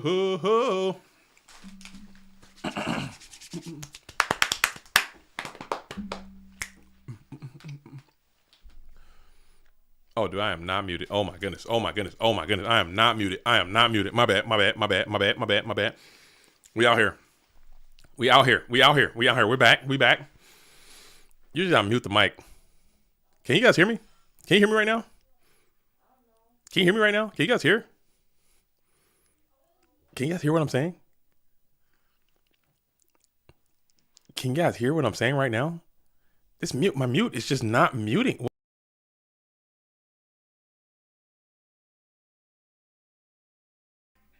How about now? You can? You cannot hear me right now? Man, y'all tripping, man. I'm bugging, dude. I'm losing my mind. I can hear you. Okay, I'm trusting Cub. We're trusting in Cub. Make sure you guys get over there and subscribe to damn Cub's YouTube channel as well. I'm trusting Cub. How about now? Can you hear me right now? You can hear. Okay. What about right?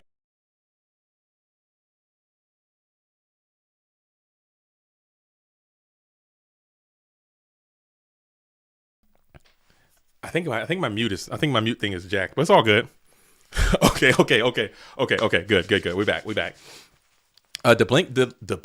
Delinquent is playing warriors and zombies together.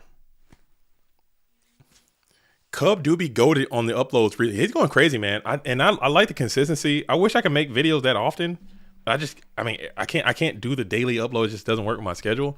But I like what Cub is doing over there. I watch most of the videos when I can, and they're up in the content area. So if you guys are also making videos, if you know someone else who's making GOAT format videos, I'm very specific when I say GOAT format videos. Let me know, and we can put them into the content area as well. And we can just start like a little support chain where we're all just helping each other grow and build. Because if Cub can go over here and find an audience, and they're all into GOATs, and they come back into GOAT world, I think that's good for all of us. If you know someone who's over there who's doing GOAT format videos and GOAT format writings and GOAT format whatever, and they can come back into GOAT, it's only going to help grow this community, man. So if you're passionate about it and you know someone else is passionate about it, I do everything I can to try to promote those individuals. As we got the Breaker, the Magical Warrior, is going to be up in attack position, looking to get in clean. Cub says, I literally have no life. It helps. Oh, dude, don't say that, Cub. Don't gunshot at yourself. Cub. Don't self gunshot right now in this chat, dude. If your life is not where you want it to be at, and your life is currently just GOATs at the moment, accept that. Don't diminish that. Don't diminish those returns. Be the best possible thing you can be. Sing some Pearl Jam. It's easy to do. I love Pearl Jam. I'm from the Pacific Northwest, dude. I love Stone Temple Pilots. I love Pearl Jam, Soundgarden, Audio Slave, all the dad rock. I don't know why it speaks to me. I don't know why I like that music, but it's something about it. As we're in the first main phase. At home, drawing pictures of mountaintops with him on top. Lemon yellow sun, sun's raising. I love it too, because they can't really sing. It's more like yelling, but like with rhythm. Yelling with rhythm that'd be the name of a cool band. I'm JDZ and we're yelling with rhythm. Chris Cornell could sing. That's different. That's a different one. That's a different one. Chris Cornell could sing. That is one of my favorite CDs. I was in a very, very bad place. Not in life, but just in the world. And I didn't have a lot of music, and I had that CD loaded onto an MP3. I'm really dating myself with this age. I had that first Audio Slave CD on this MP3, and I played it so many times. I bet I know all the words to every song on that CD to this day right now. Maybe not. It may not word for word anymore, but I used to.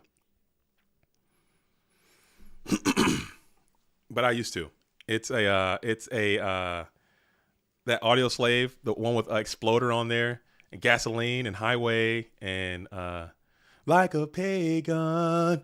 I confess I was lost in your ages to a place I recall. I was there so long ago. That song is so good, dude. That song is so damn good. As we got Trap Does Shoot, it's gonna take the Chaos Sorcerer back. That's my karaoke special right there. When I'm in karaoke and I bust that bad boy out, we're shutting it down, okay? We're shutting it down, dude. As we're going to hit a heavy storm, pretty beefy heavy storm there. You will get a little bit of value with the Jar of Greed. Oh, dude, that one. And the last remaining light, dude. Audio Slave is their sleeper pick. Their sleeper pick. I like me some Audio Slave. I like Stone Temple Pilots. I like Alice in Chains. I like me some Alice in Chains. Oh my god, dude. Oh my god. Dad Rock. I need a radio station called Dad Rock. This is Dad Rock. WK.9 Dad Rock. For all those dads out there who like to rock. Stone Temple Pilots. Alice in Chains. Pearl Jam. Dads. Mow some grass. Do some drywall. And rock out. Dads. Woo-hoo.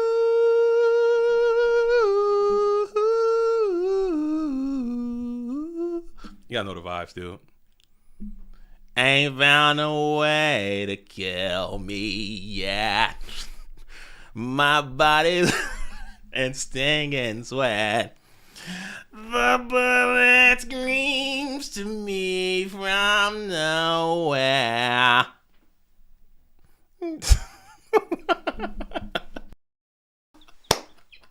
Yeah, I got this now to roost down. Yeah. All right, I quit. I'm sorry. That's it. Back to the action. Breaker is up. Will you gamble?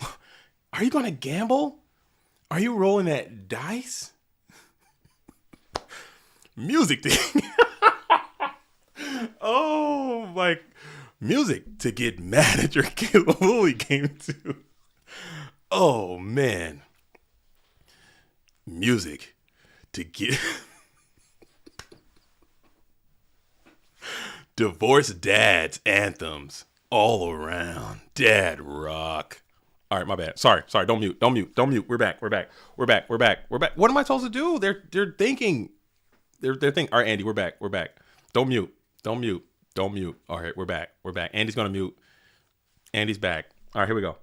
And we're gonna rip the Solemn Judgment here on the breaker. I don't hate it. You just couldn't run the risk of getting doubled up on by a breaker. It's probably worth half your life points. Not gonna lie. That's an easy plus. That's an easy choice to make. As we got 3 in hand, and now we got 16 coming in with the Tribe Infecting Virus. So I think Geist D is actually playing some goats in his deck. So typically goats have a little bit of a favorable matchup versus the Warriors. And literally no one is signing anything for goats anymore. Like, it's just something that people just have completely stopped doing for the most part. So it'll be interesting to see how this thing shakes out.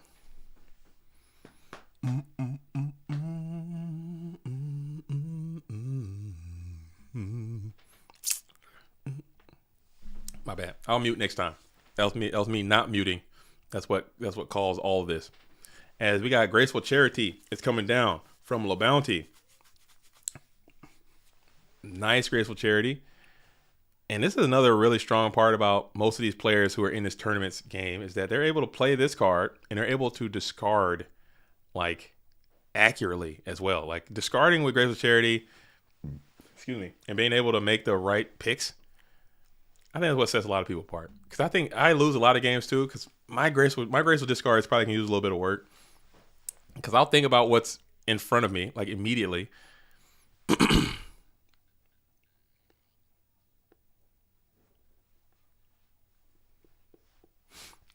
I'll think about the problem that's like right there facing me. And then I'll just, I'll forget about it.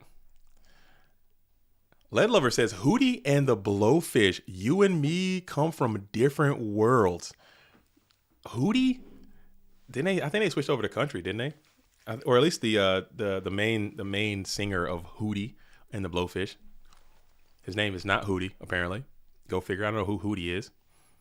But we can't talk about music anymore because I don't want to lose too many people in the stream. You know, people like to be locked in. People like to be locked in and laser focused. And, you know, we got 4 hours into this thing. So we can't talk about, I guess we can't talk about music until maybe 5 hours in. I don't know. As we got 16 coming in clean. As Fancy Diesel, the teenage weasel, is in the building, holding it down. It's saying, I hope the Blowfish gets sober. Cocaine is a hell of a drug. They're not druggies. I don't think the Blowfish are drugged up. As Ninja Grandmaster Sasuke is on the approach, looking to get in for 18. As life points are starting to become a factor, maybe you can reveal some scapegoats here, and you will not. You'll just eat the 18, dropping down to 2150.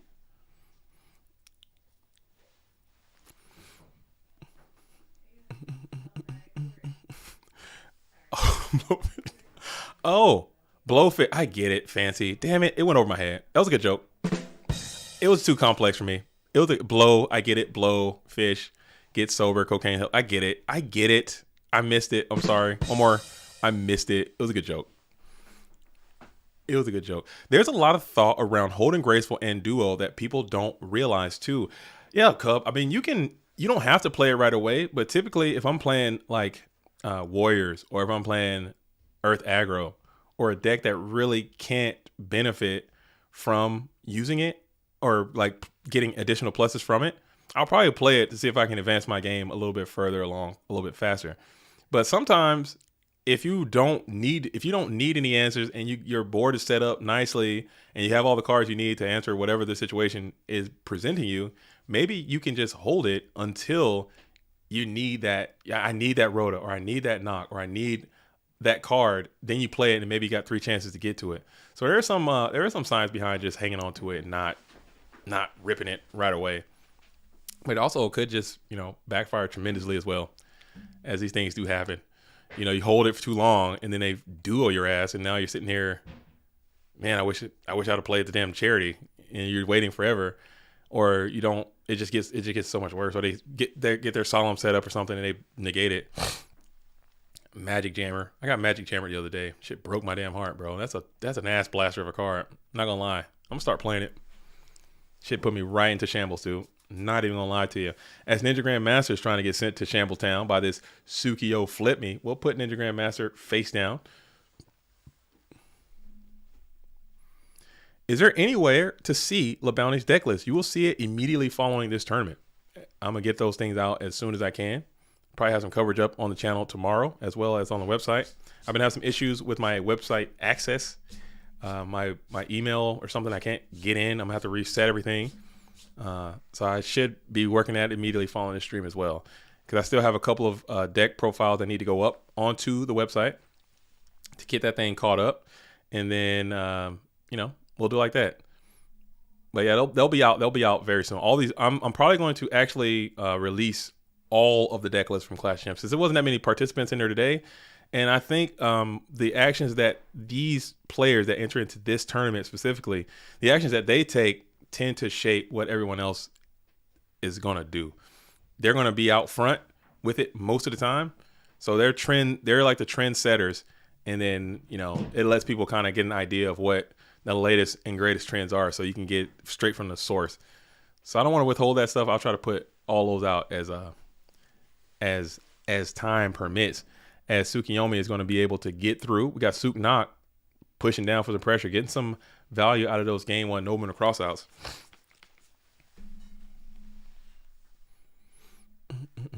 And we got Rhoda here. Rhoda for a nice Tsukiyomi proof body would be pretty neat. Usually in the form of a Don Zalug, when this board state is wide open. Your adversary has not stopped any attacks from you thus far.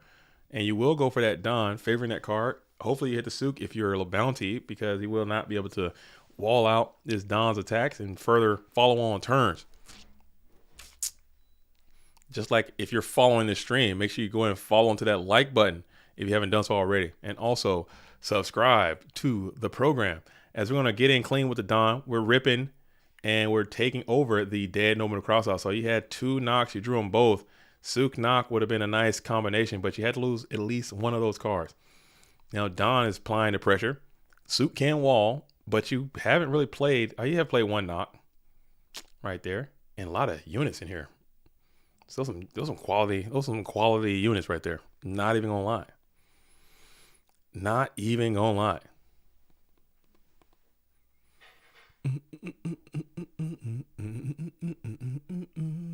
Not even gonna lie to you all.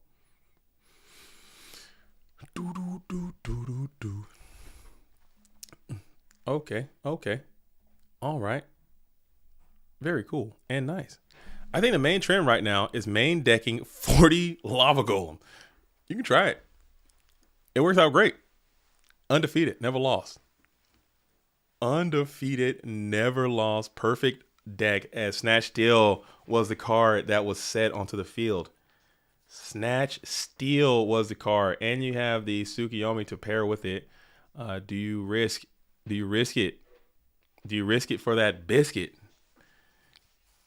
Do you risk it for that buttery biscuit? If I subscribe, can I get a copy of JDZ's latest and greatest hits in song form, deck form, whatever you want, big dog? If you subscribe, you're in. And if you join the goatformat.com Patreon, you're in, dude. I can whatever you need. I got you. Shout out to the Patreons out there too. I can't say it enough. I don't say it enough. I probably should say it more, because if not for them, there would be, we wouldn't be able, we still probably be able to do stuff, but it wouldn't be nearly as cool. Giving out prizes and mats and shipping and all this kind of stuff. Without them, it wouldn't be much Goat Format. But yeah, I can, dude. I'll go karaoke. I will. I'll sing it up. I love going karaoke, man. I go to these GGPs all the time, and we go. What did we do this time? We went. This time the event was, we went out to Buffalo Wild Wings. Was after the tournament, and then the next day we went to the gun range and actually was getting our shoot on at the Goat Format Dueling gun range. So if one of the, because usually I go there like a Friday, hang out Friday night. Saturday is the event. Sunday we hang out, and then everyone goes home. So the usually we hang out as like the people who are, you're on the Discord or whatever. And we went to the gun range. That was fun in Texas. Gotta go Texas. Gotta shoot some stuff. But if we want to hang out and like you guys say, hey man, let's go GGP and then let's go do karaoke, I'll put on a show. Okay, I take karaoke very serious. All right, I am not a joke. I get out there and we rock and roll. We turn it way up. We break the knobs off that thing. I live my pop star life as a karaoke duelist. As we want to rip in with Don, are you milling? Are you big time mill? Are you big city milling right here? Ain't no way, right? That'd be so fun. He might do it. We might get a big city meal right now. He might mill. He's thinking about it. I mean, what he mills, he can mill too. He's doing it. Let's see if the punish is real or if the punish is fake.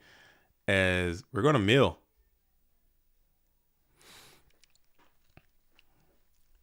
And we mill Rhoda. That's a huge hit. Mill Storm. Ooh, that's a pretty not great hit. Dang. But now he tops the BLS and you just want to jump off of a damn cliff, dude. And now we go for Sook. Sook will be able to take, and we got TT, the delayed TT. I'm sure Geisty kind of figured something like that was possible based on the way that they set those things up. There was this kid at Locals who would bring his guinea pig, and whenever he played Rescue Cat, he would put the guinea pig on the table. Yeah, he's got to get the hell out of there. Yeah, he got banned from the story. That's respectable. Shout out to your LGS for that. Shout out to your local game store for that. That was a very, very good ban. That's a healthy ban. Okay, we're not out here doing that, sending out your Digimons to play your deck masters, and we're not doing that, dude. What are we doing? Just imagine sitting across from this kid and he's got a freaking carrot sitting in his pocket and he's feeding his guinea pig while you're dueling. I'm like, bro, cut it out, dude. I'm not here for this. Grow up.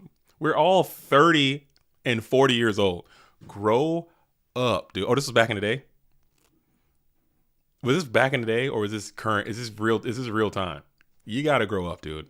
leave your damn guinea pig at home. As we're going to go ahead and get the dub there for LeBounty, who Geisty probably drew a lot of your game 1 turbo cards, and those cards are just miserable against warriors.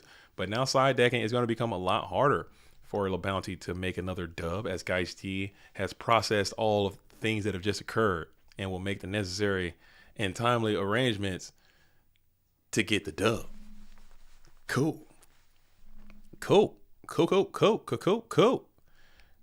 Yeah, you got to get the hell out. Could the guinea pig beat Sangan in a battle?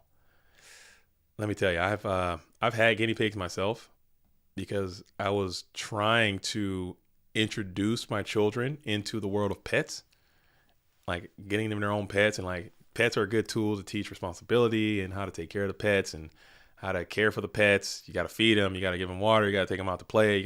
So guinea pigs, I read, were a good introductory pet for kids.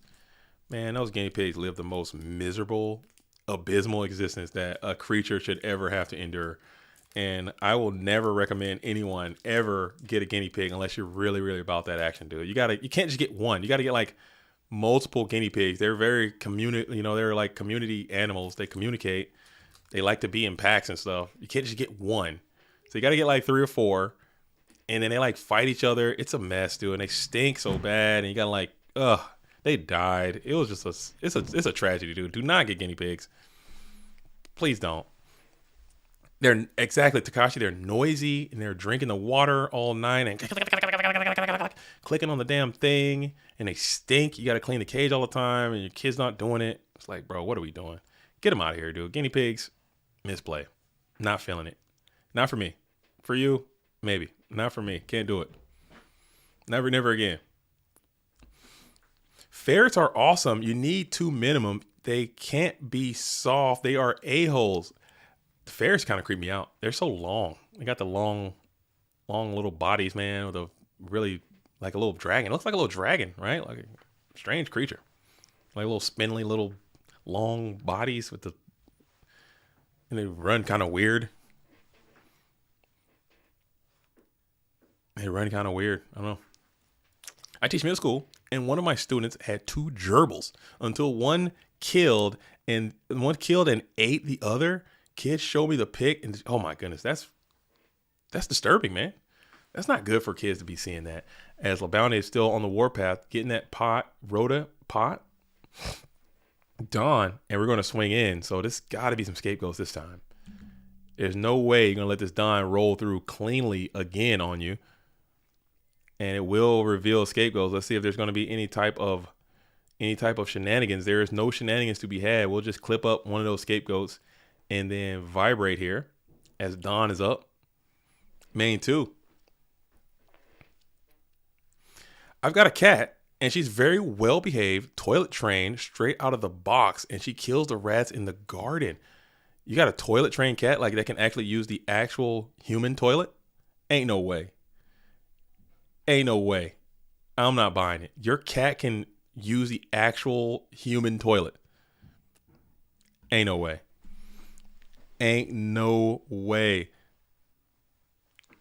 Dang. As we got trap dust shoot here. Pot shoot.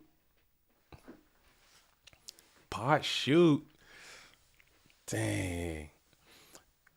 Girl pigs fight less. Mine are certainly spoiled. Needy little. Oh yeah, I saw yours, man. You got some cute ones. And if you're doing it, like if you are passionate about your pets, like I know a lot of people in the Discords and the servers, big cat community. We got a lot of cat havers in Go For Me. I never would have known. I've never had a cat. I've never been a cat guy. I'm more of a dog guy if I have to be anything. I'm a big dog fan. I don't have a dog, but I'm a dog supporter.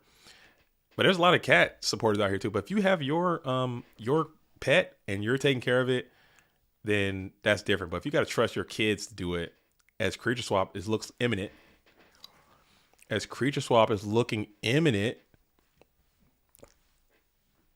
Oh, litter tray. I was about to say, oh my goodness, I was about to say that's some next level.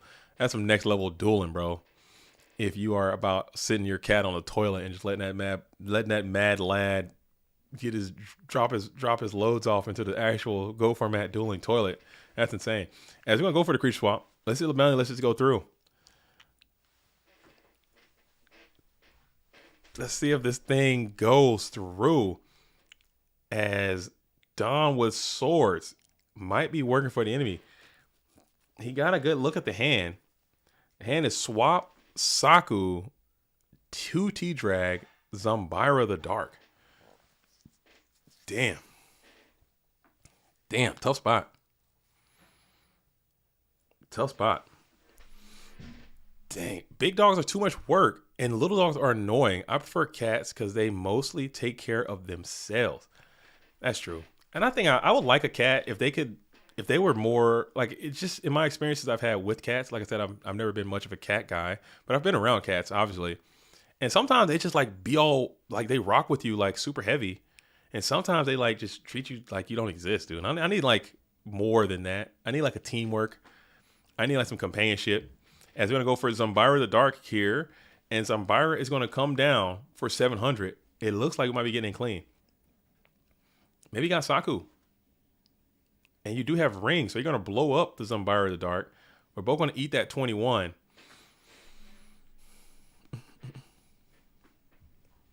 I'm going to eat that 21. I don't know. Is there no turbo left? I think LeBounty, Geist, and I think Alvarado was the last turbo duelist on the wall. So we got Reasoning Gate turbo, if you count that. Reasoning Gate is going to be Nasty Beast. Let me pull it up real quick so we can kind of get a rundown of what was what and who was who in the zoo. All right, Nasty Beast is sitting in the Winners Grand Finals playing Reasoning Gate Turbo. Delinquent is playing that Zombie Warrior Spice. We got Geist D playing Chaos Control, I believe. Or maybe it's Turbo with Conversion, but I'm pretty sure it's Chaos Control. And LeBounty is playing the Warrior Strategy. Luke as the Heretic played Warriors. Alvarado played Turbo. Basically mythical for the most part. There was some changes in there. I saw Book of Moon in there. I'm not sure if that's part of it. TK played the patent pending TK Turbo with Time Wizard. Moxy's played Warriors. Ludovico played Turbo with Wing Blast. Marcus Hayden played Turbo as well. Evil SDO, I'm pretty sure SDO Killer played Warriors, and Leo Pushing P I think played Go Control. That's one duels I didn't see. I didn't see Leo P and I didn't see Alefia as well. So what I can do while I'm thinking about it, let me see if I can pull it up real quick. Summer has come again. Let's see, we go. Here we go. And as I stated before, we're going to just get all the decks. I'll probably only cover the top 8, but we'll have all of the decks available for everyone to come in and check out. So yeah, we'll do that.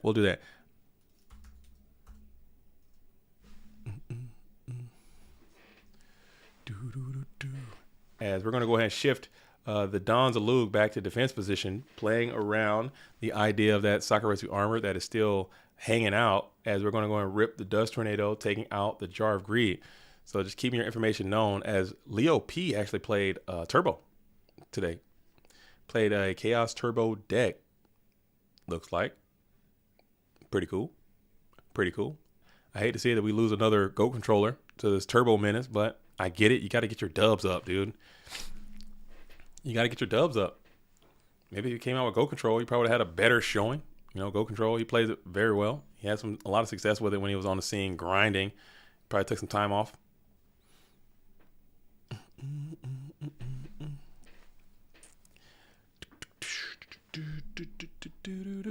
Alefia is not in the tournament right now. He is now eliminated. This is the losers semifinals, excuse me. Winner of this has to play against Delinquent, and we will be watching that game. That's the only game left in town. This is the Dogtown run. I'm sorry. I guess I could put it on Dogtown, even though these are all champions here. So there's definitely no losers. This is not the winners finals. This has been the Dogtown finals this whole time, as Thousand Eyes Restrict has made an appearance. I haven't seen this guy in a long time in a GOAT format tournament. Thousand Eyes Restrict, the purple sucking menace. The guy who made this format, and people just disrespect this guy so damn much, is on the field. Look at him in all of his glory. You purple sumbitch, dude. Out here sucking. Out here absolutely sucking in 2024. Ain't that something? Ain't that something? Relic to the past, man. The suck seems pretty strong. The goats seem very poised for what is left in this bracket, Nate Dogg. You bring up a fantastic point. The suck is looking good because reasoning is a good. Obviously, it's a good deck, but goats can slow that stuff down. Goats can slow the warriors down. Goats can slow down the aggro. And then they kind of did a lot of heavy lifting and knocked out a lot of the turbo players that were in this tournament. So that's good. This is a good opportunity for Geist D. Not gonna lie, but he's got to get through. He got to get through LeBounty, who's been playing so strong all day. It's definitely not over. As we're gonna go ahead and go for the snatch steal, take out the last token, vibrate vigorously in the main phase 2. And then you play the Delinquent duo here as you lose the Thunder Dragon, both copies of Thunder Dragon. Probably hoping for no discard traps. I'm not sure if Geist D is a big discard trap supporter. Maybe possibly, but now it makes it harder to use a discard trap. But if that's set Ring of Destruction, you just have to just jump off a cliff, I guess. You just have to be like, I guess I'm off a cliff. Did he gain? He lost 1,000. Did he not gain 1,000 from the snatch steal? Did I miss something? What's happened? Oh, he gained 1,000 on his turn. That's right. Okay. And there you go. So 1,000 comes in as we're in the main phase 1.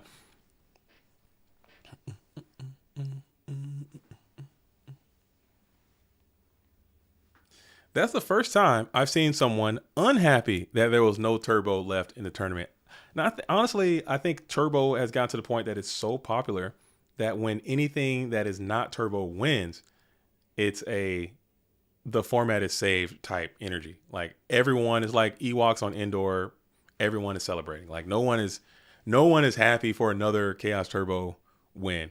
Me as a content creator or someone who follows the game or trying to promote the game, it's much easier to promote a deck that's different, unique, and cool than it is to promote the exact same, like literally same 50 cards over and over and over again. It's hard. It's hard to do. It's hard.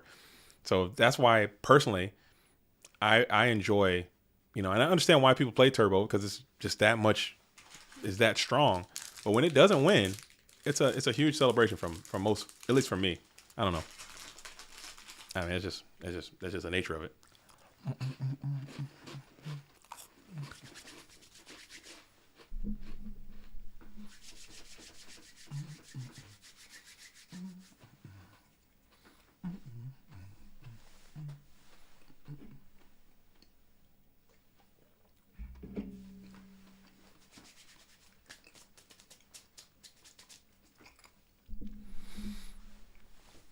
So I try not to eat too much in here. But man, oh man, for some reason I'm starving, dude. I usually don't get that hungry. I'm like really hungry today. You guys got to talk about fritters, and stomach just started growling. I don't know. I try not to eat too much because it does. I don't want to be sitting here smacking on the thing too much. I know people don't want to hear that. Except for my 10 or 20 ASMR duelists out there, they be like, oh, let's rock with it. I got some, was it Good and Gather peanut butter sandwich crackers, dude. Right there. You guys ain't know. I think it goes pretty crazy. Got some, whatever the Good and Gather stuff is my wife be getting. She goes kind of crazy. Probably some organic materials and whatnot. I don't know. Got some honey roasted cashews. Some crackers. Just little snackety snacks. Peanut butter's going crazy. As we're going to be still in that battle phase. Thinking about it. Snatch deal on the 1,000 Eyes Restrict. That bad boy, you're trying to sprout legs and 500 your opponent all the way down.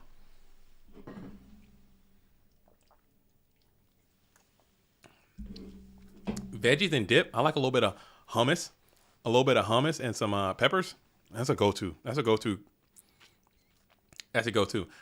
Good and Gather is a Target brand. Oh, I didn't know that. Fred Meyer. I think we go to Fred Meyer's too in Costco. It might be Target. It might be Fred Meyer's and Target. It goes crazy. I just need a little bit of energy in there, man. I need some food up in there. Dude, snack tier list, dude. Let's see. What do you got snacking on? What do you got snacking on? What's the snack? We got celery and peanut butter, veggies and dip. What do you got snacking on, dude? What is the snack? What's the snack pack of the day? Let me hear your guys' snacks. I want to hear from you. Hummus and peppers. That's my go-to. Yeah, that's my go-to. I usually rock with that. Hummus and peppers, dude. That's clean. Apples and peanut butter is always clean. As we got the Zambira, the dark is now able to wall up the Thousand Eyes Restrict. And we were just talking about this earlier. So now you got a situation where you just like infinite life point cheat unless you go to napkin on the collar. Am I? Okay, I'm crumbing up, dude. Thanks for the good looks. Oh, tuck a napkin into the collar. I thought you said I need a napkin on the collar. I thought you said I need a napkin on the collar. I'm trying to be clean eating over here. Yeah, sorry, I'll put this over here for a second and let these duelists think about it for you. Crash the Zambira and then another resuck. Just because I trust Geist D as a player so much. Just because I trust Geist D as a player so much, I don't think he's going to put that Zambira out there. And I'm sure LeBounty is running these numbers as well. There's no chance he puts that Zambira out there as a way to,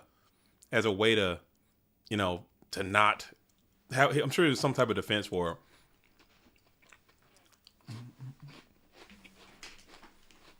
They're probably like MST to DD Worley or something like that and just absolutely blast you.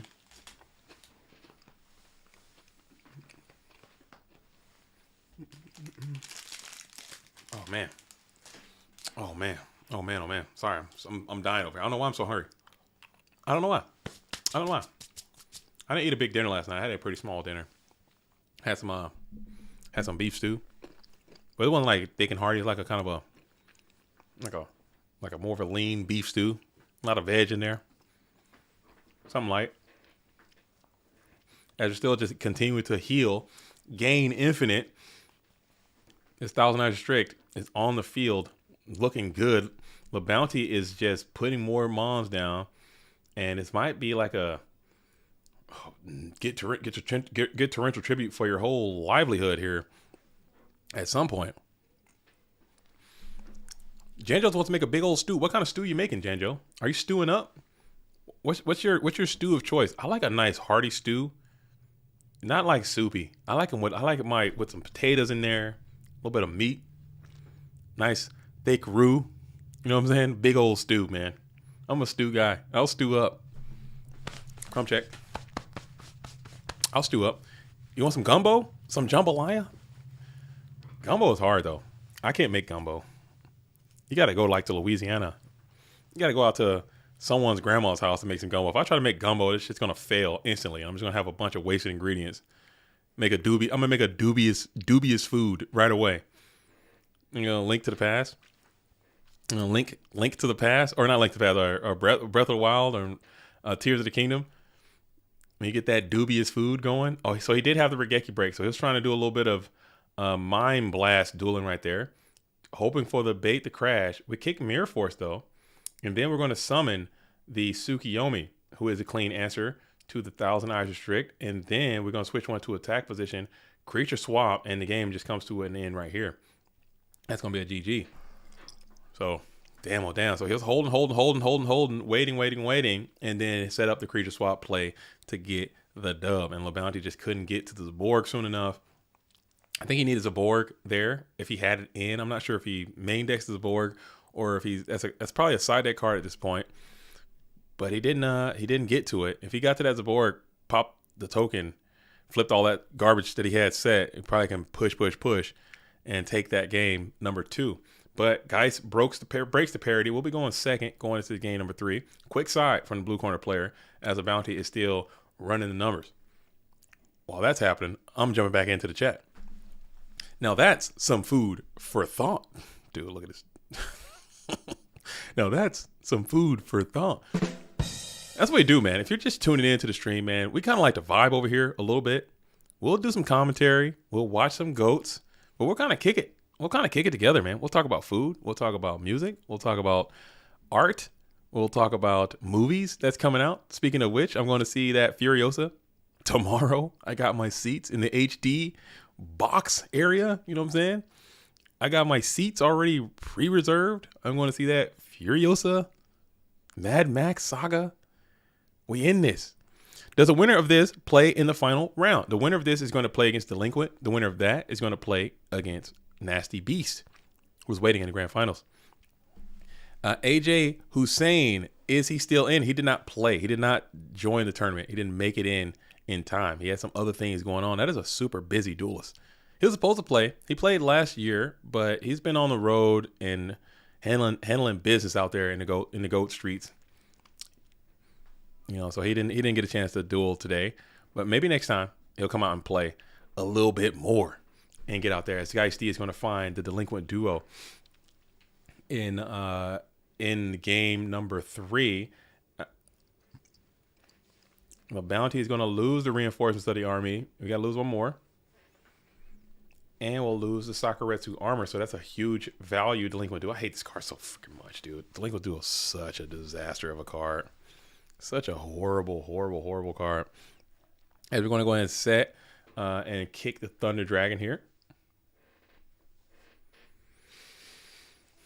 And we'll get them both here. So I guess you're fairly confident that there is no Delinquent, no Trap Dust Shoot.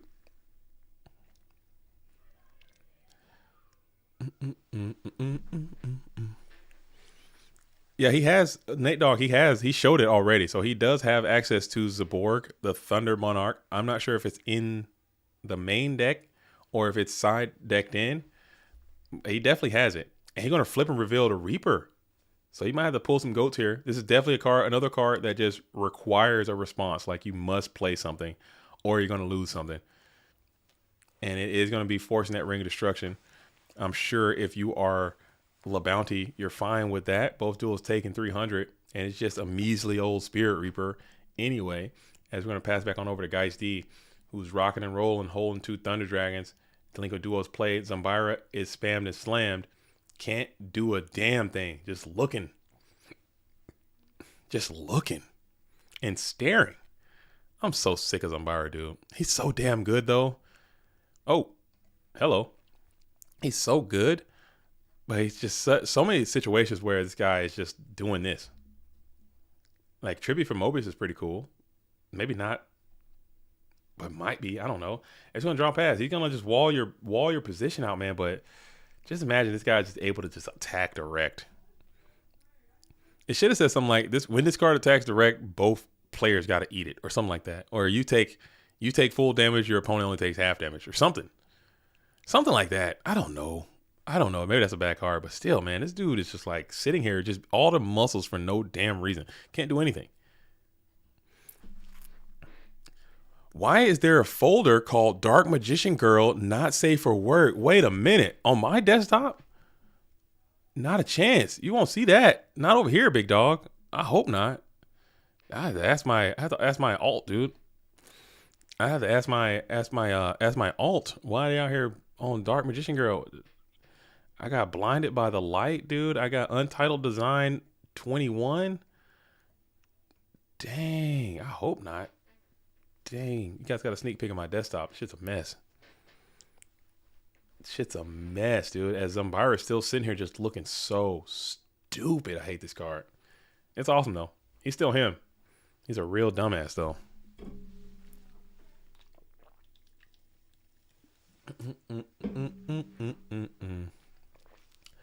Do do do do do do do do do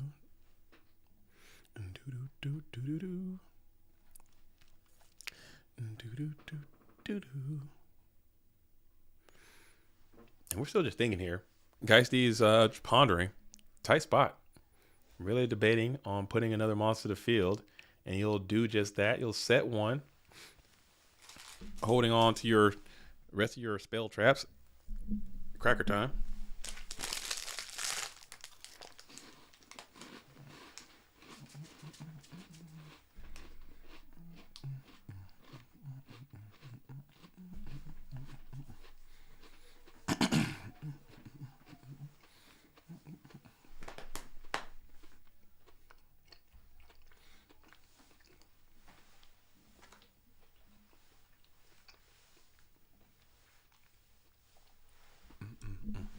Maybe I can find some quieter food to eat. I don't know.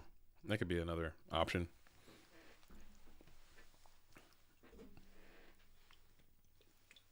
I go to eat and I eat the loudest food I can find. That could be a part of the problem. I don't know. And the hand is heavy, swap, mirror force, 2T drag, and Zambira. I'm going to send the tribe back. Heavy swap, mirror force, T drag, and Zambira. I just imagine this Zambira was like a damn skill dark. Mad Dog of Darkness. Somebody else. Berserk Gorilla. Dark Blade. Literally anybody else. Just imagine how much pressure this thing could be putting up right now. Instead, he's just sitting there. But you do have heavy swap that can like pretty much get you out of any jam that you can manage to get yourself into. And you're just gonna hold it until you're ready to make a push. I like that. You guys can see, especially if you're a newer player, you can see that you don't just because you have the heavy, you don't have to just play it.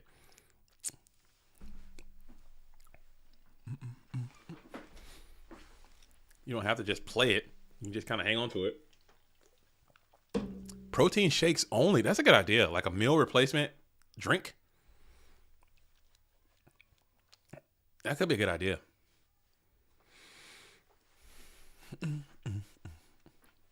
That's a +1 though. I mean, it does look like a +1, but it could also not be a +1.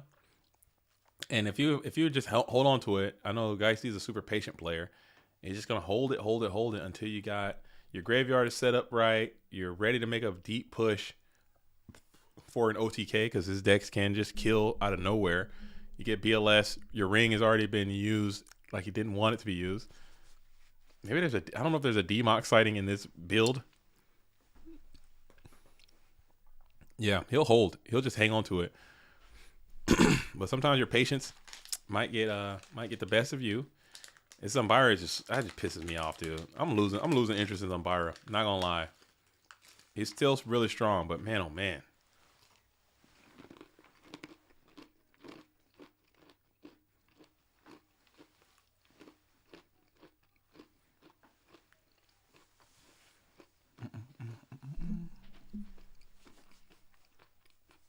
So you do get that plus.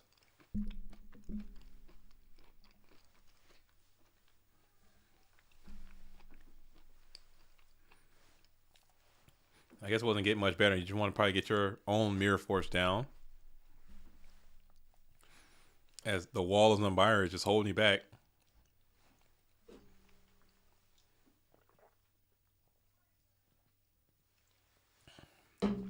Dang. Whew. Sorry, you guys had to watch me enjoy my brunch here. My nuts and crackers over here brunching it up. Pretty damn good. Pretty good. Heavy swap, mirror force, 2T drag, Zambira. As we're waiting. Now LeBounty is in the think tank. Thinking long and hard and deep. Hey, yo, no pause. That's what she said about this game position. What are you going to do? Holding 5. You got a lot of known entities over there. That heavy is gone. Swap mirror force. Hard to break through, man. I'm just going to go ahead and think, and then just going to set one, pass it back on over to Geisty, who's going to be on the play. LeBounty finally puts a Mon down. You got to think about that creature swap, too, as Jar of Greed is going to be the card. That was behind the Zambira. Drawing back up to, what is that, 7?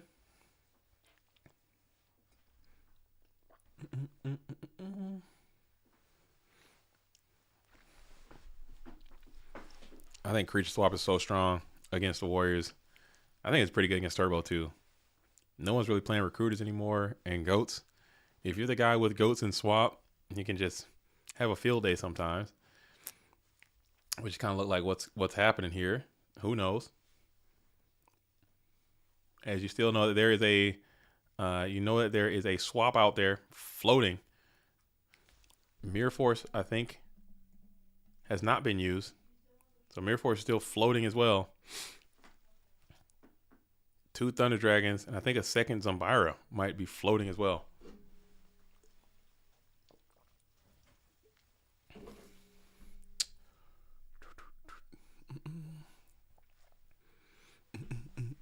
Yo, Nap, what's up, brother? Yo, JDZ, looking clean. How's the tournament going? Just got off work, so I thought I'd tune in. Yo, thank you so much for tuning in. Make sure you like the stream, too, on your way in. Haha. But hopefully you had a good day at work. Tournament's going great. We are in the semifinals of the losers bracket right now.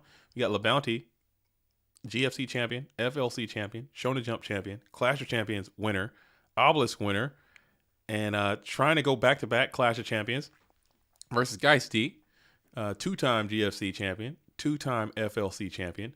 I believe also won an Obelisk in there as well. Trying to get the Clash of Champions in the resume. So we'll see.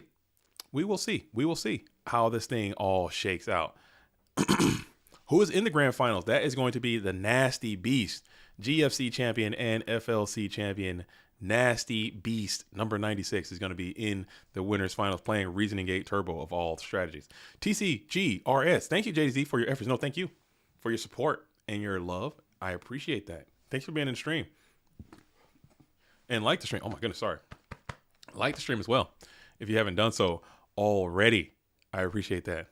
Hell yeah. Hell yeah. Hell yeah. We should be at 100 likes. I think we hit 100. I think we hit 100. Refresh. We have 100. Thanks, gang. Thank you so much. Thank you so much, people, for duelists out there in Goat World for watching this stream and liking and supporting the program. As long as you guys are continuing to rock with it, man, I will continue to do this. I know sometimes I get kind of caught up about how, like, oh man, woe is me. I get like blah blah blah blah blah. You know the vibes, man. I get down on it sometimes, but every time I come in here and you guys are all holding me up and rocking with it, program, and supporting these players. Shout out to all these players that play in these tournaments and show up every time to play, ready to play, cool decks, keeping this format alive, man. I think it's super important because GOAT format can disappear. You know, it's not. We're not. Konami's not really rocking with us. You know, a lot of the youth really aren't rocking with us. A lot of the we got a lot of naysayers out there that aren't really rocking with us. People make it their personalities to hate GOAT format because it's the fun, cool, hip thing to do. And nobody wants to be, you know what I'm saying, outsider. We talked about that earlier in the stream. Nobody wants to be outside of the popular opinion most of the time. Everybody wants to fit in. It's a natural human instinct to want to fit in. So if all of your friends and all of your homies are saying, hey, this thing is ass, this thing sucks, you shouldn't do that. Most of the time people are gonna just kind of succumb to that. And there's nothing wrong with that. I'm not saying there's anything wrong with that. But it's just the way it is. So thank you guys for being out there supporting this thing, man. Because without y'all, there is no this. As you're finally gonna snipe that Mirror Force with the MST. Let's see, LeBounty's graveyard is not set up at all. You need a light monster. This Umbira has been on the field for 25 turns. Hasn't done a damn thing. He killed his own Sin as a Serpent, which is just like, man, what are you doing? What are you doing? Anything after hour 5 is wacky JDZ. Anything, dude. I'm trying to hold on to it. You know what I'm saying? I'm trying to hold on and not be, because people have reached out like, hey man, I like the streams, I like the stuff, but you're too wacky. I don't want to listen to the wackiness. I just want to watch some high level GOAT format action. There's some serious players out there, and I try to appease to those duelists too, because that's fair. You know, you don't have to listen to me singing songs and talking about music and stuff. But it's fun though, man. It makes it go by faster because you're sitting here 5 hours. You know what I'm saying? I'm here. You guys can come and go, but I like to be here the whole time, and I don't want to be passing it off and signing off and doing all this, taking breaks, and it just throws a vibe off, man. So I want to be here locked in. I disagree. I always do what I want. I never do what society wants. I don't believe that for a second. Okay. I don't believe that for a second, because guess what? You're probably wearing clothing right now. I bet you're not butt ass naked walking down the street. And if you did, I bet the police would take your ass to jail. and I bet they wouldn't let you out. I bet they wouldn't let your ass out of there. They put your ass in that back of that patrol car and they toss your ass in jail super quick. Okay. I bet you on the first of the month, you're going to pay somebody something to live somewhere. Okay. If it's a friend's couch that you're just surfing on, if it's a landlord, if it's your bank for the house that you own, you're paying somebody to live. You're going to do that. You're going to do that. you're going to do. Oh, you're talking about in terms of go format. Oh, for sure. Because if you're in this community, you will continue to play. You're on the inside. You understand what I'm saying? But I mean, like, you're also, old as hell, Wick. Let's be real. We're old. We're oldies now. We're the old guys now. You got to understand, I'm not talking to, if you're 35, 36 plus, I'm not talking to you because you're old. I'm talking about the youth, the kids of the youth out here. They're a different breed, man. It's a different world. Like if I'm 14, 15, 16 years old right now, it's not the same. And I say, hey man, I was on YouTube and I stumbled across this stream where this guy in a freaking suit and tie was on the stream talking about Go format. You guys know about Go format? More than likely, one of those friends in that group is gonna be like, oh yeah, I heard about Go format. That format sucks. You should never play it. It's so ass. They got duel. Can you believe that? They're playing Delinquent duel and trap to shoot. Oh, that format sucks. I hate it. You should never play it. And what that guy who asked, is probably like, you know what, Tim, you're my friend. I like you. I think you're right. And they'll never try it. They'll never try it. And that's how it goes, man. And that's how it goes. You see it all the time. I'm in Discord all the time and I go server to server and it's all the time. It's all the time. It's like, it's all the time. It's like, people have never played. I've told that story a bunch of times. That happened to me in this world, in this universe. That literally happened to me in this world. I'll tell it again. I don't give a damn. I'll tell the story every day if I have to. As Kaiku's out and we're going to attack into the set, it is going to be that set Thunder Dragon, not the Guardian Sphinx. And I'm sitting in YCS in Vancouver. I went up there, check it out. It was cool. I love Vancouver. Awesome city, awesome event. Love YCS. And I'm up there playing in the side events, just doing the pod crashing, boom, boom, boom, boom, boom, knocking them out. And I'm sitting there at the edge of the table and I'm watching the Duelists play in the watcher zone. And this guy's next to me. And I got when I'm out in public, when I'm on my GOAT business, I'm GOAT business. Okay. I have GOAT socks. I'm GOAT from the socks all the way up to the tip of the crown. I got a GOAT hat on, GOAT shirt on, GOAT socks on. I am full GOAT format, nonstop, head to toe. And this guy comes up to me. We're talking, vibing. And he's like, yeah, man, you play GOAT? I'm like, yeah, I love GOAT, man. I love it. I think it's a great format. It's this and that.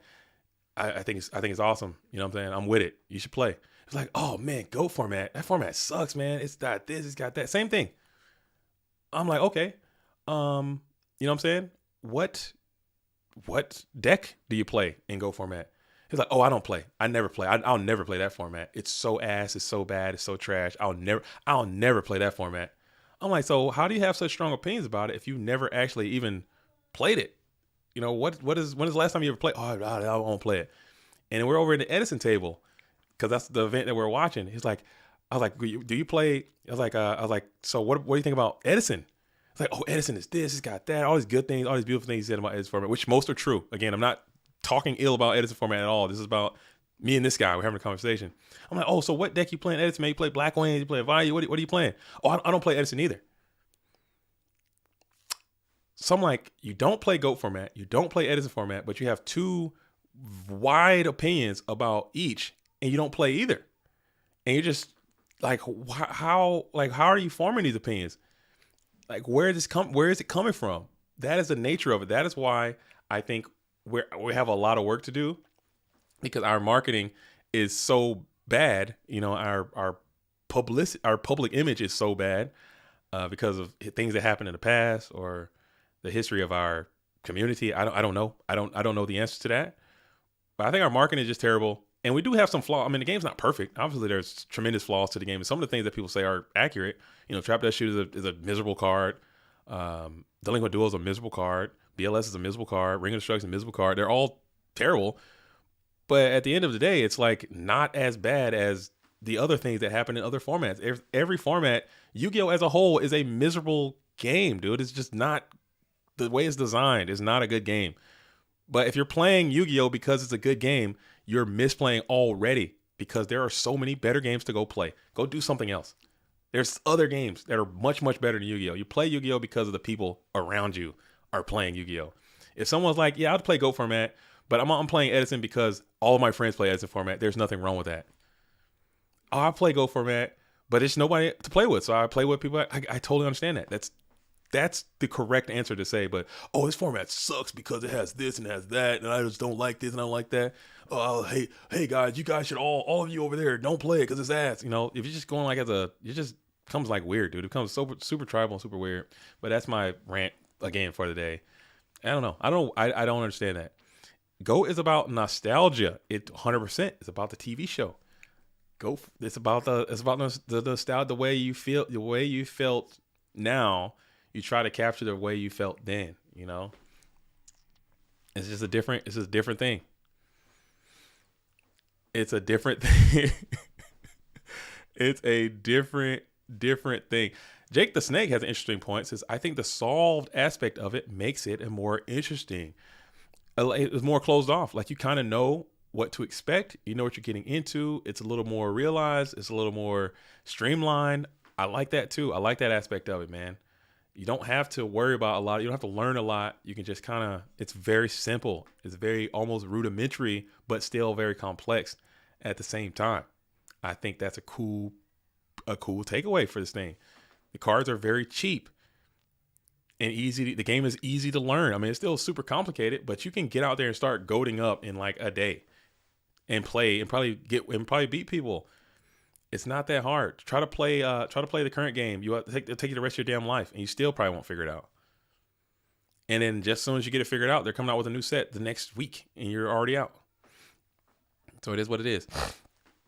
I played Advanced until like 3 years ago, but activating Pot of Greed just hits different, dude. Ooh, putting it down, dude. Drawing off top decking Pot of Greed, ain't no feeling better, dude. That's why you play Ghost. As we got Breaker, it's out. Thumbs up, and look, maybe he can double up. He might be trying to run this red light.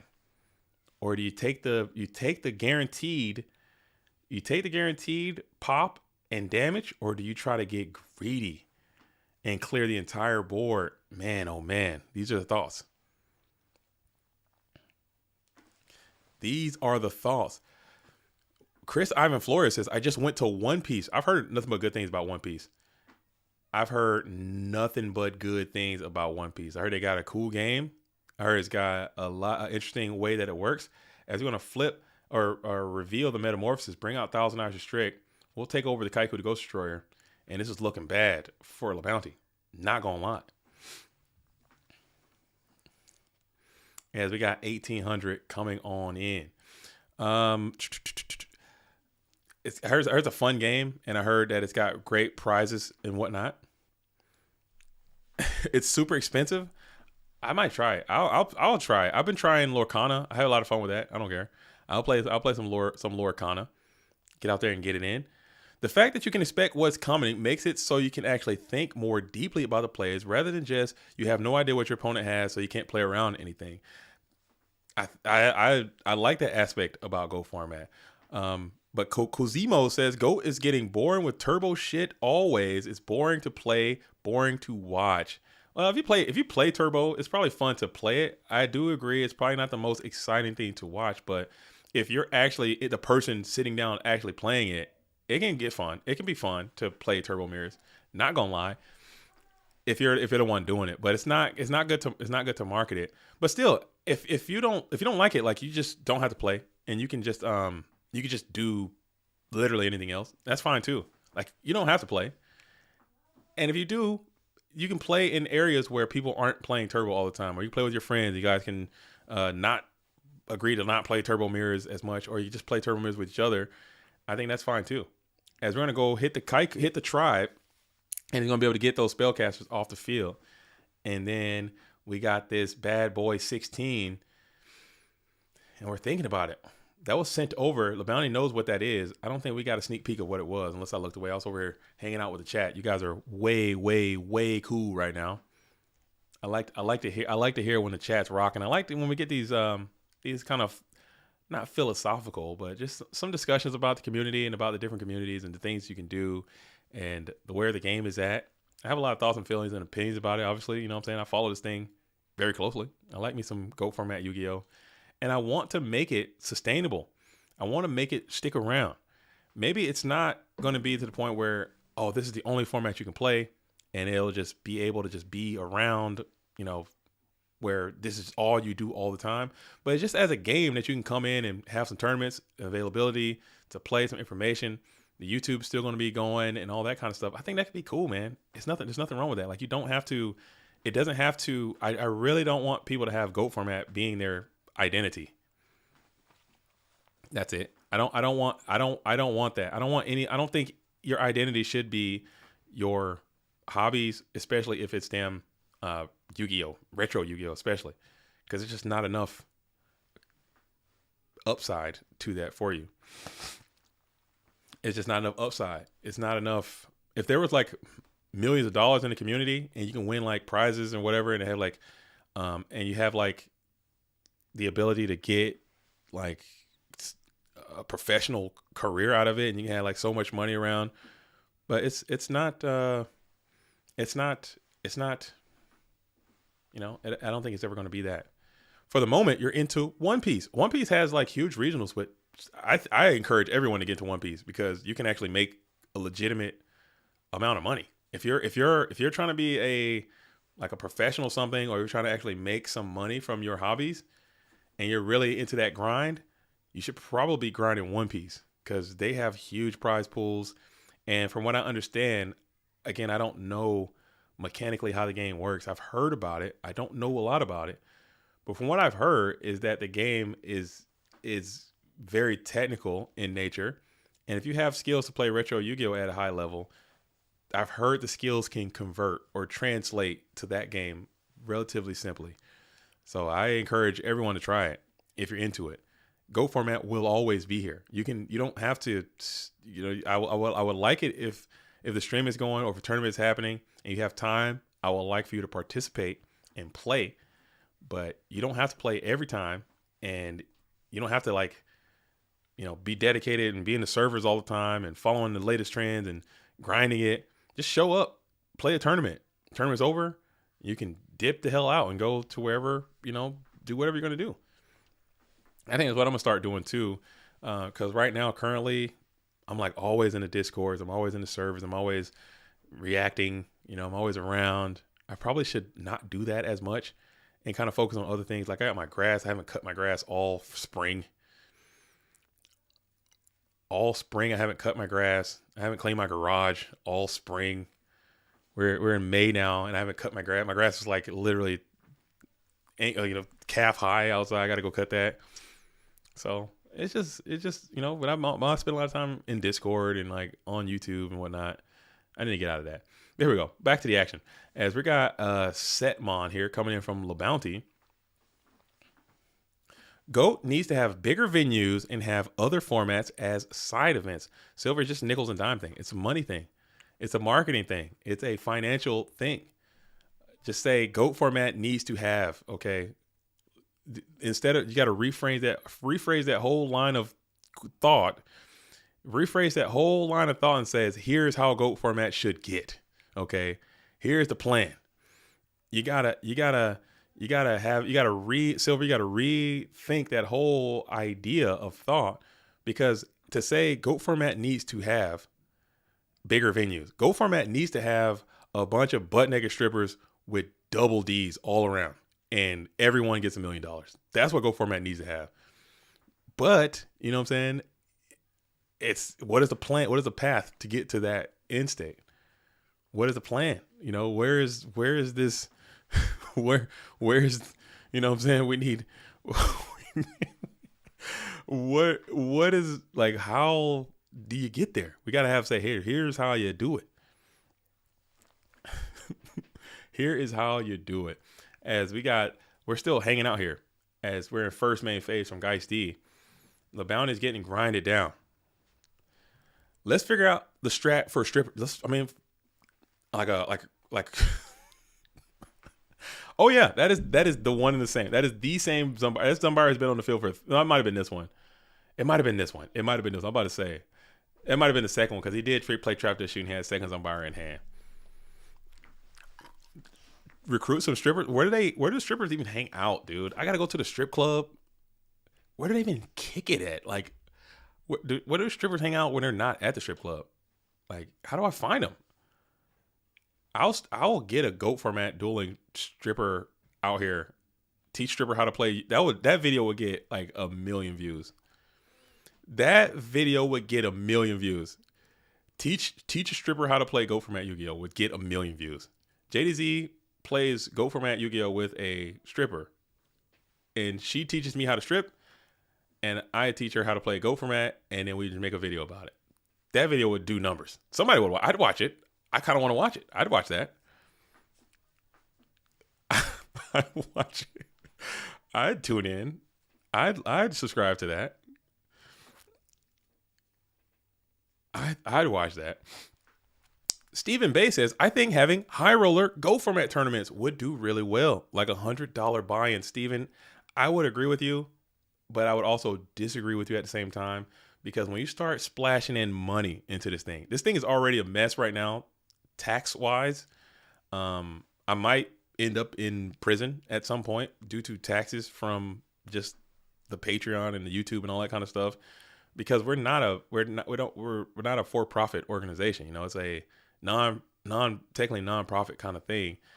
And when you start collecting money, the IRS, especially if it's that much money, like say we get 100 people paying $100, you know, you do the math. That's a substantial amount of money.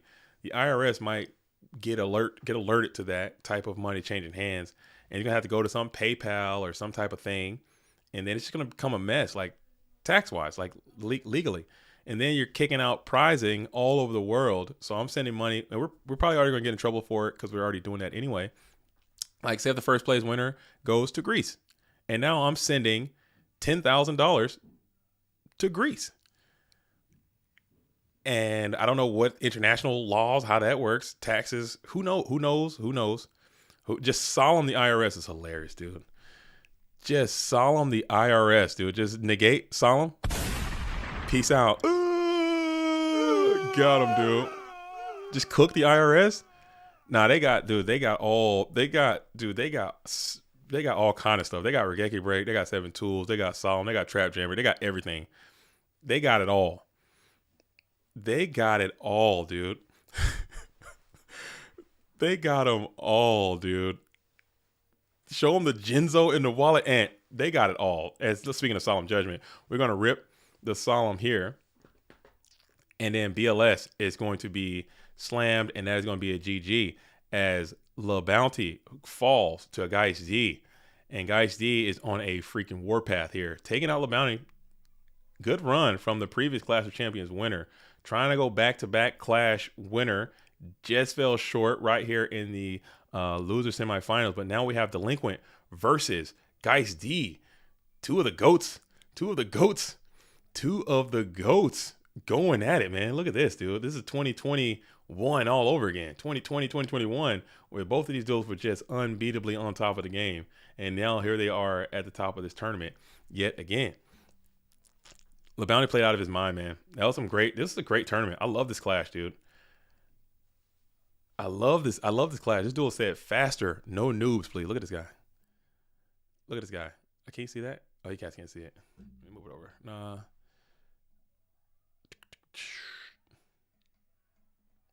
Why does it not let me move?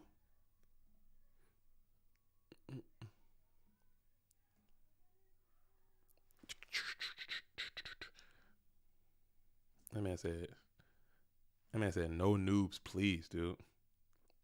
Just get on a rated ladder, big dog. Just get on a rated ladder. Dude, let's go cook this guy.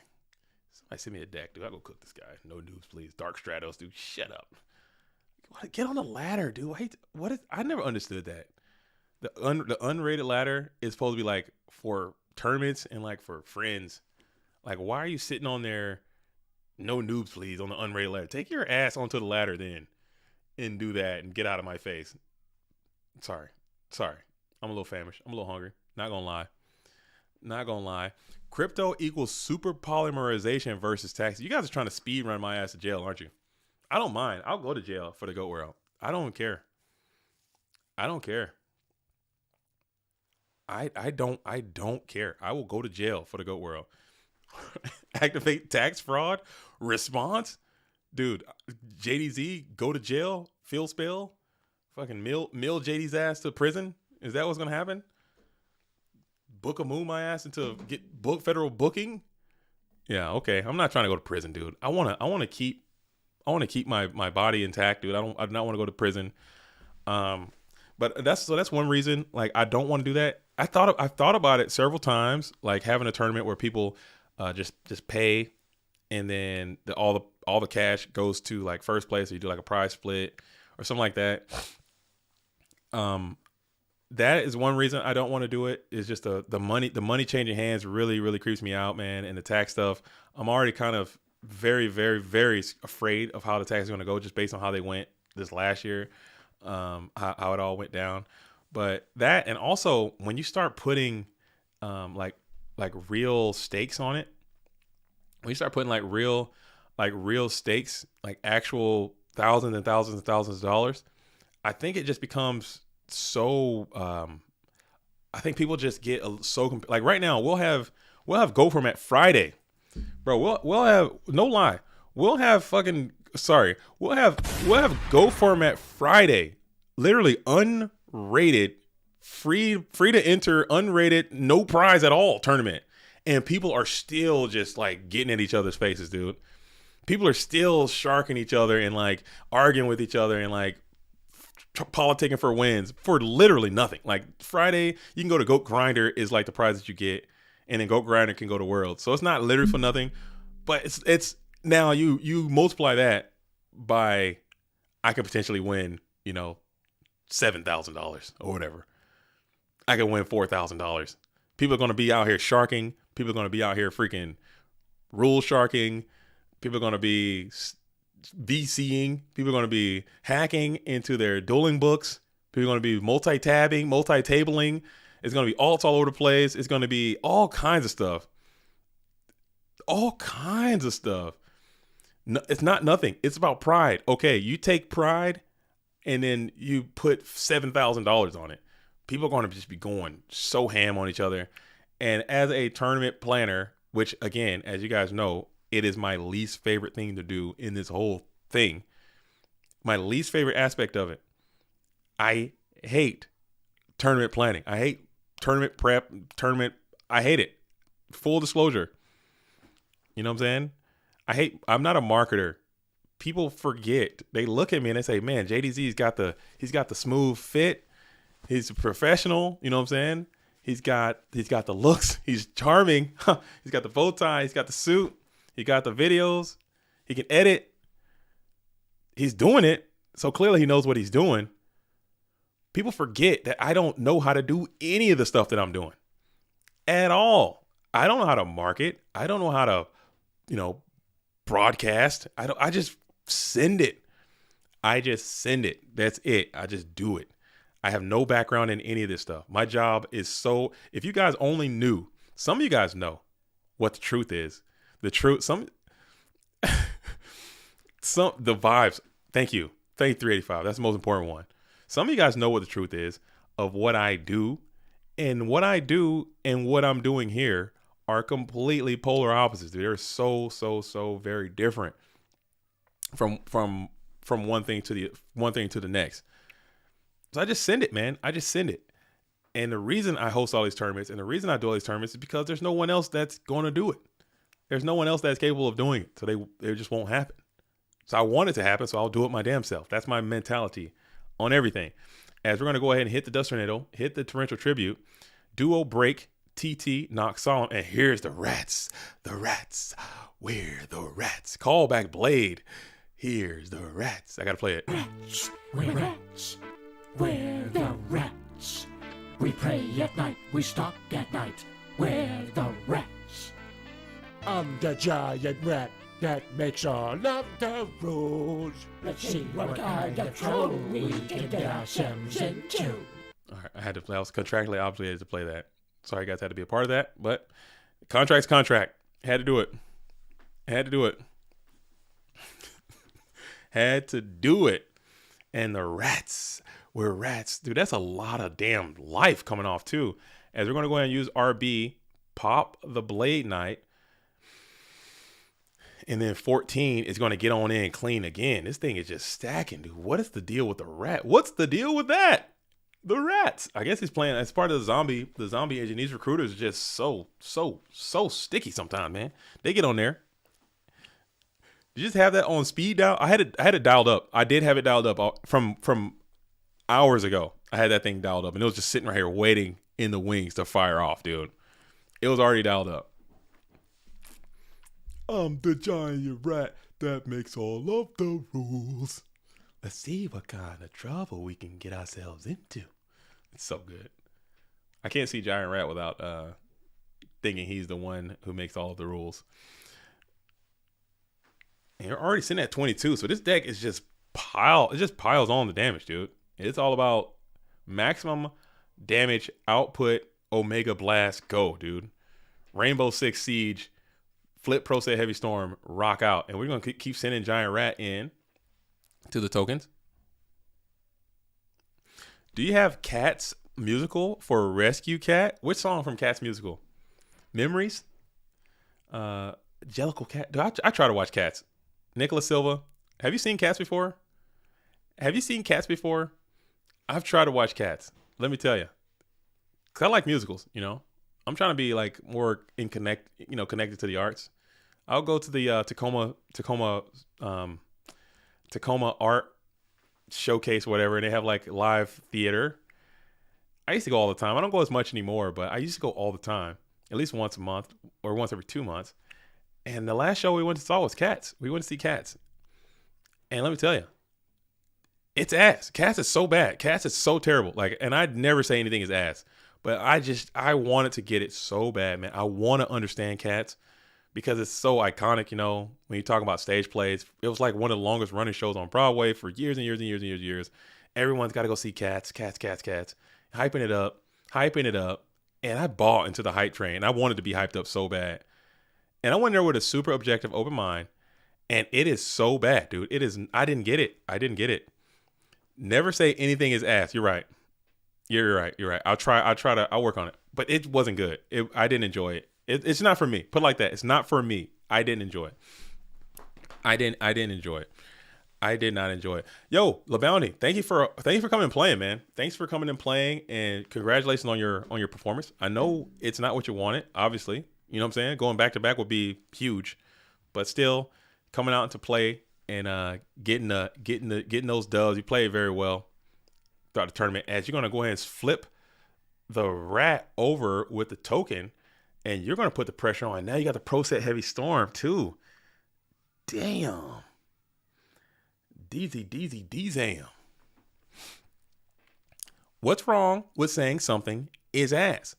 Gabe C, I have a theory that I think it's overused. I think we say everything is ass to the point where like we gotta reassess what is ass and what is not ass. So because everything can't be ass, right? So I think when I say saying things is ass is wrong, and I'm trying to be the change. I'm trying to not say that things are ass. Oh, I got you. I'm trying to not. Some things are mid. Some things are mid, and some things are ass. As we're doing a little bit of calculation, you have no monsters in your graveyard at all, and we're just going to shift the giant rat to defense position. And now we're going to go ahead and set one and pass. That giant rat was doing a lot of pressure. We're going to play the pot of greed, and we'll negate that with solemn judgment. We'll negate that. Happy Memorial Day. Yo, thank you so much. Happy Memorial Day to all of you out there. And I thought that was kind of fitting to have Clash of Champions on like Memorial Day weekend. Upon further investigation, I realized that probably isn't the best idea. We probably will not have it on this day. next year, because it just seemed like so many of the players, we probably lost 50% of the players that would have signed up. People just had other things to do. So maybe I thought I didn't consider that in the planning process. But as you guys are enjoying this Clash of Champions out here on this Memorial Day weekend, especially if you're in America or wherever you are in the world, just know that, you know what I'm saying, if you can, just try to take a little bit of time. And I don't want to get political at all. Wait a minute. He switched it. Was that the same turn? Was that the same turn that he switched it? I guess you're right. Yeah. I think he switched it. Was that the same turn? As we're going to go ahead and hit up the Metamorphosis play. Metamorphosis, and we're going to get the Thousand Eyes down to take over the Don's Elude. Dice D is now sitting at 550. And you're going to be able to smack into your token. But yeah, it is an important weekend for a lot of people across the world, just to remember, you know, the fallen troops that we have lost throughout the different various wars throughout, you know, time eternal. So, yeah, that's what this weekend is supposed to be for. But use it to spend time with your family, and use it to spend time with your family and get your barbecue on and have a good time, man. But just always think, hey, there's shout out to the real ones, salute to the OGs, even if it's just for 2 minutes or 1 minute, 30 seconds, or 10 seconds or whatever. Just try to remember somebody who sacrificed it all for you. No matter where you are in the world, someone had to die for you to be wherever you're at. So I think that's pretty neat. I gotta step out, but enjoy your GOAT format community. Yo, enjoy your time as well, wherever you are stepping out to, as we're gonna go rat into rat connection. And this might be strong enough to win. Dang, man. Dude, so this deck is just about spilling up that damage, dude. Just sending. These rats looking good. I thought rats were down, but apparently Delinquent was like, you guys, I'm going to show you guys rats are in fact up. Okay, the recruiters are up. So he's got rats and he's got tomatoes. No, excuse me, not rats and tomatoes. He got rats and pyramid turtles. Let's activate Rhoda for our men and women over...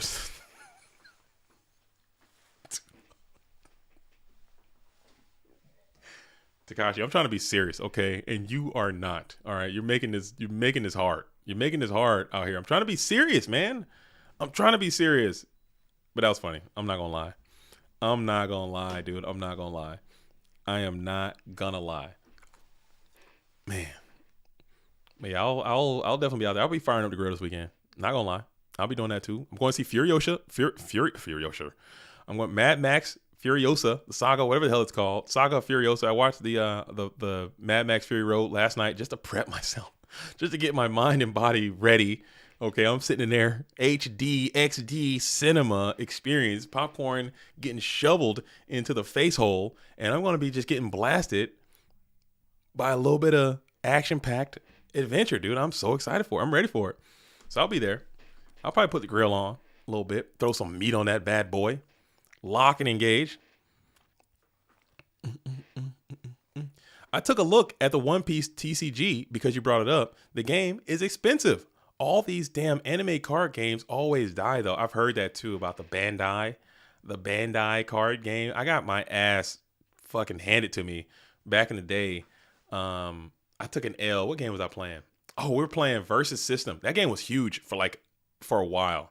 Versus, and I was like, it was like, at the same local, we would have Magic the Gathering, we'd have Versus, and we'd have Yu-Gi-Oh! And I started getting into Versus, and I spent so much money on Versus, and that shit tanked, dude. It flopped out of there. I thought it was gonna be up next. Now Versus is Marvel Snap. Really? I have to try it. I've never heard of Marvel Snap. I've never heard of it. But Versus, man, I lost my ass on it, and I didn't commit again. Now I bought a lot of Lorcana cards. I play that sometimes with the family unit.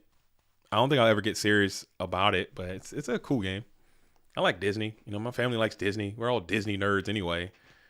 So I might as well play it, as Delinquent Duo is coming out with a Delinquent Duo. Delinquent double pause. Just take that all the way back. As Delinquent is coming out with the double Trinity.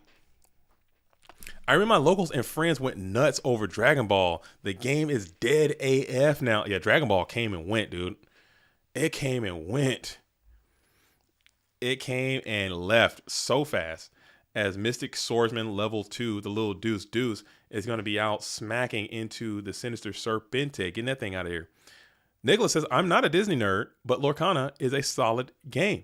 Really, you can like Lorcana and not like be super pro Disney. Like I know Disney has their evil corporation, billion-dollar industry, blah, blah, blah, destroying this, destroying. I get it. Okay, I get it. They're all multi-billion-dollar corporations are probably going to be basically evil at this point. But man, oh man, it's something about Disney that takes me. It's just talks to me, man. I rock with Disney. You know what I'm saying? I'll be out there getting my Disney on. And the Lorcana comes out, and those cards, I think they're just timeless, man. They're going to be, I think that game's going to stick around because they have the backing of a multi-billion-dollar institution. When Disney puts their IP behind something, they're not going to take an L. I can't remember the last L Disney took. It probably was like, what L? What's the last L Disney took? Probably some Marvel, one of those Marvel movies. One of the Captain Marvel was probably an L, I think. They could still pull the plug whenever. I don't think they will, man. I don't think they will because there are still so many people out there in that game Lorcana. Right now, there are more people that collect the cards than actually even play the game. Very similar energy to how Pokemon was back in the day. Like when I was in 6th or 7th grade, those Pokemon cards, I still to this day don't even know how to play Pokemon, the trading card game. Don't even know how to play. But I tell you what, I had every damn Pokemon card that existed, dude. I had them all. I was collecting like a mug. Never play the game one time. Had them all. I think the same energy is with Lorcana right now. People have the cards, but they probably don't even play them. It's just, you just got them. You just got them. Neopets, the card game, it's dead. That looks, I don't know. I never played Neopets. Digimon. We need to get Go format back, man. I think the kids will play Go format. I think they'll play.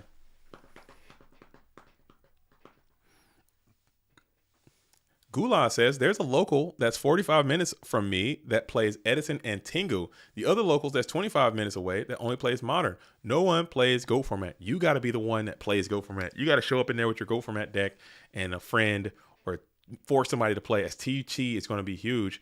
Do you have Solemn? You do not, as you're going to get tremendous value. But there is going to be a Delinquent duo in delay just in case. Nice play. Nice mix-up by the world champ. As you're going to see that Sinister Serpent is going to find its way to the graveyard, and now you're going to get better value from your duos Desmino. As you'll rip the Magician of Faith.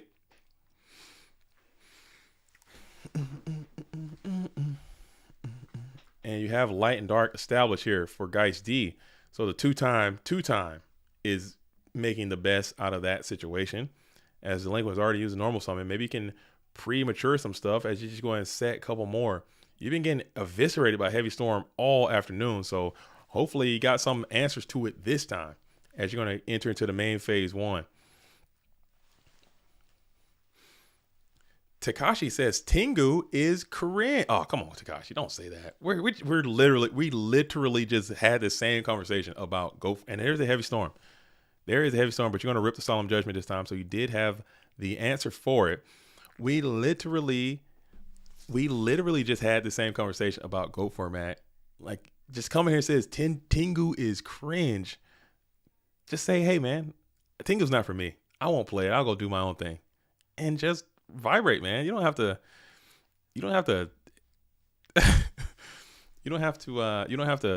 talk bad about them, because there's people out there who might like Tengu as much as I like Go format, or as much as you like Go format, or whatever your favorite format is, and just, oh, it's cringe. And then you're just gonna be in a conflict right away. Oh, you're just memeing out. Okay, I rock with it. That's pretty funny. I don't think it's cringe, man. If it's not for, like, I've been watching Tengu. It seems chill, man. It seems chill. Like, I think they have, for me, at least in my opinion, I don't think anything's bad about it, but I think they just have too much They have too much interaction in some formats. That maybe there's not enough interaction. It just seemed like, dude, let me just play my damn cards in peace and just let me cook, and then you can cook. All right. When I'm cooking, I don't need you effect veiling or solemn judgmenting or solemn warning. All my stuff. Let me get my cook off, and then you cook, and then we'll battle with our brews, dude. Tingle is after Edits format. That is the introduction of the XYZ era cards. The black XYZ. We're gonna stack them up. That's a very easy mechanic. XYZ, I figured that one out so fast. Synchro, it took me a long ass time. Not gonna lie, I felt so stupid for the longest time because people were just like, "Oh, you just do this with a tuner and you add up the level. Oh, it's so easy." Dude, it took me so long to figure that out. Overlay, 1 second. You just take a thing, put it on top, and boom, you just jam it on there. Bap, bap, bap. Same level, blah, blah, blah. Boom, bam, boom. Pendulum, I never figured out. I'm gonna stop right there. I think that's the limit of my advance, dude. That's as far as I'm gonna go. I'm gonna stop at. I think I'm gonna get. I'm gonna figure out hat because there's a lot of people out there rocking with hat, heavy. I think hat's pretty chill. I'm gonna learn hat format, and then everything behind that. Or I might go a little bit further. And then that's kind of where I'm gonna stop.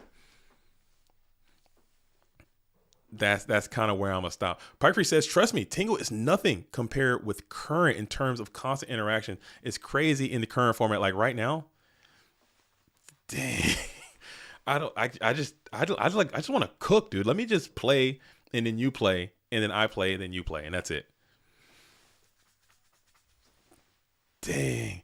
As we're going to hit the Nobleman of Crossout, hitting that center servant. That center servant's been getting crafty all day long. Finally getting his ass out of play. And then 18 will try to get in. And then 1200 will also get in clean as you're going to drop all the way down to 2300 from Geist D.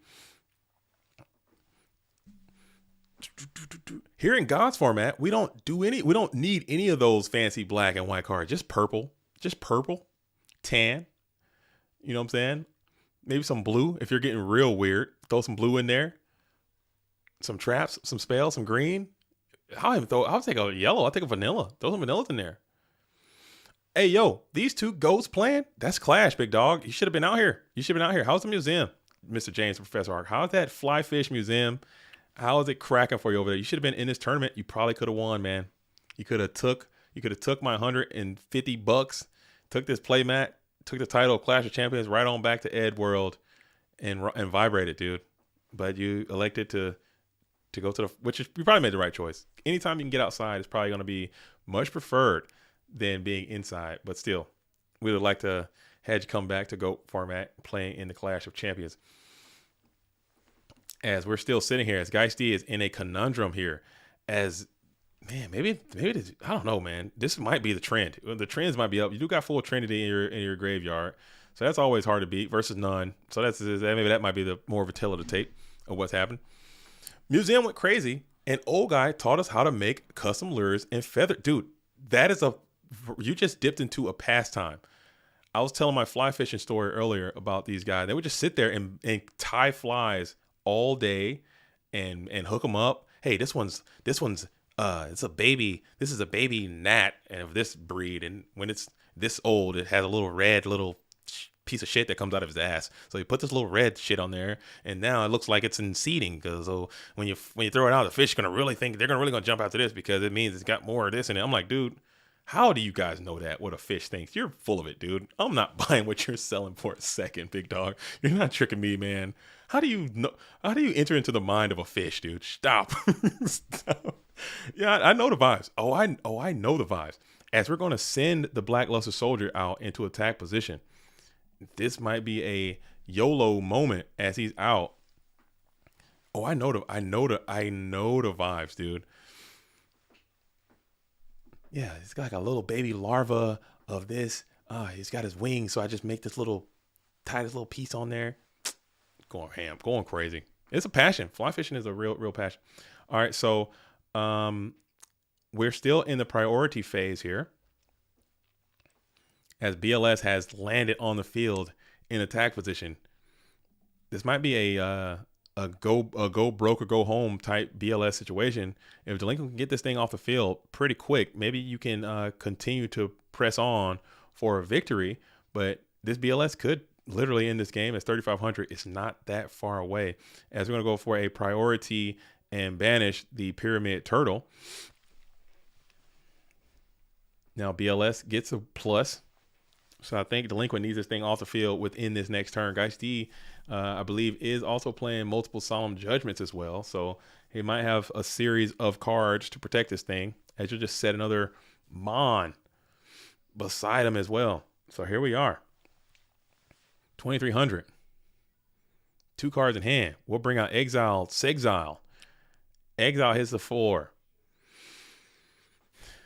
With Prio, we're popping the Blackluster Soldier, and there you go. You did get him off the field in a pretty timely manner, and then you're going to smack into the GK spy. You'll take 2, but you're fine with this exchange, as the Ninja Grandmaster should be able to come back and clean up the double GK spies, unless you have more battle traps.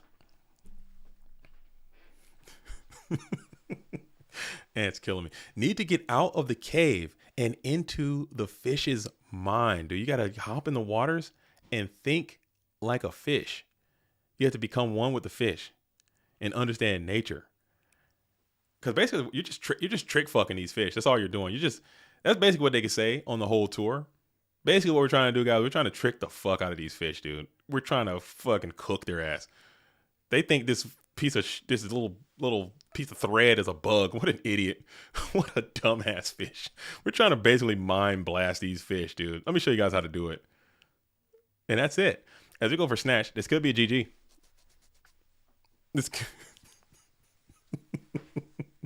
A fly fishing war league. I get cooked. I get cooked. You got to tie your own flies. You got to just be out there. I'd be mad as hell if you spent like all week tying lures and tying flies and just don't catch a damn thing, dude. You stand out in the middle of the freaking water. Unlimited ass fish, dude. You're not even first ed. Fucking basic ass fish. Man, out here playing reprint fish. Stop it, dude. What kind of fish is that? Stop it, dude. I'm picking Pike Freak up. I've seen you might have missed Pike Freak's pick, dude. Pike is a true fisherman. We learned that Pike Freak's name is Pike from the fish. So he's out here cooking. I'm picking Pike Freak up for sure. Dude, you out here tying with the best dudes. Dude, it can work. War League, fishing War League. You go out there, 2 duelists go out into like a little creek, a river, if you will. You got to tie your own flies, and whoever catches the most fish in, say, an hour wins that round, or maybe like weight of fish, as you're going to hit Nobleman or Crossout, popping the Ninja Grandmaster. What do you guys think about Nobleman or Crossout in this matchup, staying in game 2 and beyond? Very interesting and peculiar indeed. I think Geisty knows what the hell is going on. So if he put it in, it's probably for a reason. As you're going to just leave these GK spies turtled down, protecting your hitbox, electing not to swing on in, and you do have a set card on the field. So just like that, Nobleman immediately looks great.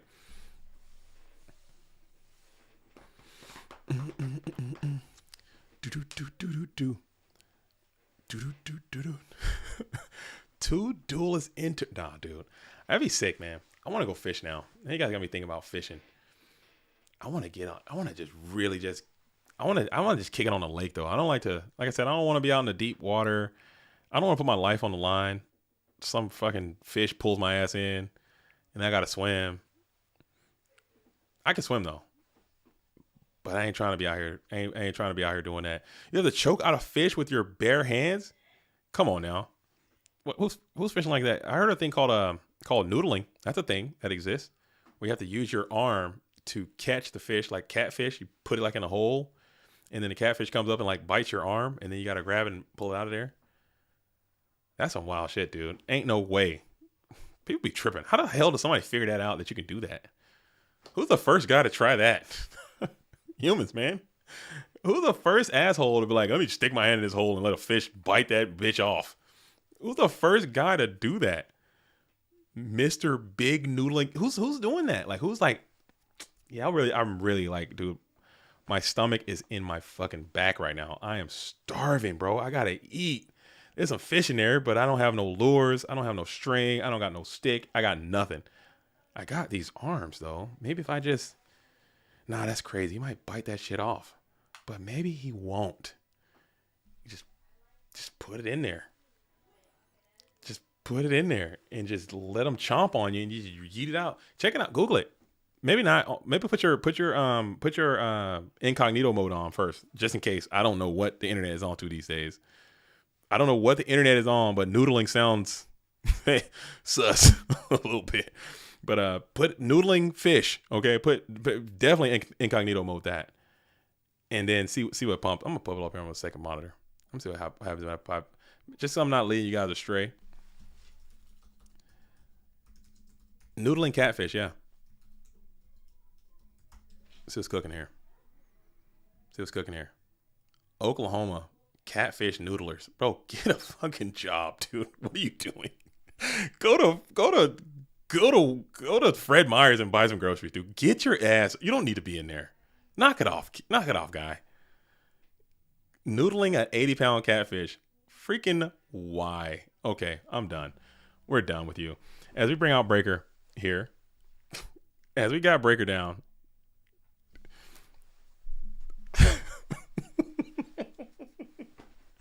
Oh, we got Breaker, and I'm not listening to you. Noodling sounds like that Thailand move you tried, and we're not. I don't know if the stream is ready for that story yet. Okay, I'm trying to keep that in the War League. Okay, keep that in the War League. All right, we're not trying to bring that in here. Okay, that'll lose. We'll lose everybody, and people will think way less of me. I can't believe I shared that with you guys. I can't believe I shared that. That's when I stopped sharing personal stories about myself, because you guys are just gonna pie me and throw it back in my face. Okay, you guys are gonna throw it back at me. So that's why I stopped sharing information about myself, because you know what I'm saying, when the chips are down, it's coming right back into the hitbox, and it hurts. and it hurts. Oh, it hurts, as we're still in the battle phase here. And we're thinking long and hard. Geist D is running the numbers, trying not to get giant ratted out of this freaking thing, as we'll just elect to mark and bypass. No, we killed the Dawn, I believe, right? As we bring out Sure Priest. Wow. Sure Priest is pretty bulky here, as Sure is going to be able to get a plus up on this Breaker, the Magical Warrior, and a little bit of damage in the process. Pass it on over. That was me. That was a good time. Honestly, that was a good time in the War League though. The War League is such an interesting place. Maybe when the season starts back, it won't be as dry as it has been. As dry as it has been.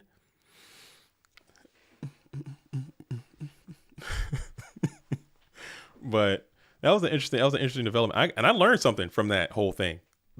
I learned so much from that conversation, and believe it or not, you know, learning about trans people. That's one good thing about, I think that's honestly, I really do feel, and people may not agree with me or whatever, for whatever reason, but I really do feel that's one awesome thing about this community, is that we do have a lot of people from different walks of life. We have people who are very religious. We have people who are not very religious. We have atheist people. We have people who are big into science. We have people who are big into sports. We have people that are, people. I've learned a lot about trans people. I honestly, full disclosure, like I didn't really have a relationship with or any friends that were trans before. I didn't know some of the things that they were going through or what life was like as a trans person. You know what I'm saying? We had a nice conversation in War League about that kind of stuff, man. And I just, I thought that was really cool, man. So that's one thing this community is, it opens you up, man, and gives you an opportunity to meet new people from different walks of life, different people from different countries, different experiences, man. You just become more of a well-rounded person. I think that's important too. As we all get old, you get caught in your ways. War League is woke. I don't think War League is woke. Hell no. I would not say War League is woke. That is not what I would say. I would say, hey, we got the creature swaps in as well. So creature swap kind of failed you last time, but you got the creature swaps, you got the Nox, and you're hoping to probably get a Magician of Faith. You got the GK spy up and active in defense position, and it's now working on Delinquent side of the field. I don't think it's woke at all. I think it's a beautiful disaster, dude. It's a beautiful place, and sometimes cool things can happen. And that was just one of those times, man, where I again, I'm not gonna share too much about that story. Not in this stream. Maybe we'll save that for like a Friday night stream. We'll talk about what happened, but it is what it is. The inclusivity is great. Yeah, everyone has a spot, man. Everyone fits. Everyone has a place. Oh yeah, this is a full German match here, as Geist D is German, and as you got the Book of Moon dueling, huh?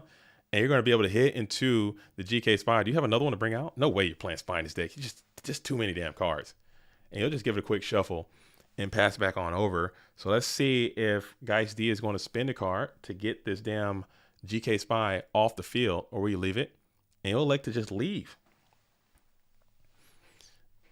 Yeah, this is a German versus German situation, and the Ashura Priest has returned yet again. So maybe there's Sakuretsu armor or Mirror Force, and there will be Sakuretsu armor that's going to be able to take down the Ashura Priest. These German decks are bringing the gas, dude. Germany might be up. Germany's strong, as Pot Agree is going to be played here. So that's adding 2 for Geist D. At any point, you can clear these spies, but you are going to lose your own spy. You can then flip summon whatever that is on Delinquent side of the field. And if it is a Pyramid Turtle and you had another normal summon, it could be the end of the game. You never know. But it all hinges on what that set spell trap can be on Delinquent side of the field. As I'll open up the graveyard for a sec, you see TT is gone. You see one Sakuretsu armor is gone. And the vibes continue.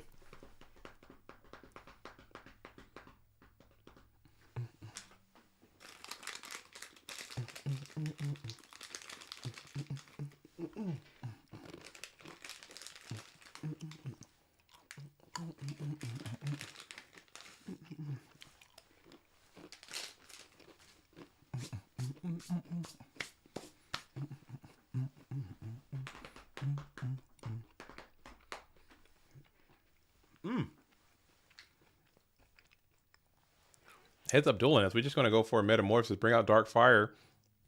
So now that frees up your more damage.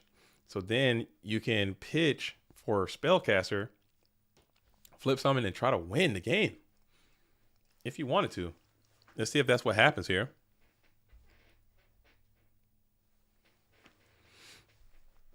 And we'll go for it. We'll do just that. We'll go ahead and pitch the Ninja. Oh, wow. Look at that tech. That's some German tech right there.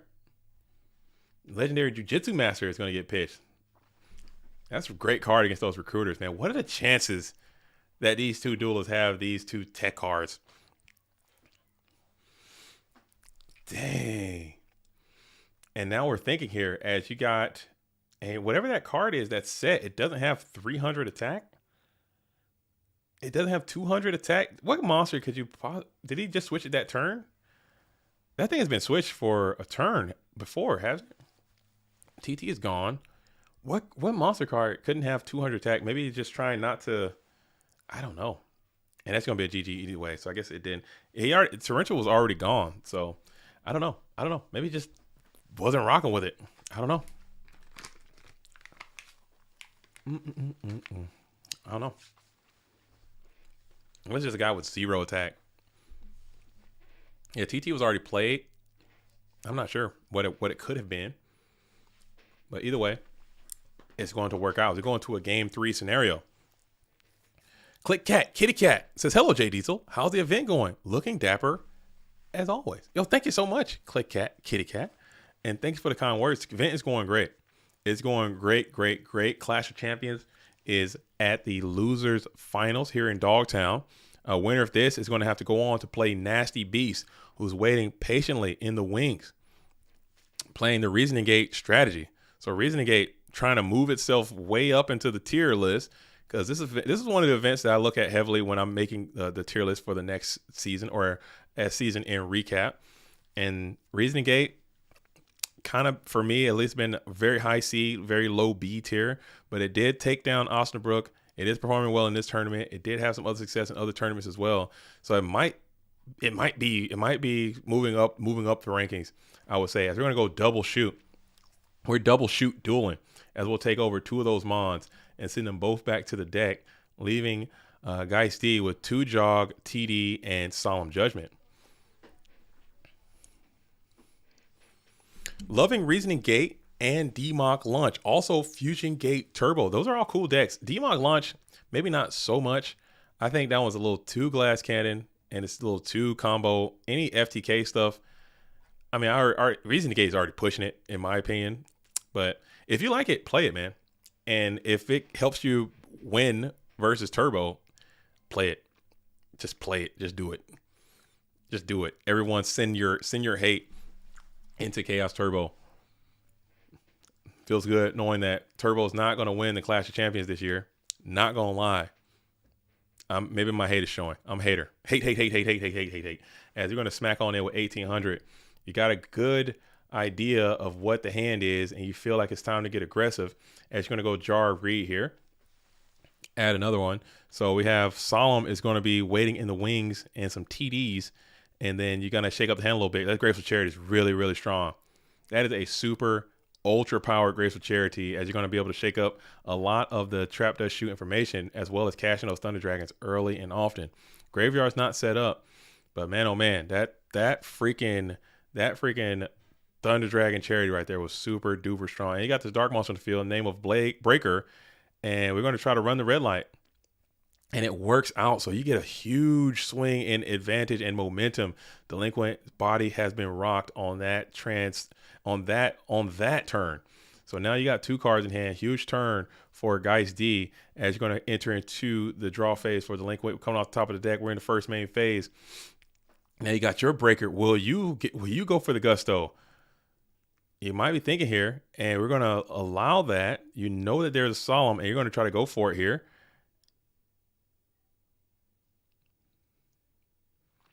You're going to try to go for it here, and you will get punished swiftly with the drawn Sakuretsu armor. You thought it was that Solemn Judgment. It was not. And now you got your life points are very exposed with the Breaker, the Magical Warrior, looming in attack position. We'll set 1 Mon, kick it in for 1600, and now Delinquent is still on the back foot. You could have just broken and then tried to swing in, bump Coconuts, but now you set up your opponent's graveyard. Dang. Tough spot for the world champ. But Geist D, no slouch, got 3 in hand. You still know he's holding on to that damn Solemn Judgment too.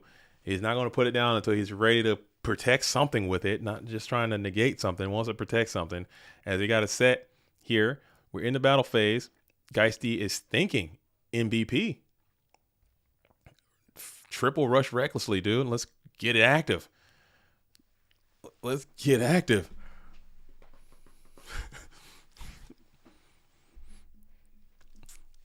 Let's go.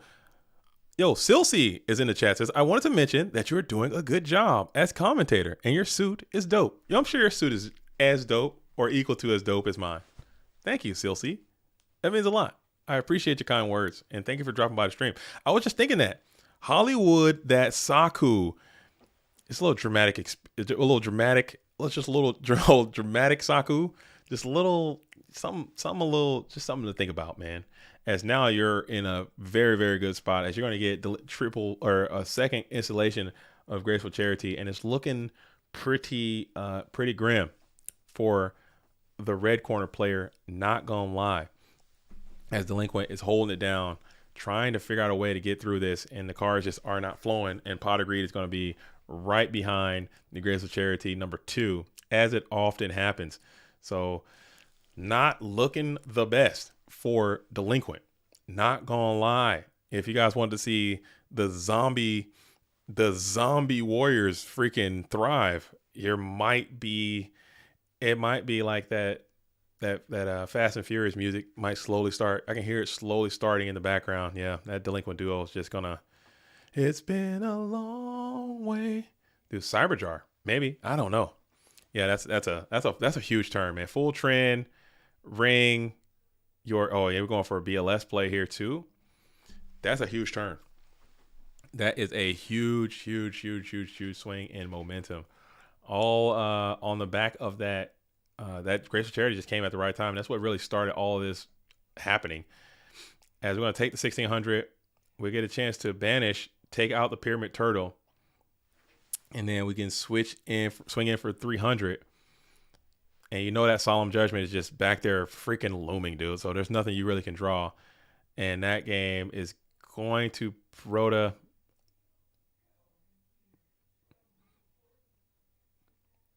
We'll play it. Okay.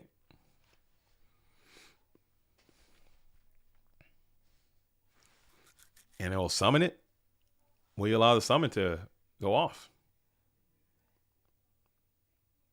And we'll just negate the summon of the Exile Force and call that a GG. All right, so GG from Geist D. Played very well. He fought through that double dust shoot, but the cards came right in the way that you needed them to be. Taking nothing away from Delinquent, man. That's a frustrating loss, I'm sure. Playing a really cool deck. I'm actually very excited to see what's underneath the hood from the red corner player. Go from that world champion, GFC champion, FLC champion, the like. Trying to become Clash, but did not quite make it. Made it super far, but didn't get there in the end, and that is just a bummer. But we have Geist D, who is back in the winners final, back in the grand finals now. So we have the grand finals. Who had their punch card? Show me. Geist D versus Nasty Beast on Chaos Control versus Reasoning Gate for Clash of Champions. Whoever would have guessed that? Not me. I would have lost the farm on this one. He could have just solemn the Rhoda too. The disrespect. I mean, I guess you could have. But if he didn't have that, I think if he didn't have that Mon, I would much rather solemn the Exile Force than solemn the Rhoda, because if he doesn't kill that next turn, he has the opportunity to draw the Rhoda that next turn. You know, whatever. I don't know. At least get the Rhoda out of get the damn Exile out of the deck, force him to summon it, solemn that instead of trying to solemn the actual the reinforce of the army. I think that makes sense to me. But I guess because I think he drew for turn, and he had that monster that the Jujitsu Master was drawn. I want to say, I don't know, because either way it didn't matter. But I think if you didn't, because he trap dust shot and sent the Jujitsu Master back, and then I think so. If you don't have it locked in, I could be mistaken too.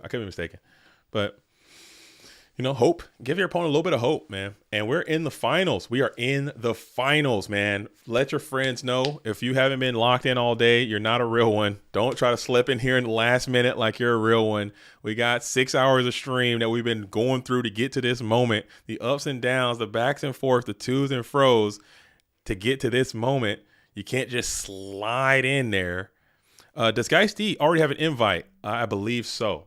I can check after this, but I'm pretty sure Geist D won an obelisk, I want to say. And Nasty Beast also has multiple invites as well. But I think we're beyond that. We're trying to see who's going to get the Clash of Champions, as Geist D is going to start Delinquent Duo. Car's been loving the Geister today. Delinquent Duo, start it, play it early, play it often against Reasoning Gate. Don't hate to see it. It's pretty much a win condition at this point, as Ant is just about blocking invitations to the GOAT Format World Championship. Dang. I'm looking at both of these duels, and they're both in Europe, so I'm thinking about the shipping costs. You fuck me, right, Ant? Damn, shit. I'm thinking about the shipping costs, big dog. That's the only thing that's on my mind. The shipping costs. This thing is going overseas, baby. We got the mat, the play mat. We've got the playmat, and it's going overseas. I know Nasty Beast is located in Europe, in the UK, and Geist D is located in Germany. Nasty Beast, I think Nasty Beast qualified on, because it's only so many events. I have to look at the sheet. Matter of fact, let me see this real quick. I'll wait for a side deck, and I can kind of pull it up. We all can just look at it together. Matter of fact, give me one sec. Edit.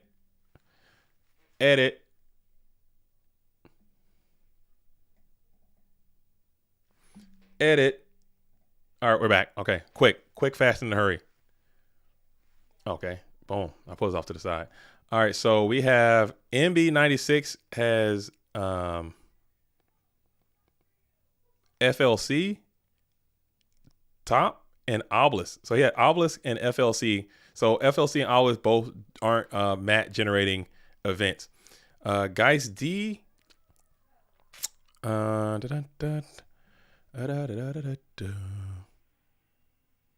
Geist D also has obelisk. So obelisk also not. So neither one of them have the mat. neither one of them have it, man. So I just suck it up, take my ass to the post office, eat that tariff charge, and send it on. And I don't mind. Let's see the mat. Okay, give me a sec.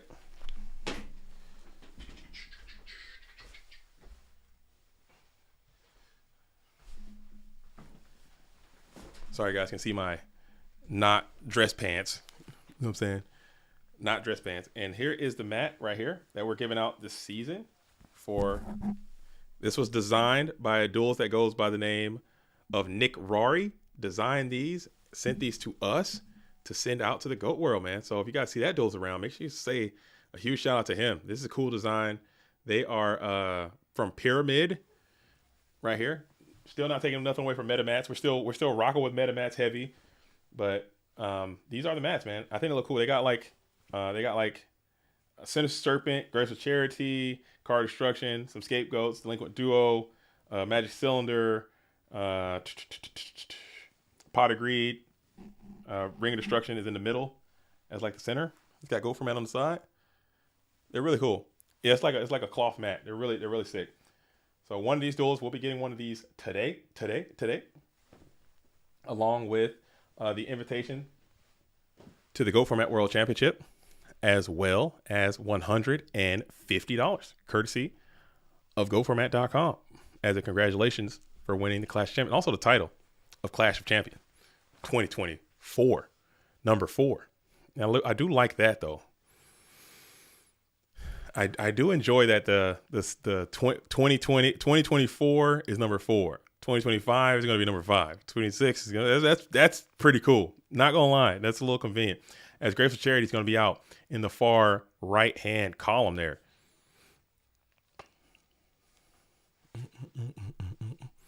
Janjo Zone says, I prefer a nice cold slab of metal as my playmat. Well, don't get used to that because Konami is about to crack down on all that stuff, apparently, from what I'm hearing. The streets are talking. The streets are talking. The streets are talking, and they're saying that Konami is cracking down on different mats you can bring. And it says, I'm going to need Geist D to bring this home to the organization. Is Geist D still big overdose entity? That is true. Yeah, Geist D is overdose. That's right. He is an overdose affiliate of Duelists. As Nasty Beast is just going to play Reasoning and just get the hell out of there. Reasoning getting called. We're going to think about it. What are we calling here? Jam a 8 and see what happens. Nasty Beast is the reason Geist D is in losers bracket. So let's not forget that they did meet in the main bracket. Nasty Beast got the better of the 2-time GFC, 2-time FLC champion. Put him down there playing his Reasoning Gate strategy.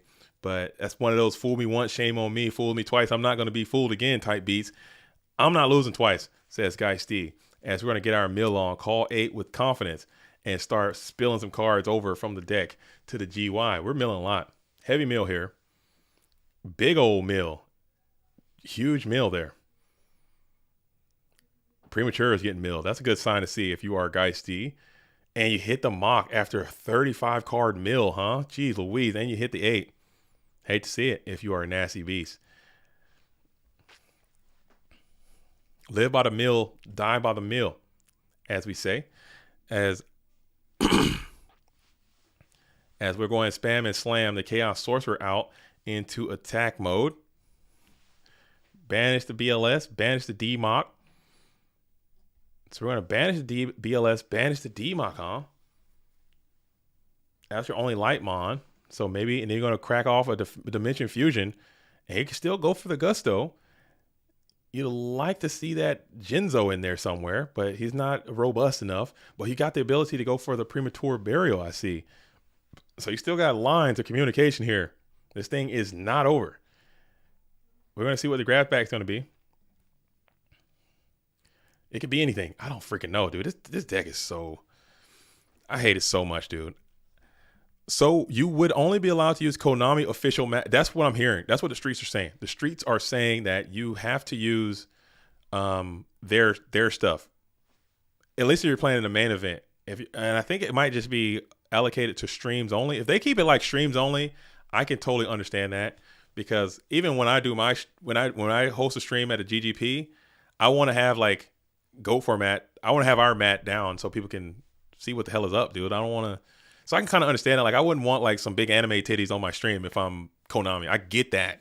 But if I'm out here in like table 69 playing, who gives a shit like what I'm doing over there? On stream, I can totally understand them saying, okay, you're putting our sleeves on, you're wearing our mat, or your ass is not going to be on stream. I get it. But if I'm just sitting over here at my table, that's not, I don't understand that, but it is what it is.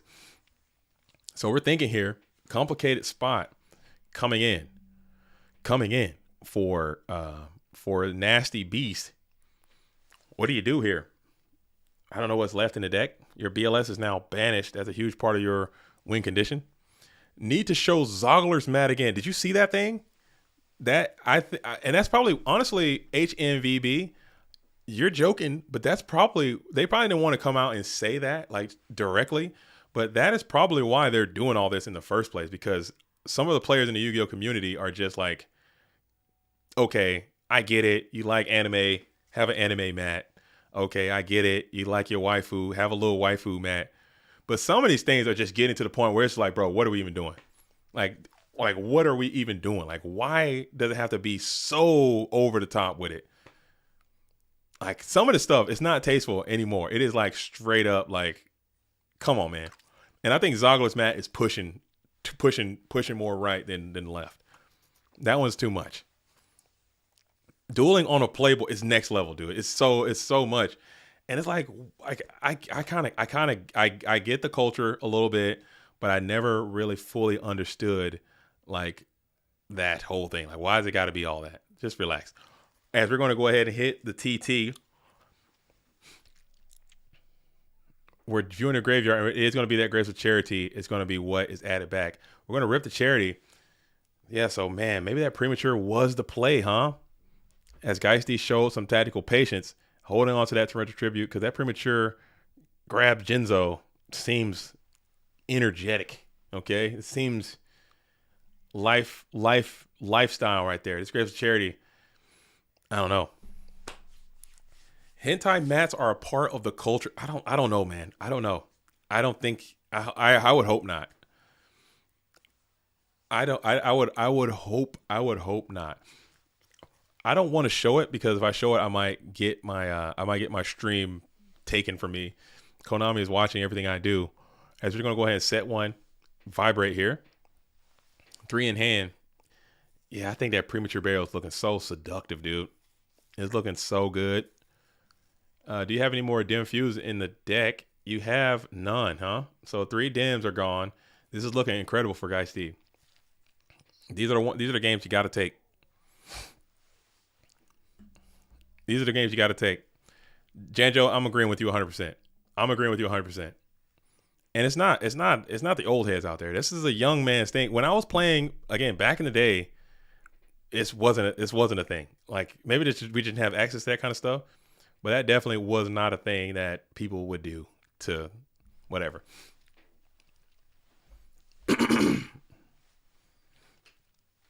Well, maybe if he gets the premature burial, maybe he doesn't rip the TT. Perhaps. I don't know. Maybe he does.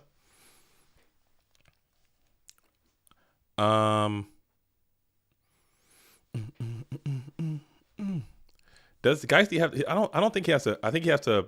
You have to declare the effect and target when it's summoned, and then you play the TT. You have to on that when that thing hits the field. That's when you have to declare that effect. Yeah, Cannon's gone. Cannon's out of there. Cannon's here.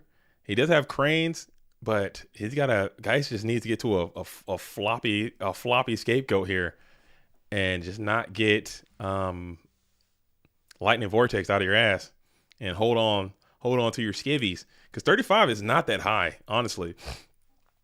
But I think you much rather have that Genzo on the field just beaten down with it.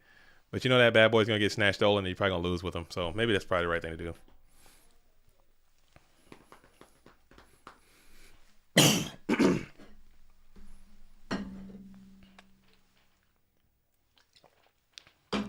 As Geisty is just going to continue to set, turtling up. That one crane is reaching into the Dekoichi. You get another card. Set one, pass. 5 cards left for the Nasty Beast. Nasty Beast and Heavy Storm is going to be the play. And is it worth goat locking yourself? As Nasty Beast will agree that it is in fact not, as you'll play the delayed Pot of Greed after the Heavy Storm.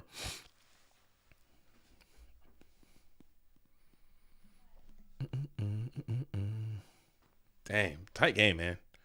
This could be y'all out here RGT dueling. Captain Crunch says, well, the dudes at my locals lied to me then. Oh, yeah, that happens. That happens. You got cooked, man. You got bamboozled. You need to tell your locals to get into the GoFormat.com Discord. Just like all of you, if you're not a member of the GoFormat.com Discord, feel free to join that server. It is completely free to enter the server. Get in there, hang out with some Goat Format enthusiasts. There's a questions area. We got a lot of judges in there, a lot of ruling experts, people who really know this shit. Get in there and talk to those people, and they will be able to set you right. Come on into the server and play in some tournaments.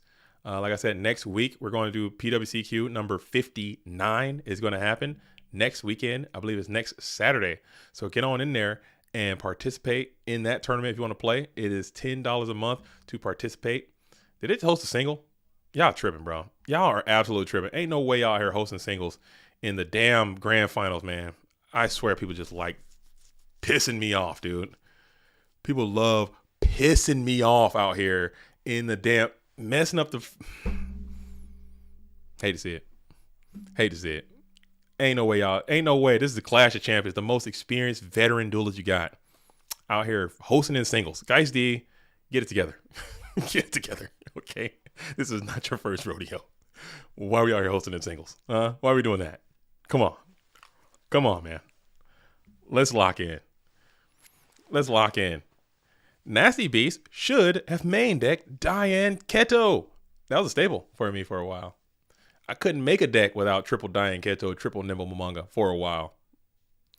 Until I started to realize, you know what I'm saying, this junk is hurting me more than it's helping me. I start the deck, it will be Diane Keto, Diane Keto, Diane Keto, Nimble Momonga, Nimble Momonga, Nimble Momonga. Literally everything else. Pot, maybe. Charity, probably. Nimble Momonga, for sure. It's in there. Count on that. If I have a card set, there's a 99% chance that it is a Nimble Momonga. You better not attack it, because I'm going to add 2 more. And it's going to be set on the field from my deck. I'm gaining life. Exactly, Beast Beats. I gained 6,000, bro. You can't win. I quickly realized that that was not the case. Okay. The theory was flawed. The theory was not sound. I was executed expeditiously when I first got on the scene. When I first got on the scene. When I first came out there. Imagine playing Snatch, Steal, and Upstart. You mean to tell me I'm giving my opponent 1,000 life points? Are you kidding? No chance. Nah, I need all those. I need you to give me life points. I need you to give me life points. Pisco says, I used to play Reflect Bounder and Magic Cylinder because all I cared about was damage. Everyone played those cards. Magic Cylinder, Reflect Bounder, Ceasefire, and Cannon Soldier were like heavily played cards. For that reason, it was all about output. It was all about numbers. It was the card advantage. Who cares, dude? It's all about numbers. Ceasefire was a staple card because it was ultra rare too. It was ultra rare. No one played Trap That Shoot. Everyone played Ceasefire. No one played Trap That Shoot. Everyone played Magic Cylinder. You better watch out, dude. Berserk Gorilla came out and Magic Cylinder stocks exploded. Soccer Rescue, people started playing that towards the end. But I seen you 2,000 real quick. There might be something to that, like a real casual, like a casual burn deck, like a very unassuming burn deck. Basically like a Goat control deck with like Ceasefire, Magic Cylinder, Cannon Soldier, maybe like Des Koala if you want to get real crazy, and just make it like a low key burn deck where it's like playing like a normal Go Control deck, but with like extra burn cards in it. That could be neat. Pretty sure I won my SJC with Ceasefire. Dude, I'm pretty sure you did, because that was a good ass card back in the day. Back in those days, Ceasefire and DD Assailant were like staples, basically. Staples. I am, honestly, Insidious says, who are you rooting for? I'm trying to be objective as possible, but honestly, I'm rooting for Reasoning Gate, because I'm just team Reasoning Gate now for some reason. I don't know why. But I can never be mad at a Geisty win. I can never be mad at Geisty win or Nasty Beast. I don't want to root against anyone, but I would like to root for Reasoning Gate to win this tournament. As we're going to think here, Monster Gate, cost has been paid. And we're going to jam the Solemn Judgment. We're paying 4,000 hit points. Ooh, that could be rough. That could be a rough ride. And we're going to go for the Premature. Premature to get back the Sacred Crane. So we're gambling at this point. The Nasty Beast is going to gamble here. Looking like you just need another card. Is he playing any Diamond Dudes? Diamond Dude? Diamond Dude is not GOAT format legal, big dog. Pete is not. It'd be sick. I think Diamond Dude would be a dope ass GOAT format card, though. It'd be much better in GOAT format than whatever the hell format's in. As we're going to go Giant Trinae and get a double jog here. So, damn. We're going to take a double jogger there.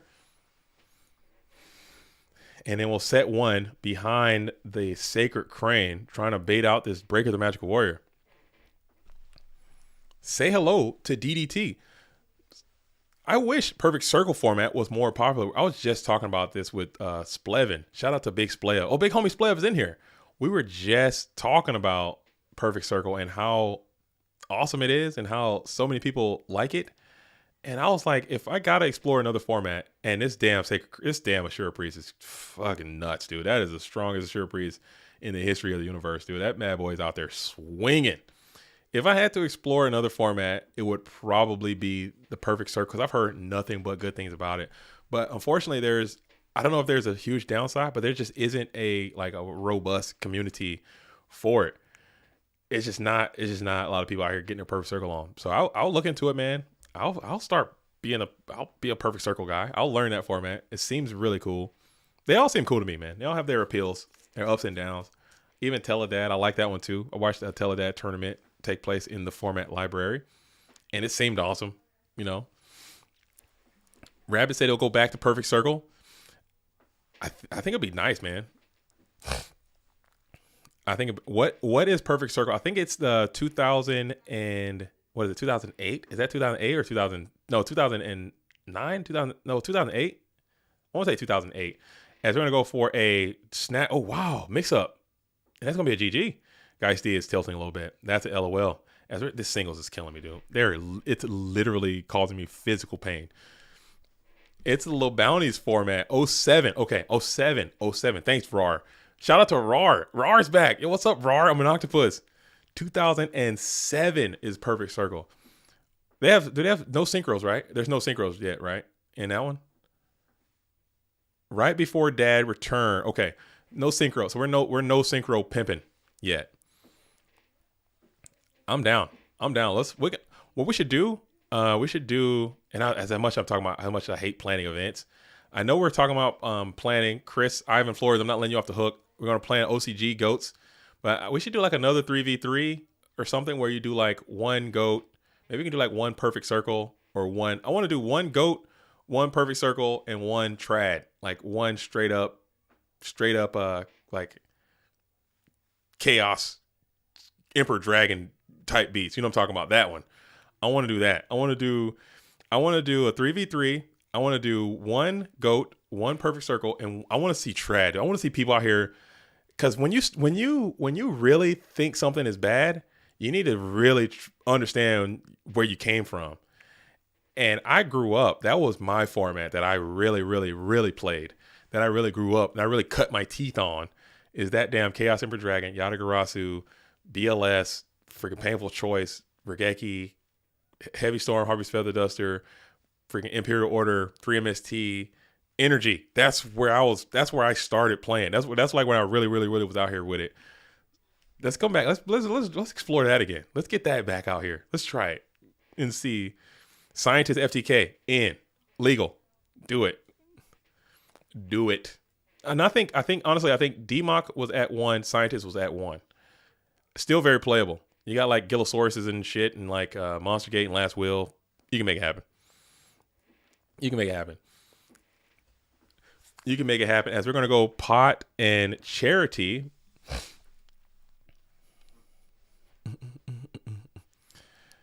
I want to do it. No Scientist FTK, keep Gumo down. No, you can, I think Scientist was at 1. Magical Scientist was at 1, and you still can make it. It just wasn't as consistent as it was before they limited it to 1. Still very playable, though. Still a mess. FTKs are just so bad in general. As we're going to go ahead and set 5. Trap does shoot and say go. Checking out the hand from the Nasty Beast. Dang, oh dang. As we are in the grand finals, man. Everyone, show me your punch ticket. Who called this? Who made this call? Who called Nasty Beast on Reason Negate versus Geisty on Chaos Control as the Clash of Champions finals? I'll send you your prize. As we got, let's go ahead and make sure you guys continue to hit the like button as well. Gumo was an OG player that played Magical Science FTK at locals. Oh man, how did he not get beat up? Were people not whooping his ass, dude? How do you just do that and just, because it was so, when that jump was full power, when it was full power Magical Scientist, it was so consistent. Like it was eerie. It was so consistent to do. When they had like 3 scientists and like the catapult turtles and the last wheels and the damn, all the, the shit, dude. 3 DMOCs. Are you kidding? Yeah. Oh my God. Oh my God, dude. What are we even talking about? People don't know. People always talking bad stuff about whatever format you would help, whatever the hell format you want to talk about. You didn't live through triple DMOC format, dude. You didn't live through that. If you didn't live through triple DMOC, painful choice. If I play painful choice and spill triple DMOC, Sinister Serpent into my fucking graveyard, like, and then I have a premature burial, like we just lose. Goodbye. Like what? What are we talking about? Monster Reborn. And then I got Yatagarasu, Wish of Black Forest, Sangin, Chaos of Dragon, Imperial Order. Mind you, I can go first. Monster Gate hits the DMOC, and we get our card back. I can go first. Okay? I can go first. I can play Pot Charity, Duo, Forest of Century, Confiscation, legally, all in one turn.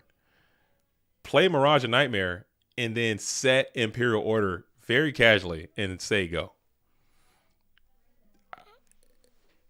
And then you just, what is that, dude? What are we even talking about?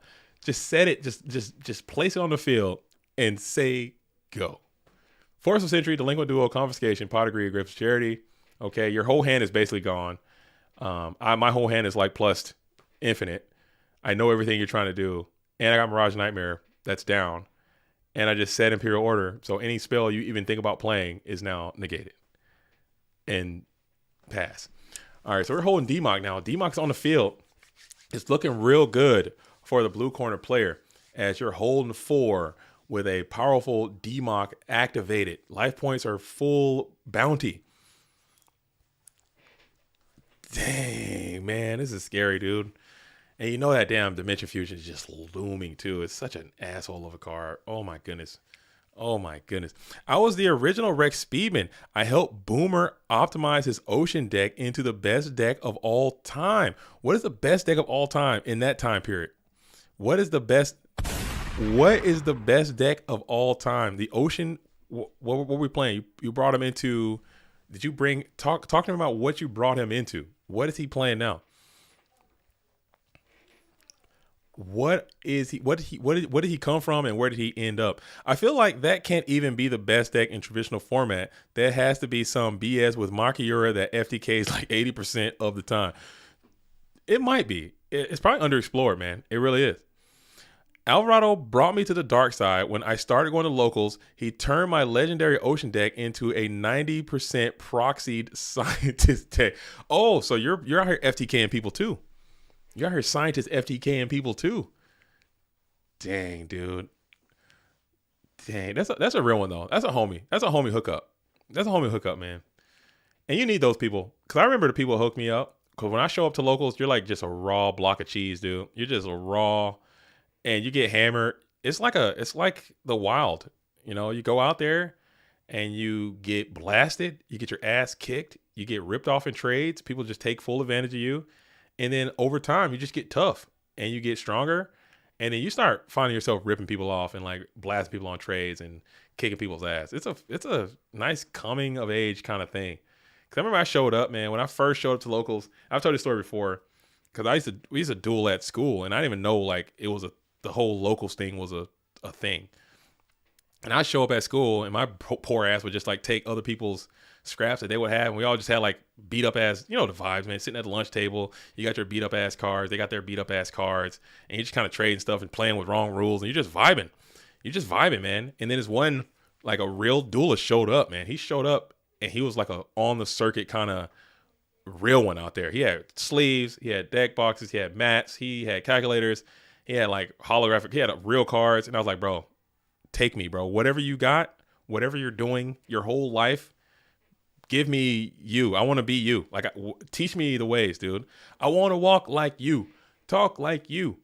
Dude, I want to be like what you got going on here. He's like, yeah, man, we just go to locals and we play at the card shop, man. You can come over there and you can play in tournaments, you can win packs, you can do this and that. Bro, I'm in there every weekend. I show up, man, and I was pulling cards and I was doing great. And I had like, my deck was so ass. It was just like dying Ketos and Momongas and shit. You know, it was a terrible deck. And I would just get my ass kicked like all the time. Like, bro, why is this not working, bro? Like, why is this, you know, this is so ass. Like, why am I losing so much? Like, this is so unfun. When I'm at school, I'm clapping all these dudes up. But here, I just can't seem to even get out of my own way.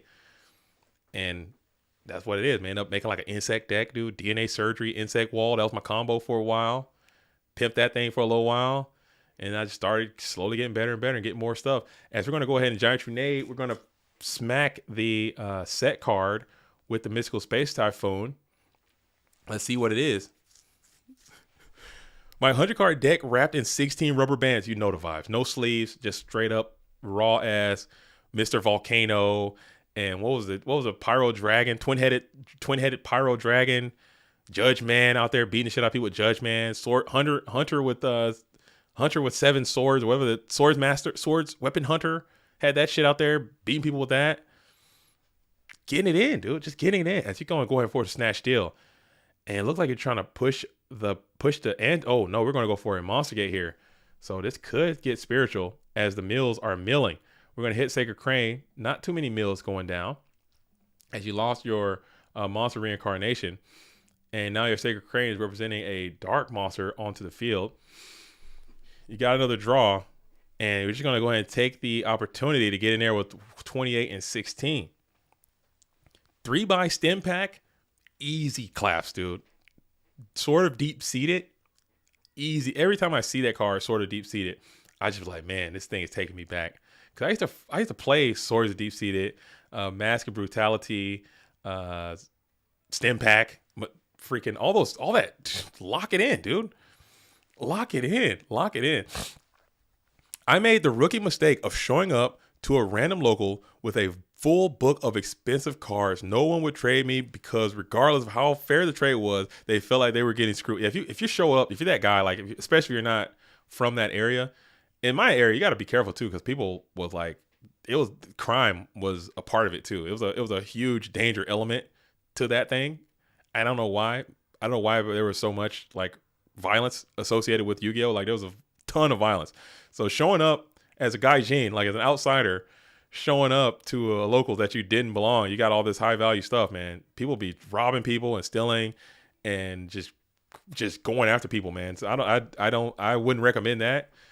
But once you go a couple times, then you probably can start busting out. So I would never bring like any high value stuff around when I got it. I keep that junk locked away. If you want to trade, let me know. We'll step out. We'll go somewhere else and go to my drop site location or whatever. until, especially if it's a place I don't go. But once I start traveling a lot and being around on the scene, people understand who you are. Dallas Locals was a friendly environment. It was most times it is. As we're going to go ahead and hit the Ring of Destruction on the DMOC, that thing is getting banished, and both duels are going to eat 28. Geist D drops way down to 800. So this is scary, scary, scary area for an 800. As now DMOC is in his final comfortable resting place, ready to get Dimension Fusion back. There are none in Graveyard too. You hope those things get milled the hell out of there. Not gonna lie. Not gonna lie. Oh, dude, Raw Armor Octopus, you're taking me back. You're taking me back to Ikabiyo Drakmord. I honestly feel that card is playable by today's standards in GOAT format right now. Not gonna lie. I really do.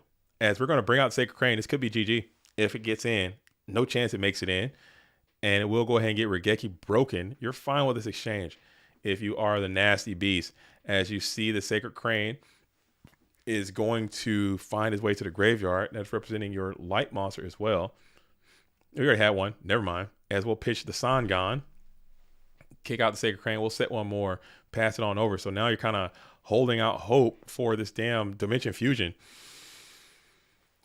Dude. Oh, man, you guys are taking me back. We should make a tournament like that. Just playing like struggle decks only, dude. Decks that you have to go to, decks that you went to locals with some gimmick ass fucking idea that was not fleshed out. Freaking Hayabusa Knight, Malevolent Nuzzler. Go, dude. There you go. Malevolent Nuzzler, Hayabusa Knight, Benkai OTK with Mask of Brutality, dude. There you go. Checkmate. Freaking Fire Princess Burn. You know how many times I try to make that deck work in real life? It is so ass, but I try it. I thought that whole idea was so cool to have like this intricate ass Cure Mermaid lock set up with Marie the Fallen One, and oh my god, it was so bad. I am like internally cringing just thinking about the amount of times I tried to make that deck work in real life back in the day, and it just wasn't it. It was bad. It's just bad. It's just horrible. It's horrible. It's horrible. It's horrible. It's just terrible. Marie the Fallen One and Cure Mermaid with Fire Princess, and you just sit there and like try to gain life points and burn your opponent. Solar Flare Dragons. You can play Fire Princess Burn as an alt win con in Library FDK. We don't need to spread that information spread. Let's keep that to ourselves, dude. Let's not try to bolster the library strategy and go format. Let's let that thing just slip off a bridge and die somewhere and not try to encourage more library duelists out here. Keep that thing under wraps, dude. Keep your library text. Keep your library text away. As E4 org, say you just subscribed. I don't see you coming in. Did you subscribe? Is my mini feed broken? Dude, no, none of my pop-ups have happened. Well, thank you so much for subscribing. Usually it should like let me know. Usually it'll let me know that someone's subscribing to the GOAT World, man. It'll pull up like a thing. It'll like send like a little thing. Oh, dude, I gotta fix my Streamlabs. Streamlabs been rocking and rolling all day, so I can't hate. Dueling Book's been, bro, Discord rocking and rolling all day long. Dueling Book, no issues all day long. YouTube, not holding me at all. Streamlabs, crushing it all day long. So I can't complain about nothing, dude. As BLS is out here, are you going for the dub? Are you going for the bonish? Or are you going for the dub? And we're going for the dub. We're swinging. Hits the Sukiyo flip me, and we'll just go ahead and bury that BLS into face down defensive posture. Geist D's back is all the way up against the ropes, man. He's got to figure out a way to get out of this thing with an equitable exchange. We got main phase 2 coming in for the Nasty Beast, number 96. He's holding one card in hand. I'm about to follow all the Discord servers. That's great. Please, please, please do. Please do. Please do. And we welcome you to GOAT World. As we're going to card D up right now. I think, do you get a Sork back? Oh, man, you got this Toon Cannon out there. And that should be a GG. As you're going to get a double pot here, or double draw. And then you get D-Mock. Dang. And Toon Cannon is just GG anyway. But we're going to play it out just to see. D-Mock target reincarnation. And we're going to play it all the way through. As Geist T is sitting at 400 life points with his Toon Cannon, it's going to be the dub. Unless you got maybe he's got the damn the trap card in the deck, the one that Hollow Life Barrier type beats. It's possible. I don't know, because he has not scooped just yet. But maybe he thinks that there might be a miss sequence here. We'll go for Toon Cannon. Let's see if we play it. And that's going to be a GG. So there is no Hollow Life Barrier. And the Nasty Beast, 1996, has won the Clash of Champions playing Reasoning Gate. Who called it? Who called it? Who called the Nasty Beast 96 is going to be your Clash of Champions winner, and will take over the mantle from LeBounty, and now Reasoning Gate technology is going to be on top. Good games all around. Reasoning great. That's a thumbnail. That's a title. That is a title right there. That's a title. I like that. I'm stealing that, Genjo. That's mine now. That's going home with the Go World. Appreciate that. Reasoning great. Question mark. No, Reasoning Gate wins. So Reasoning Gate wins, takes down Geist D. I can't say enough about both of those duels performances today. They were playing out of their mind. This is a great tournament, man. Next year, I'm going to do everything I can to make this thing even better. Okay, it's only going to go up from here. So huge shout out to the Nasty Beast, who's going to be your Clash of Champions winner. Huge shout out to Geist D, who's going to be the runner up. I'm sure both the duels want to win this thing most desperately. But there can only be one. There can only be one clash, and this year it is going to be the Nasty Beast playing the Reasoning Gate strategy. So I'm gonna work hard to get these deck lists out to you guys as soon as I can, and I'll make sure I get the prizing out to the players involved. So hell yeah, man! What a tournament! What a tournament! What a show up! What a turnout! Thank you guys all for playing. As I stated before, PWCQ is going to be going down next weekend. So if you want to play, make sure you guys get into the goformat.com Discord. Link is going to be down there in the description. You can hop in. As I stated before, the Discord is free to get in. The tournament, you will have to pay $10 if you wish to participate in this tournament. Winner of that tournament will receive an invitation to the Go Format World Championship, as well as the World Qualifier playmat. All right, so come on in and get your game on. Wow. Huge congratulations to Nasty Beast one more time. Round of applause to Nasty Beast out there, getting the dub. And thank you for everyone who participated. Huge thank you for all the champions coming out to play this year. Next year will be much better and more improved. Your next opportunity to earn your invitation to a champion, to become a Clash of Champions, is going to be FLC. I think that's also taking place on June the 8th. So we got FLC and GGP Chicago happening on the same date. I hate that there's overlap like that, but it's just a scheduling thing that happened, and we're gonna have to make the best out of it. But if you want to be a champion and you can't go to Chicago, go ahead and play in the Format Library Championship on June the 8th. All right, duelists, thank you guys so much for coming out, hanging out with me. It's been a blast and a pleasure. I really enjoyed doing this from the bottom of my heart. To all of you out there in GOAT World, thank you so much for participating and observing this stream and being a part of this great community. I continue to do this. I will continue to do this and be a part of this thing, and let's continue to make it great. So as always, if you need me, reach me in the Discord, DM me. I'll talk to everyone as often as I can, and we'll do that. But that's all I have, duelists. Thank you guys so much. As always, I'm JDZ. I play GOATs. Until the next time, shout out to all the real ones. Salute to the OGs. Salute to the troops. Peace.